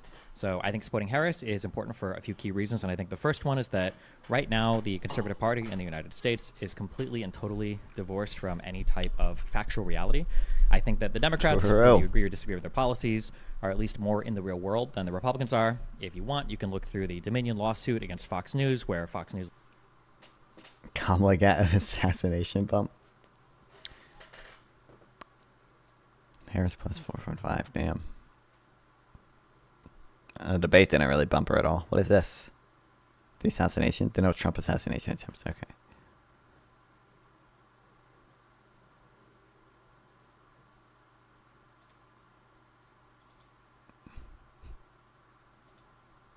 Partisan wave. You don't even know what the mission of the Federal Reserve...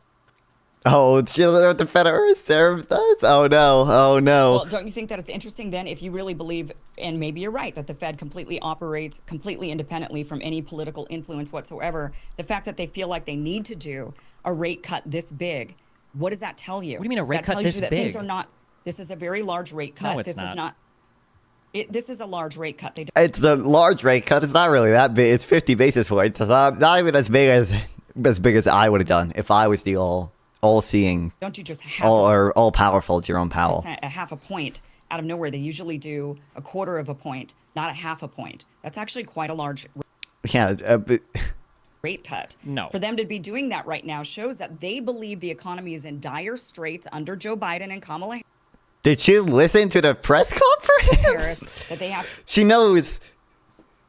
They explain their reasoning right after they do it, right? Like, they make the announcement, and then literally 30 minutes later, Jerome Powell comes out and he says, "Good afternoon. The reason I made this cut," like he goes over all the data. To take drastic measures in order to correct it. No. Hold on. I'm so sorry. Why are they doing it? Powell himself, Powell literally said so many times, the labor market is strong. It's not. It has weakened. That's the goal of raising interest rates, is to weaken it. But like, he literally said, like, the labor market is strong. We want to keep it that way. Like, Wait. What do you think? What are the two things that the Federal Reserve try to manage? Why don't you tell me? Okay. So you don't know. Okay. The Federal Reserve tries to balance unemployment, and they try to balance inflation. Oh, okay? man. These are the two indicators that the Federal Reserve looks at to determine how they should set rates. If inflation is getting really, really, really low, then the Federal Reserve is going to cut rates, because we should have some amount of inflation to keep the economy healthy and moving. That's how the Federal Reserve makes decisions. And then it also looks at unemployment. If unemployment is getting too high, then they might cut rates as well. It just depends. Like, these are the two things. But balancing out unemployment and inflation are the two. That's the mission statement of the Federal Reserve. How could you accuse the Federal Reserve of acting in a politically partisan way? You don't even know what the mission of the Federal Reserve is. You're just saying random things. I'm dropping that accusation. I'm asking you, why did they do the rate cut? Because they feel like inflation has come down significantly. So they want to boost it back up? Yes. You think that's exactly why they did? So they did a rate cut because they want inflation. What do you think the goal inflation? Actual room temperature IQ statement. Holy hell. You have no idea. You realize you have no idea. You're laughing because you think inflation should be at 0%. Ideal inflation is 2%. What do you think unemployment should be? 2%. 0%? Yes, correct. 2% is the target. That's correct. And if they feel like we're undershooting that. Unbelievable. Oh, dear God. NCGOP. Mark Robinson has categorically denied allegations made by CNN, but that won't stop the left from trying to demonize him via personal attacks. The left needs this election. Oh my God, he's not dropping out. The left can try to smear Mark Robinson all day, but when the voters go to the polls on election day, they're going to be asking one simple question: are you better off than you were 4 years ago? See, his limited, narrow view of the world made him feel threatened by the existence of two hard-working, highly educated, successful people who happen to be black.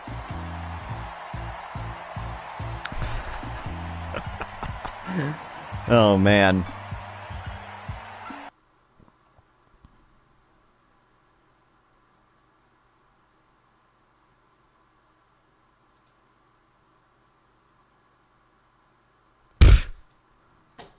I knew it was gonna happen. Eric made a big mistake on Twitter. He forgot to say, well, just read the comments. Yeah, real GDP is per person is at a record high in the US, remarkable considering economic catastrophe of COVID just 4 years ago. Remember to always adjust for inflation. Otherwise, the information of dollar amounts over time is never accurate. Oh my god.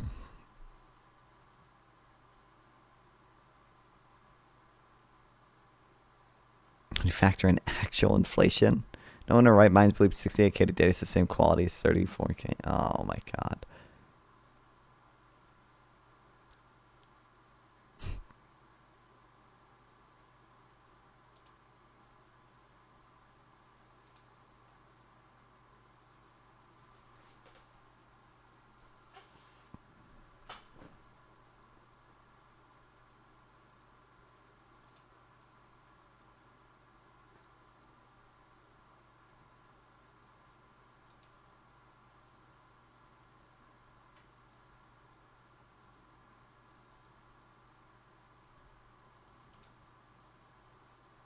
What is this? Is this per capita GDP growth?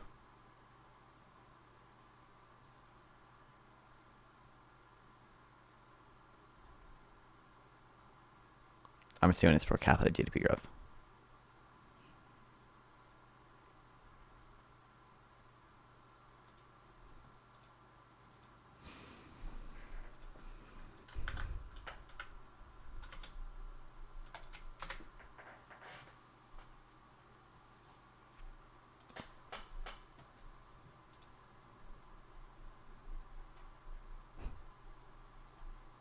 But men and women. He says God calls on men to lead, not women. Called to be led by men.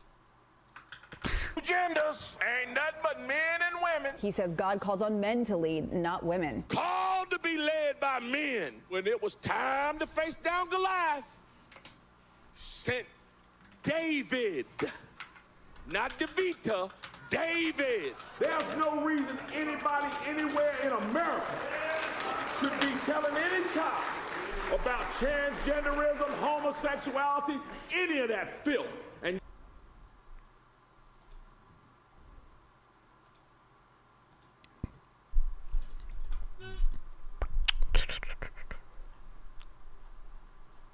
Where the Brian Krasenstein tweet, maybe it was one of the Krasensteins, I don't remember which.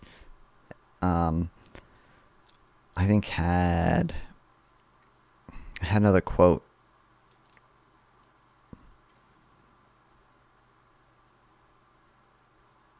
These.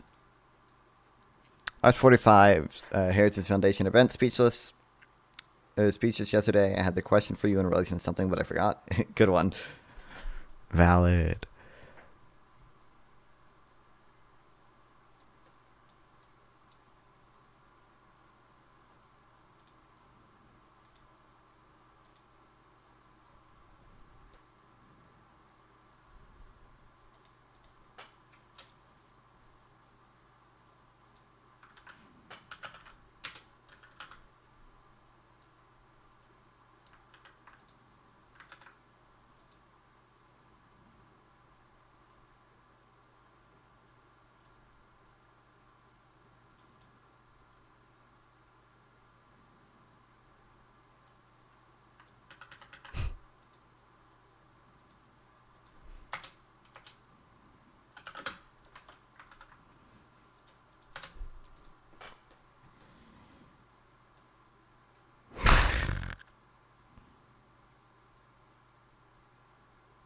Freaking use homophobic slurs.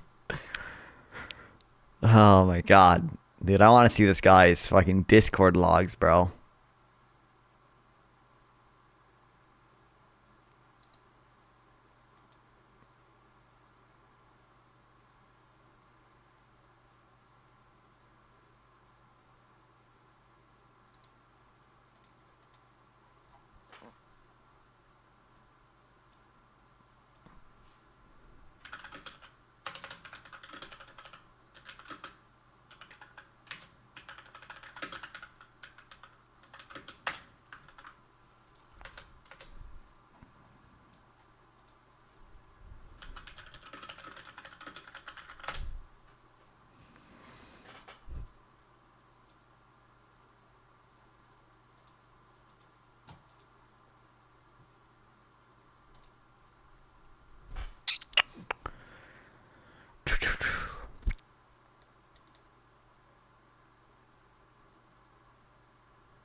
Did I include the thing on slavery?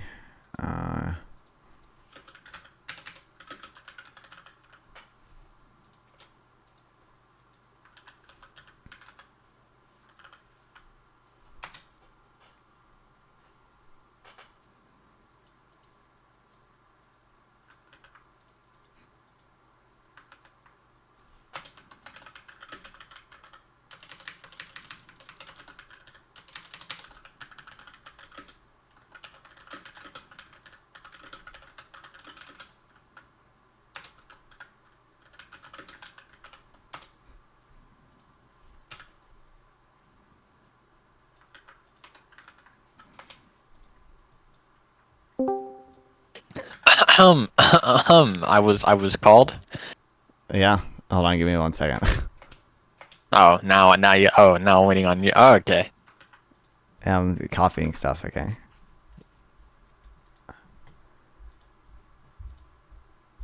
Okay.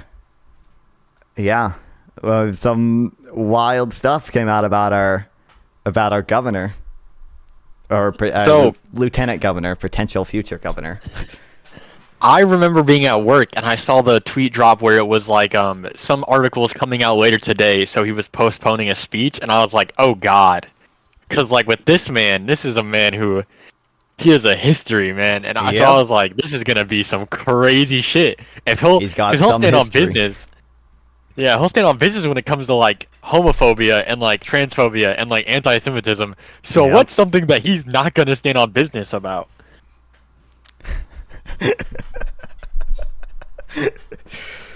His major porn scandal dropped today. Apparently there was a porn site, Nude Africa.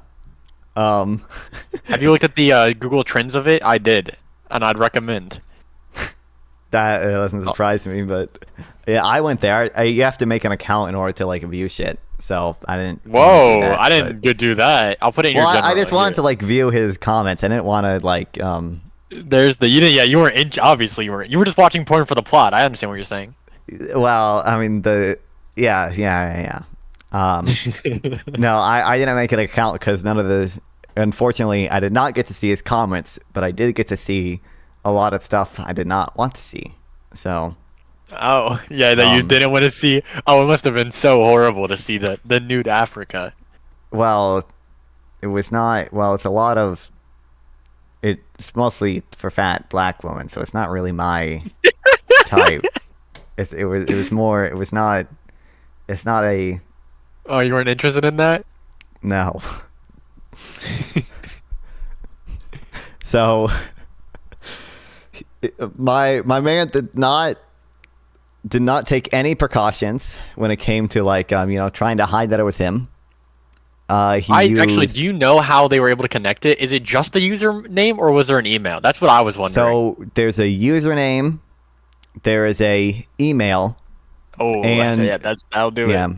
Username, email, and it had his same birthday. I think it's like his same like age, like his same race, same location. So, yeah, all these things clearly connected him, and they also like in his post he also used phrases very similar to phrases he uses in his Facebook posts that are not very common. For example, a frog's fat ass, which most people don't use. Don't give two shakes, they both used. So I can't repeat this one because it has the F slur in it. Of course. And then Dunderhead. So it's pretty clear that this is him. He had this account and he made comments on it between 2008 and 2012, which is a decent amount of time ago. But importantly, it's after he supposedly reformed himself, because earlier this year he was reported to have been a frequent user of a porn employee or a porn shop. Of course, employees reported that he had frequented there between like from the early 90s to the 2000s. So, and then apparently he became more Christian and reformed himself. But this is after that. He was still just as freaky as ever, still on his freak game. This is it's crazy. I saw the NAACP come out and literally be like, "Hey man, you need to step down." Yeah, it's wild, dude. This guy should resign. Okay, there's no argument for him not resigning. I don't want him to resign because right now he has the Democrats have a higher chance of winning with him in the race. Oh, but he it's should resign. insane. There's no. I did more research on him today than I have before on like his old scandals as well. He should resign. He's under investigation for an alleged $500,000 in campaign finance violations. Oh, actually, no, I did not. Like, yeah, he's insane. Yeah, this guy should resign. Also, I don't know. This came out today as well. He had an email registered with Ashley Madison, which is the dating site for people who want to cheat on their cheat on their wife. Yeah.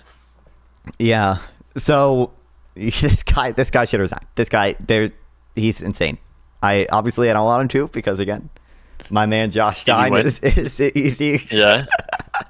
Gonna get easy victory here. Yep. And I think we both have looked at before his like dozens of comments where he's like, no abortion, no exceptions. He said it so many times on podcast and so many times like in interviews. You've seen those, right? Yeah. And he's saying it's because women can't keep their skirts down. And then later, I think you've probably also seen this ad where he's like, my wife and I had an abortion. That's why I support this week's our current 12-week abortion ban because it allows for abortion after 12 weeks like him and his wife had, right? Yeah. This is an abortion that he apologized for in the past. In 2022, he said that he made the wrong decision when it came to this abortion. So he has flip-flopped on that, apparently. That's no longer the wrong decision, I guess. Yeah. And also, he flip-flopped again because in this ad, he's saying he supports our current 12-week ban. But he later told Business Insider that he supports a heartbeat ban, which you can have a heartbeat at 6 weeks. And sometimes people don't even know that they're pregnant until 6 weeks, right? So... Yeah, that's interesting. I saw something that was like, in every state where they put abortion on the ballot, they've always gone for the pro-choice option. Yep. The only states that have banned abortion have done it not by a ballot measure. It's just been by the legislators declaring that it should be banned without a vote on it. It's wild. Yeah, you can have a heartbeat at 5 to 6 weeks, which I think is some people don't even know that they're pregnant until then. First sign of pregnancy, it's about 2 weeks after you conceived.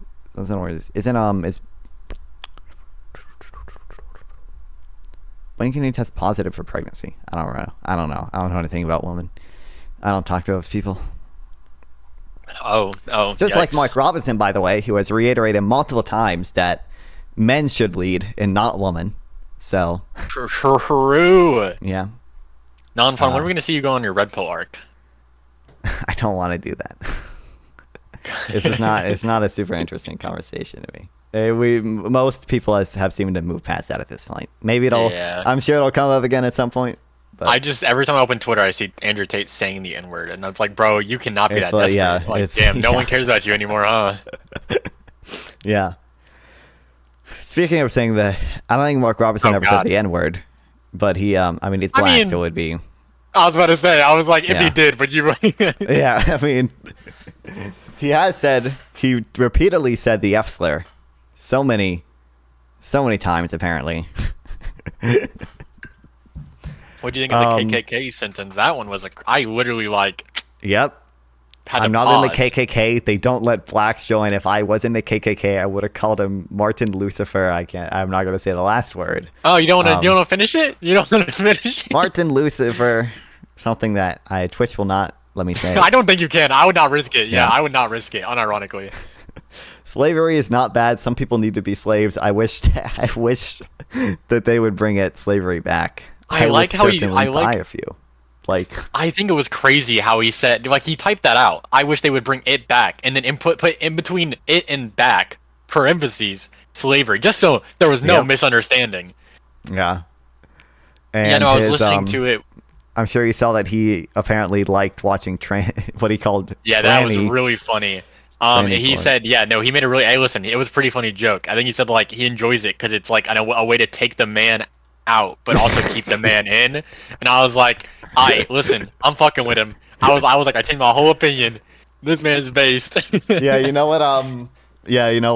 Made me think he's based on when it was reported that he was going to the porn shop. One of the employees said, "I know he might have problems with gay people, but I don't think he has problems with lesbians." My man. Yep. So there's that. Apparently he likes that, despite having an obviously pretty anti-transgender stance, where he said that he's gonna arrest people for going in different bathrooms. If you're a man on a Friday night and then all of a sudden Saturday you feel like a woman and you want to go into the woman's bathroom in the mall, you will be arrested or whatever we got to do to you. So that is a direct quote from him. He's made so many like anti-gay and trans comments before. I didn't know he was so openly homophobic. How is that still? It's crazy that that's just still a thing that can just be open. Like not that I can understand. Okay, I'm gonna get misquoted if I say that. I can fathom people being transphobic in today's age. I genuinely am confused when I see popular figures be homophobic. I'm like, I feel like we're so past this. Why are we still here? I don't know. Yeah, you said marriage equality is wickedness. It's wild. Gays are what the cows leave behind, like, and maggots. I don't know if I told you this. JD Vance was in my town like 2 days ago. Why? There was a really big football game. He's campaigning, but that too. But there was a really big football game, so we went to like a bar and talked to people. And then the only reason I found out about it is because it was being talked about in my town Discord. And someone was like, "Oh damn, I was wondering why my couch looked really nervous today." And it's crazy. Fire. But yeah, he said so many. He's made a lot of. I made a Notion page for it, so now I have. I need to publish it. Yeah, but he has a lot of like just generally like kind of unhinged statements, just saying things like Beyonce sounds satanic. We have this new porn scandal, the abortion thing, obviously, the homophobic comments. The Ashley Madison thing as well now. You should email his campaign and see if you can get a comment. That would be hard. Apparently, they're not responding to comment on a lot of the campaign finance stuff or this new stuff. I don't think. But yeah, so I mean, he made that one Twitter video. Yeah. So, I also saw there was have you read anything about the daycare scandal? Oh God, there's more.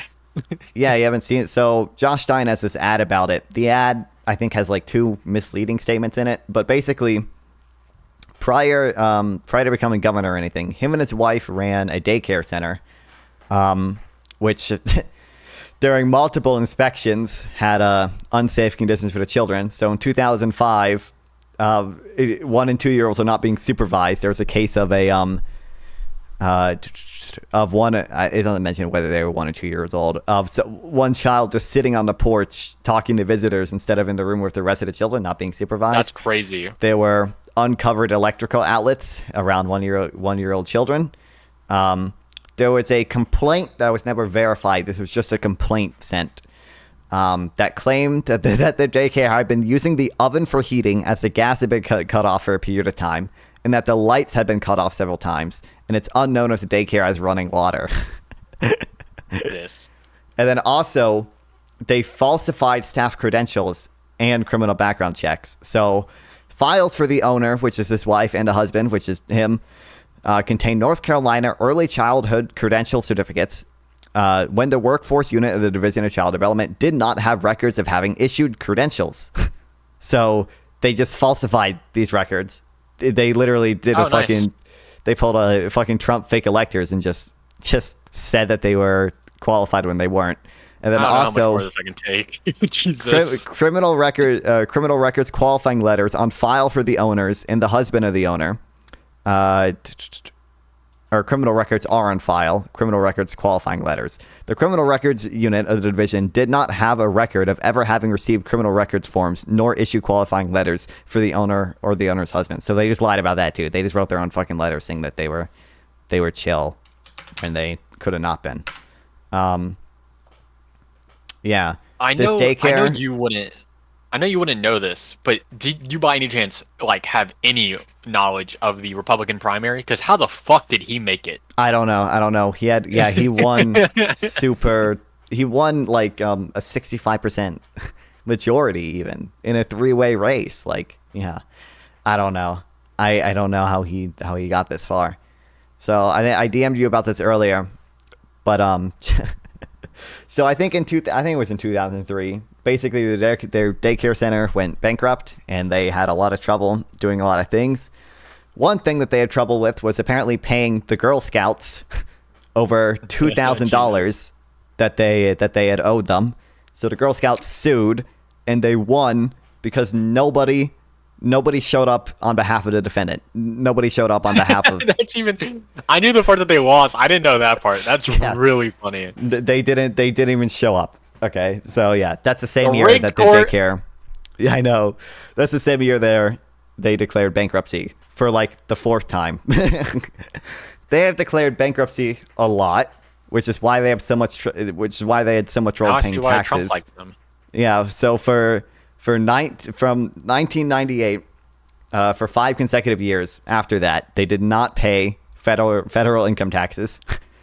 They eventually, in 2003, they did ultimately file their back taxes and paid them. However, they did also have 5 unpaid bills from 2006 to 2018 as of, I think this was an interview taken in 2018.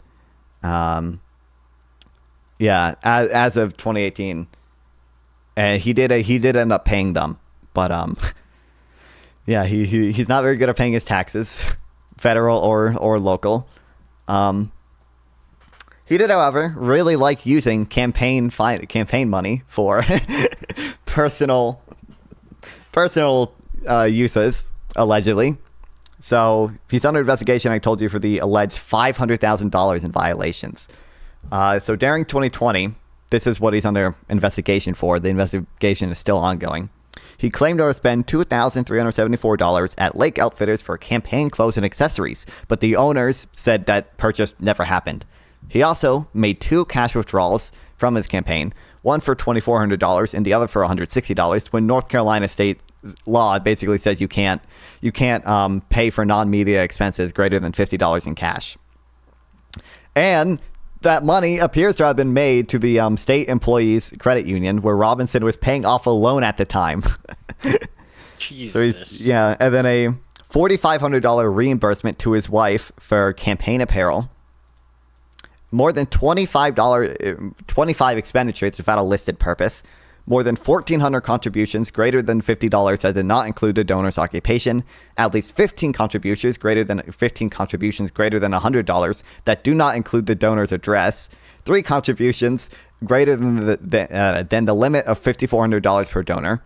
Several contributions from federal PACs that were not registered to make contributions in North Carolina, and a series of $4,000 contributions from family members of Hog Baron Wendell Murphy Sr. on the same day, which Hall said could potentially constitute an illegal use of business funds. So all of those things he's under, they haven't proved all of that yet, but like he's under investigation for all of that. There's a chance. When you have this many allegations against you, okay, I'm like, some of them have to be true. So he's being investigated for that. Do you know anything about his wife's charity or nonprofit? Oh God, no! But I feel like this is about to go down a whole other rabbit hole. Okay, so after their failed daycare went bankrupt, their child endangering daycare went bankrupt. Yeah, of course.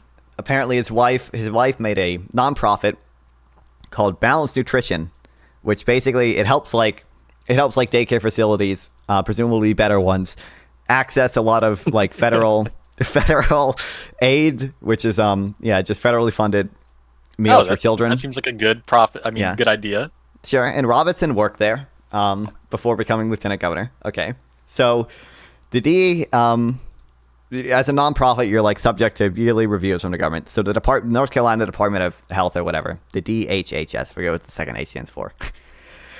They allege that they say that or it's not they say, they declared this. This is like, it's binding.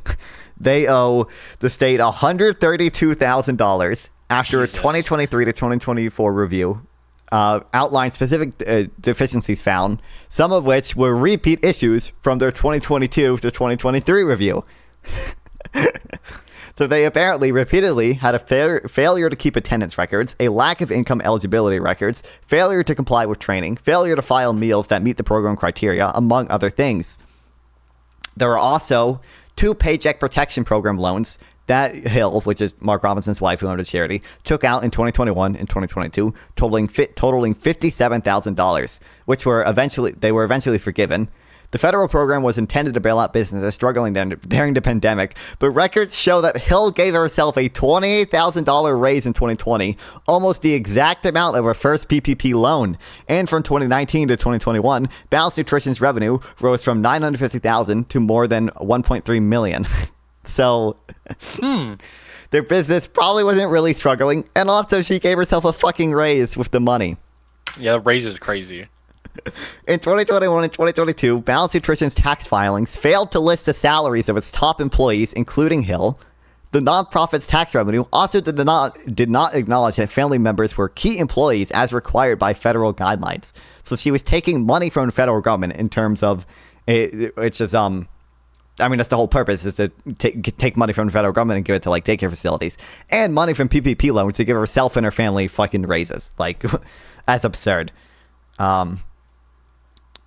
Oh, and also she needs permission to hire relatives, but she did not do so until 2023, even though her adult son, mother, and Robinson had previously worked for her. So she's not getting permission to hire these family members that she's been paying with fucking PPP loans. Like, oh, of course. Yeah. And how are they still going is my question. I'm pretty sure Balanced Nutrition, I think it's shut down. I don't know for sure. Okay. Oh wait, no, Please it's still tell around. me it is. Oh. Yay. Is it still headed by... I don't know if it's still headed by her.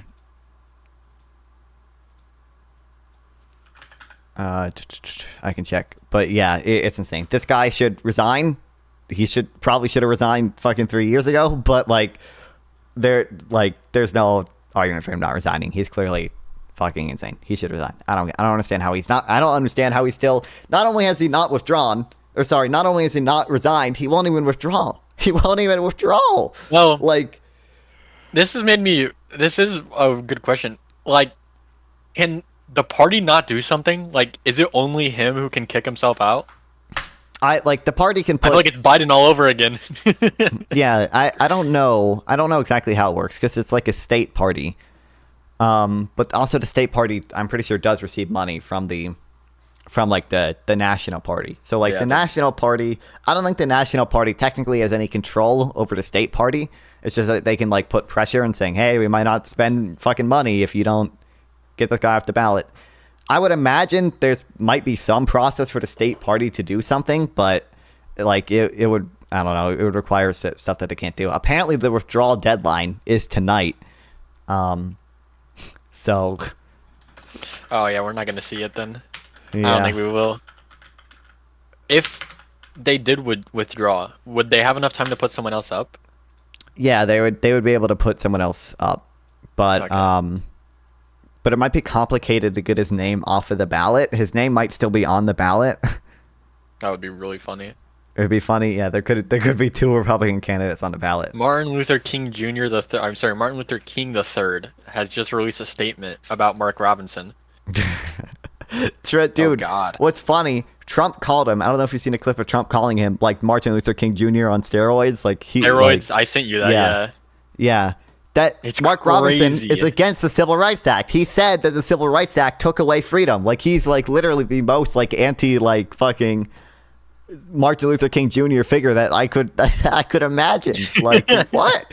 He's literally posting about how much he loves the KKK and about and has publicly said, in podcast interviews, that he's against the Civil Rights Act. It's not even just these weird unhinged comments on porn sites. It's also public statements in podcasts. Absolutely unhinged.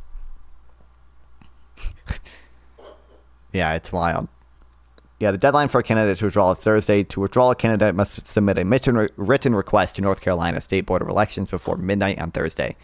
If he were to drop out, the executive committee of the North Carolina Republican Party would select a replacement candidate. But I don't know if his name I don't know if he can get his name off of the ballot. The State Board of Elections would determine whether it was practical to reprint the ballots with replacement nominee's name according to state law. Yeah, so... There was I don't know if you know this, when RFK sued to get his name off of the ballot, it was past the date that you could get your name off of the ballot, but the North Carolina Supreme Court basically determined that you gotta fucking take his name off the ballot. So RFK got his name off the ballot, so it might be possible. In a recently run court case seeking to have the board reprint ballots for absentee voters after RFK Jr. dropped out of presidential race, should Mr. Robinson leave in a race and his name remain on the ballot, all votes cast for him would automatically be considered votes for whomever the party chooses to replace him. Okay. Yeah, I noticed that, like, he's like, I don't know if you've seen this with RFK, but he's like systematically deciding every state. Like, he's suing to keep his name on some states and suing to keep his name off, and it's literally just whether or not it helps Trump or not. It's crazy. Listen, I love the man because he was against a two-party, and now he is the most like two-party puppet. It's actually insane. Know.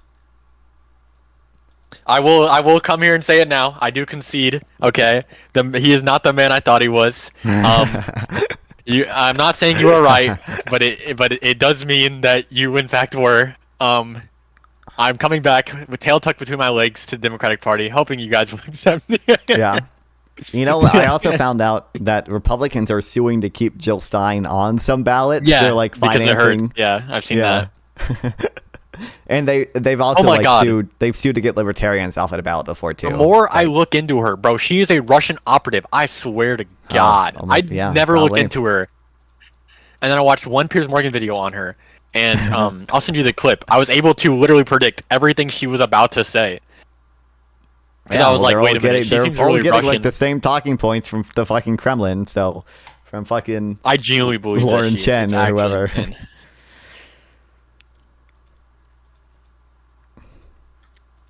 Yeah, this guy should resign. I don't know how we're at a point now where this guy is not even considering withdrawal. Apparently, like that's my go. Okay, if I'm him, bro, my slogan that I'd be running on would just be, listen, keep the man in, but also, or keep the man out, but keep the man in. That'd be my slogan. It's wild. Oh my god. Yeah, I don't understand it anymore. I think I watched, there was a debate, Destiny and Kim. I don't know if you watched it yet. The one that just happened? Yes, I was watching it at work. I don't even think I watched all of it. It might still be going on. I didn't watch it while I was live now. I am going to watch it, but...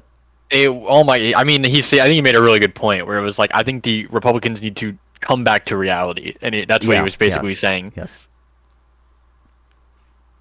Continue? What? That's what I was saying. It's like we're at a point where they just need. I don't know what can be done. They just have to come back to reality. Yeah. It's crazy. Like, this is a candidate who could win. I saw that clip on Twitter, and then I saw a clip of her not understanding how the Federal Reserve works.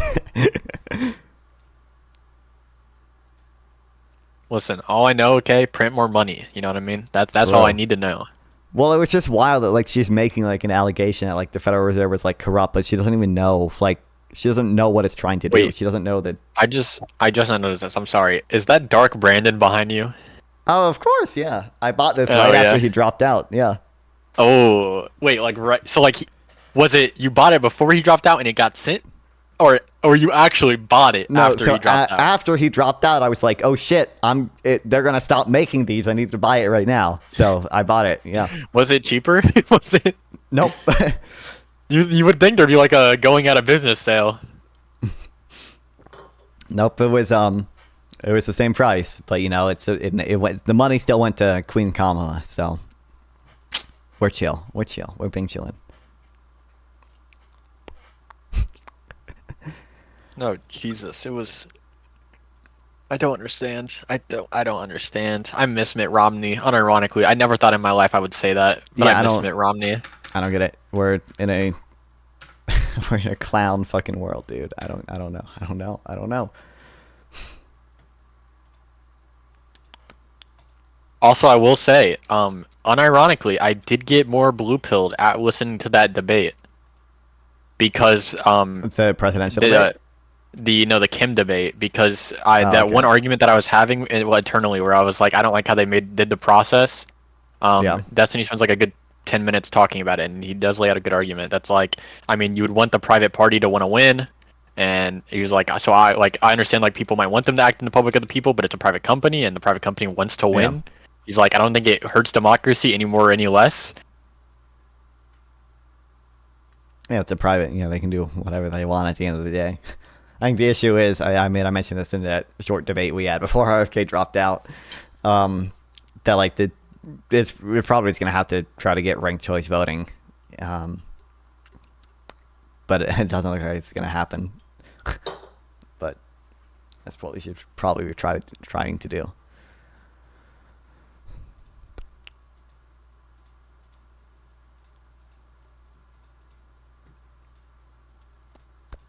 But I literally, I don't see...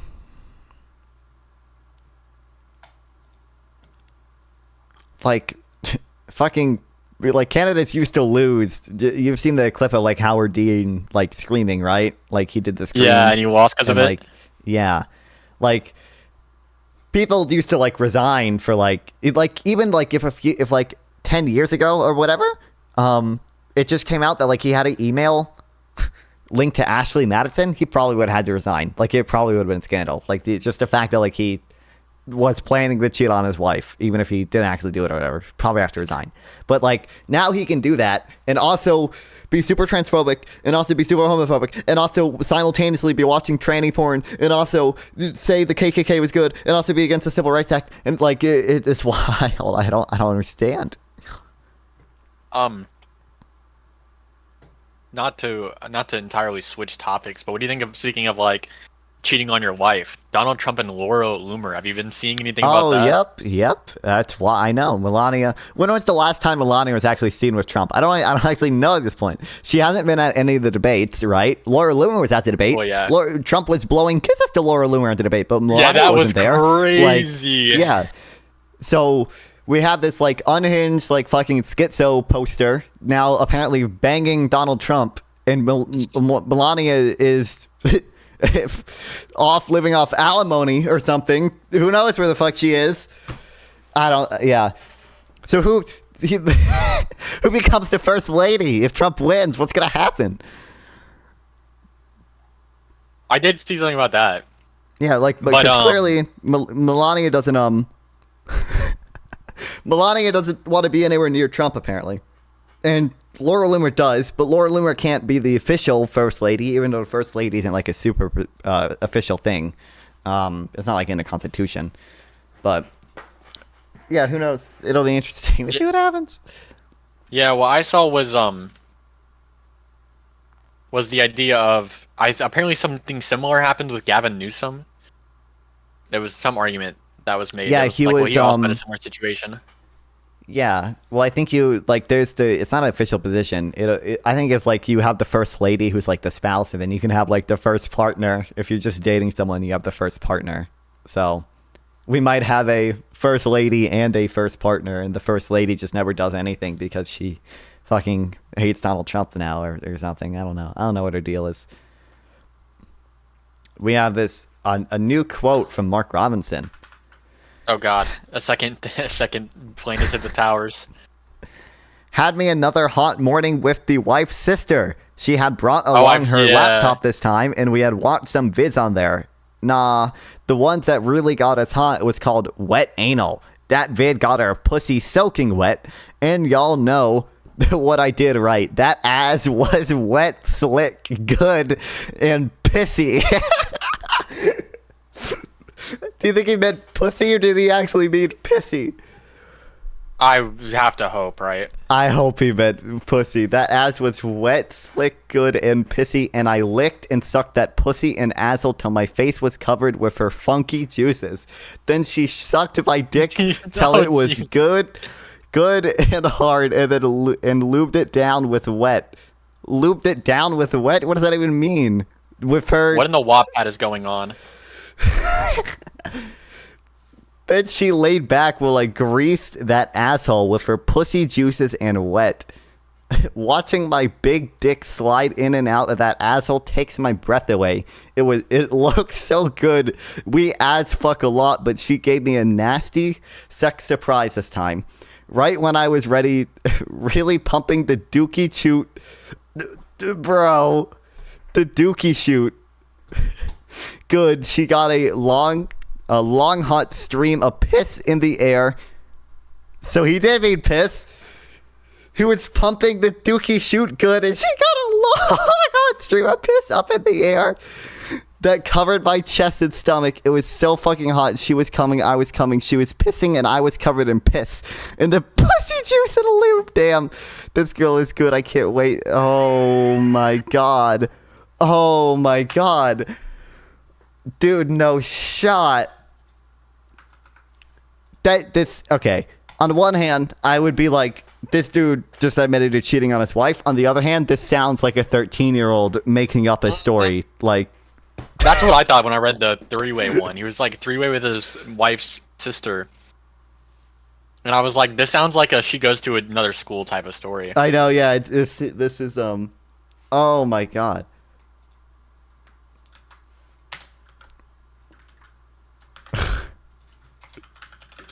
Oh, how? I'd be governor, by the way.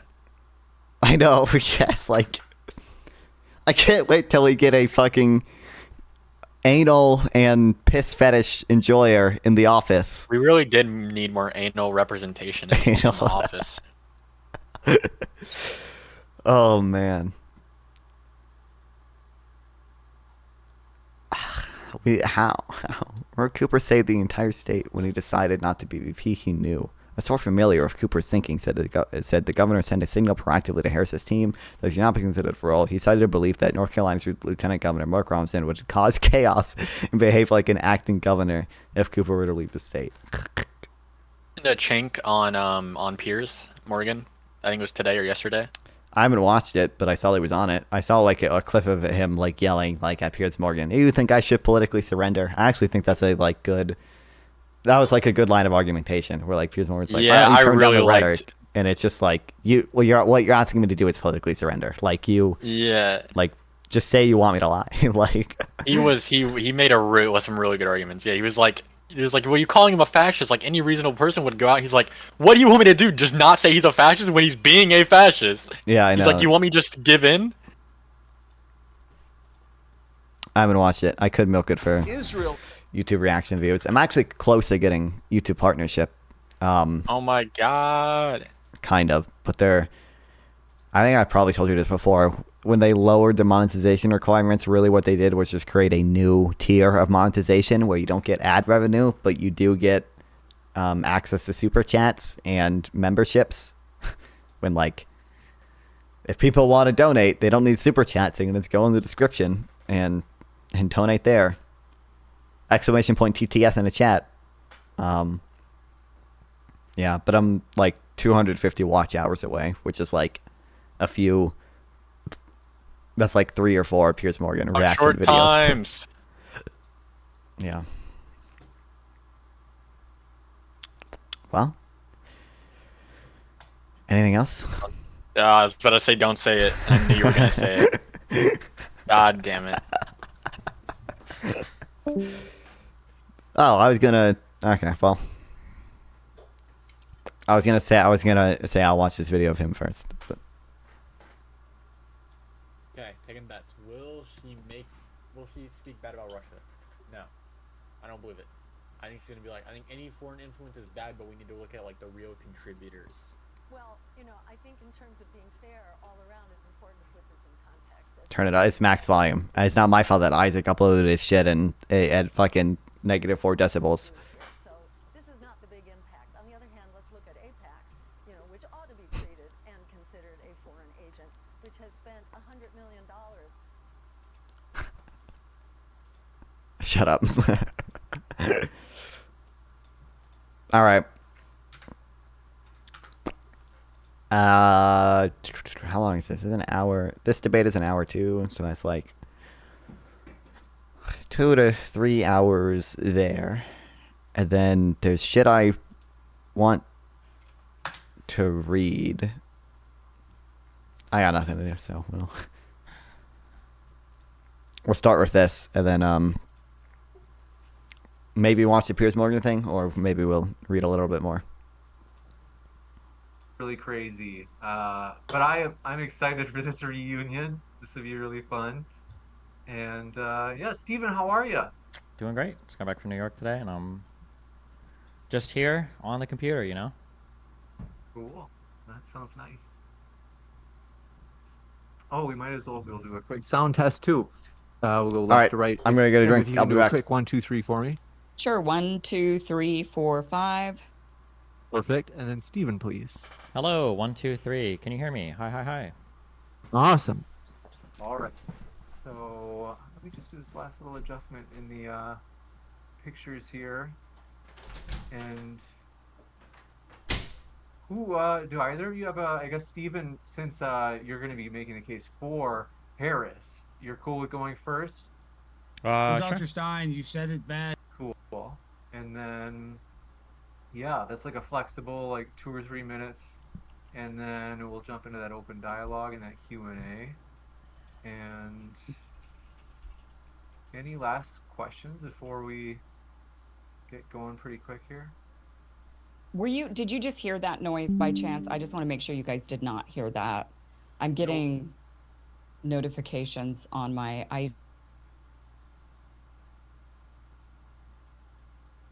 Wait, hello? But now I've lost the audio. I can't hear you anymore, Kim. Oh, okay. There we go. I think you're back now. Okay.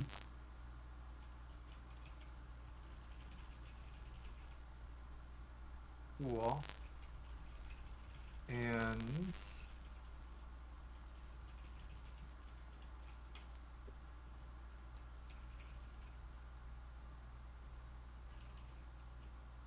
okay, starting the stream on this side. They won't be able to see or hear us for another till I do the quick cold open. But this is just to be sure that the connection's good. Should be good. All right, I'm back. And yeah, so all right. Let me update the title real quick.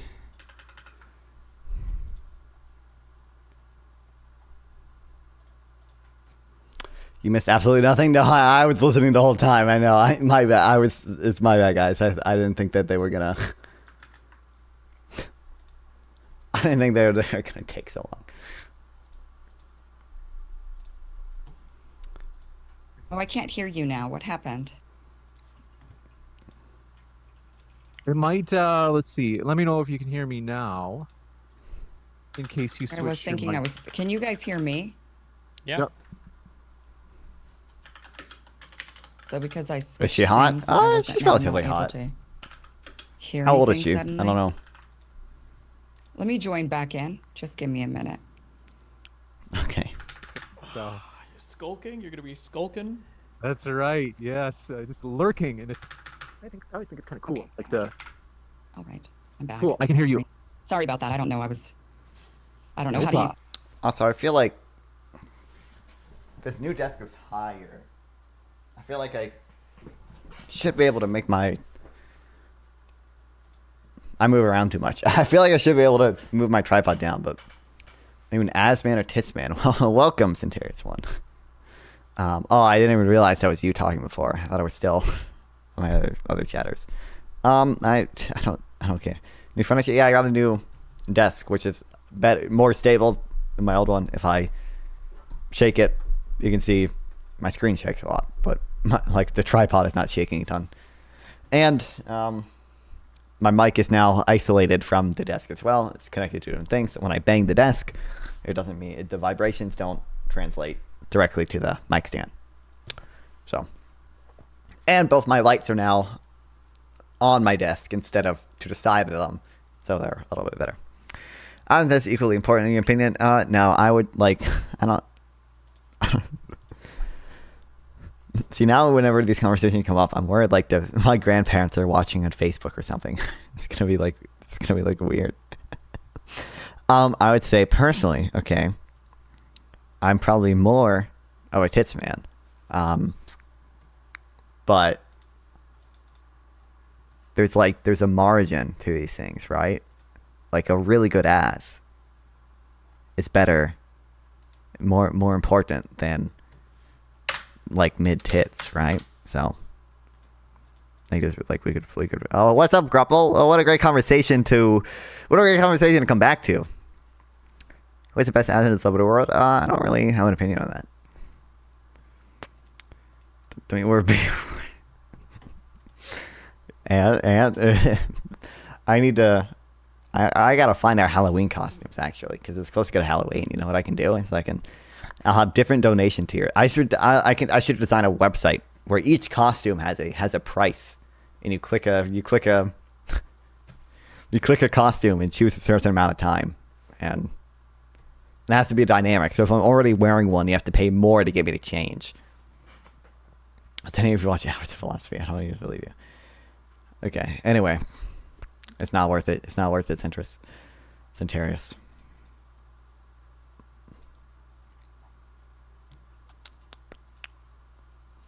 Okay. PCs. I'm a Mac person. And farm the whenever I try to mess YouTube with the React PC, I ruin content. everything. So. No problem at all. All right, let's see. We're good to go. All the connection stuff is good. So I'm going to do that cold open where you know the drill, Steven. So I'll be handing it over to you, Steven, in 3, 2, 1. All right, I've seen two clips of this on Twitter. One where Destiny mentions it's important to vote for Harris just because Republicans are so far outside the realm of reality. Democrats at least seem to accept reality for the most part. And then 2, she was arguing like the Federal Reserve was corrupt when she does not even understand how the Federal Reserve works at all. So this should be interesting to watch. Ready, set, here I go. Hey, everybody. Tonight we're debating Harris or never Harris, and we're starting right now with Steven's opening statement. Thanks for being with us, Steven. The floor is all yours. Yeah, I think that right now, I think one of the most important things in America, and I think for the world, is that we all kind of get back on the same page factually about stuff that's actually happened. So I think supporting Harris is important for a few key reasons, and I think the first one is that right now the Conservative Party in the United States is completely and totally divorced from any type of factual reality. I think that the Democrats, whether you agree or disagree with their policies, are at least more in the real world than the Republicans are. If you want, Harris has a weird take. I think she's like a far left, like tanky person. I don't really know much about her though. They do lie about the Dominion machines. The reason why they do that is to keep up with the other. I mean, they were never Trumpers. That's lying about the Dominion machines, and you can see this over and over and over again. Whether it's all of the allegations of voter fraud, where Sidney Powell and Giuliani have said that they lied about it, whether it's Trump pushing voter fraud claims that he has been told over and over again are not true. I just think the fact that conservatives are no longer based in reality is a huge threat to really the world, because it makes it so we can't live in the same reality, so we can't even discuss policies, and instead we're wasting all of our time debating conspiracies. And that's, I think, one really good reason to support the Democratic Party. It's so annoying. Supporting the Democratic Party or the Harris candidacy is also important because Trump has no policies. Every time he opens his mouth, he just says some random crazy stuff. He's talking about a 10%, 20% tariff on all imports. I don't even know if he fully knows what a tariff is. At times where we're worried about things like inflation, the idea of adding like 10 or 20% of a price tag onto every single good that you buy is absolutely and a central bank. insane. Central bank. Drill down on a central bank, in terms please. of economic policy or in terms of domestic policy, I think that the Democrats are much more able to get real stuff done rather than just kind of like pander to an audience. For example, Trump ran on building the wall. He had 4 years. Listen, I know that she doesn't know how the central bank works, but you should at least be able to explain to her enough that she understands why ending its independence is a bad thing. Maybe that's why the topic came up later on, though. Democrats need to fucking drill down on that hard, but people don't understand what it means. He didn't build the wall. He had Republicans in both houses of Congress. There's really no excuse for his failures other than blaming the people around him, which I don't know why he wouldn't just do that again the next 4 years that he's in. Spoiler alert, he will do that again. You compare Donald Trump's, saying we're going to do something about China to Biden passing the CHIPS Act because he was able to actually be an effective leader in Congress to legislate. It's the only one that actually got American manufacturing back. Or if you look at how the Democrats tried to tackle the border problem, where they had a bill and Trump shut it down because he wants to keep the border open for election season, I think it's clear that the Democrats win when it comes to actual policy. And I think Donald Trump as an individual These graphs are really small, but it's just like spending and inflation and justice spending on manufacturing in the U.S. You can see it's all concentrated in the areas we subsidize. You can see the private sector for just a little bit of government money. We got a insane amount of private sector investments. So we spent $52 billion in government money, but a lot of companies invested their own money. We got $834 billion in private sector money. An abhorrent, amoral, un-American, unpatriotic, treasonous person who tried to... Employment is also up in these sectors as well. Obviously, if we're building more factories, more people are going to be employed in those factories. So denies the DOJ, He tried to create fake slates of electors in order to overturn the electoral vote. He basically chair-led violence on January 6th to try to pressure legislators to not certify the vote. And he tried to subvert the peaceful transfer of power, only leaving when, at multiple stops, there were other people inside of the administration that basically stopped his attempt to, take over power in the United States to prevent the actual outcome of the last election from coming to fruition. So I think that Harris is a very, very easy choice over Trump, basically no matter which way you look at it. But yeah, that's my argument. You got it. Thank you very much for that opening, Stephen. And folks, if it's your first time here at Modern Day Debate, don't forget to hit that subscribe button as we have many more upcoming debates. And we're going to kick it over to Kim. Thanks for being with us, Kim. The floor is all yours for your opening as well. Thank you. The reason why you should not vote for Kamala Harris, I think the biggest reason why you Genocide should not in Israel. is to protect democracy, the very thing that Democrats claim they're constantly trying to protect. Meanwhile, Vice President Kamala Harris ran for president in 2020. She ended up having to drop out early from the race before the first primary vote because... Awesome. Thanks, Wi-Fi. Cool, dude. Future editing, Jared. You gotta remember to cut this part out. Cut this part out. I have to do this so in my Premiere Pro window when I drag my the time thing, the player. Her candidacy did not. I see myself doing this, so I know how to cut it. Anyway. Not generate any significant support among the Democratic electorate. Oh my God. Why? What? Stream is fine. I don't know why it's lagging. What do I do normal speed?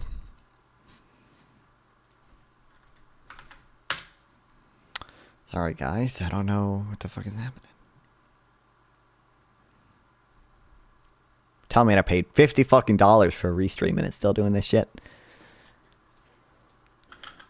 At least now when I didn't mean to type in restream. I meant to type in speed test. At least now when the stream is the videos are lagging, you can see that they're lagging in 1080p. Slower than it usually is. $50 to what? To restream. Basically, it's how I stream to multiple platforms at once. Previously, I used OBS to do it with a plugin, but now I pay, so I can just do it all through Restream. It's how I see that. Oops.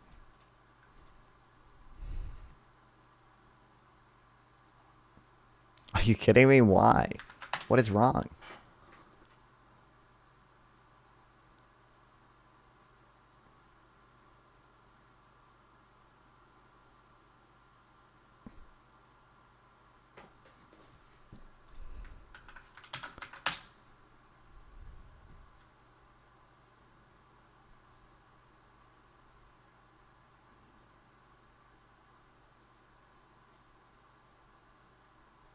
Try restarting your device. Do other videos work? Starting.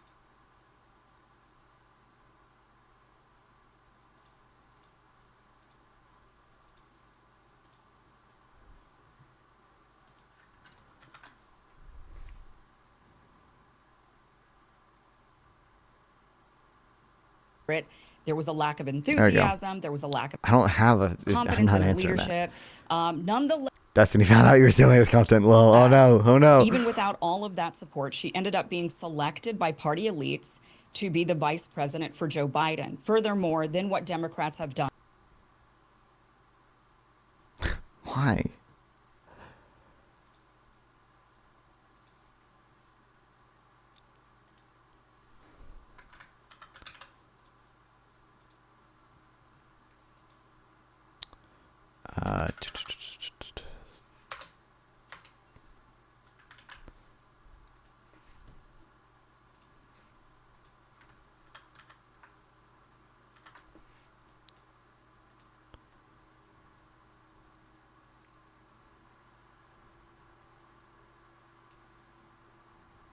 There was a lack of enthusiasm. There was a lack of confidence in her leadership.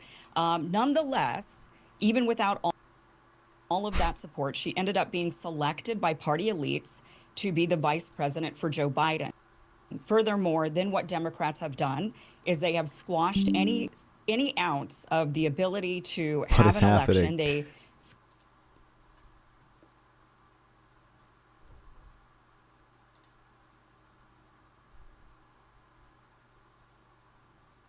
It's not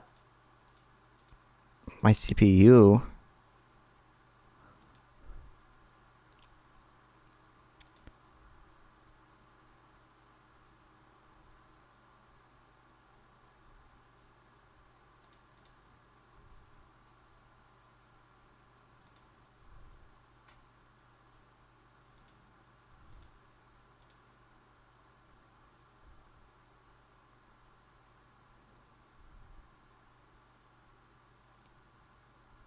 What?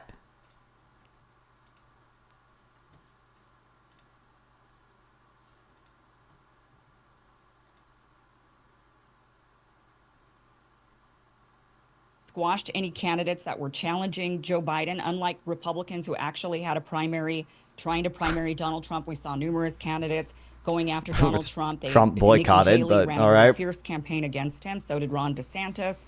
Meanwhile, Democrats actually buried any possible counter to any alternatives to Joe Biden. They then decided to take the guy out to pasture, essentially pushing him aside against his will. They then had no open primary in order to nominate Kamala Harris as the candidate. A lot of people are going to vote for someone else to push them. Push out someone else on a Kamala ticket. You keep bringing it up, you whack. Yeah, I don't like. It was still even possible once Biden dropped out to, like, the delegates could have chosen someone other than Kamala, but no one wanted to do it. Understandably, the reason no one wanted to do it is because Biden dropped out so late that nobody wanted to set up a campaign to a campaign in that short a time period. But just the party elites from a very top-down and also, I mean, they Biden endorsed Kamala, so structure without the support of the American people, without the support of their Democratic voters, decided to anoint Kamala Harris as the candidate. If you care about democracy, even if you like Kamala Harris, to support that type of anti-democratic behavior is signing off on this happening over and over and over again. To agree to this, maybe you like Kamala Harris today, maybe she is the person that you think you agree with her policies, but the fact that Democrats have done it in this he's drinking the soy democratic way, you're paving the way okay, for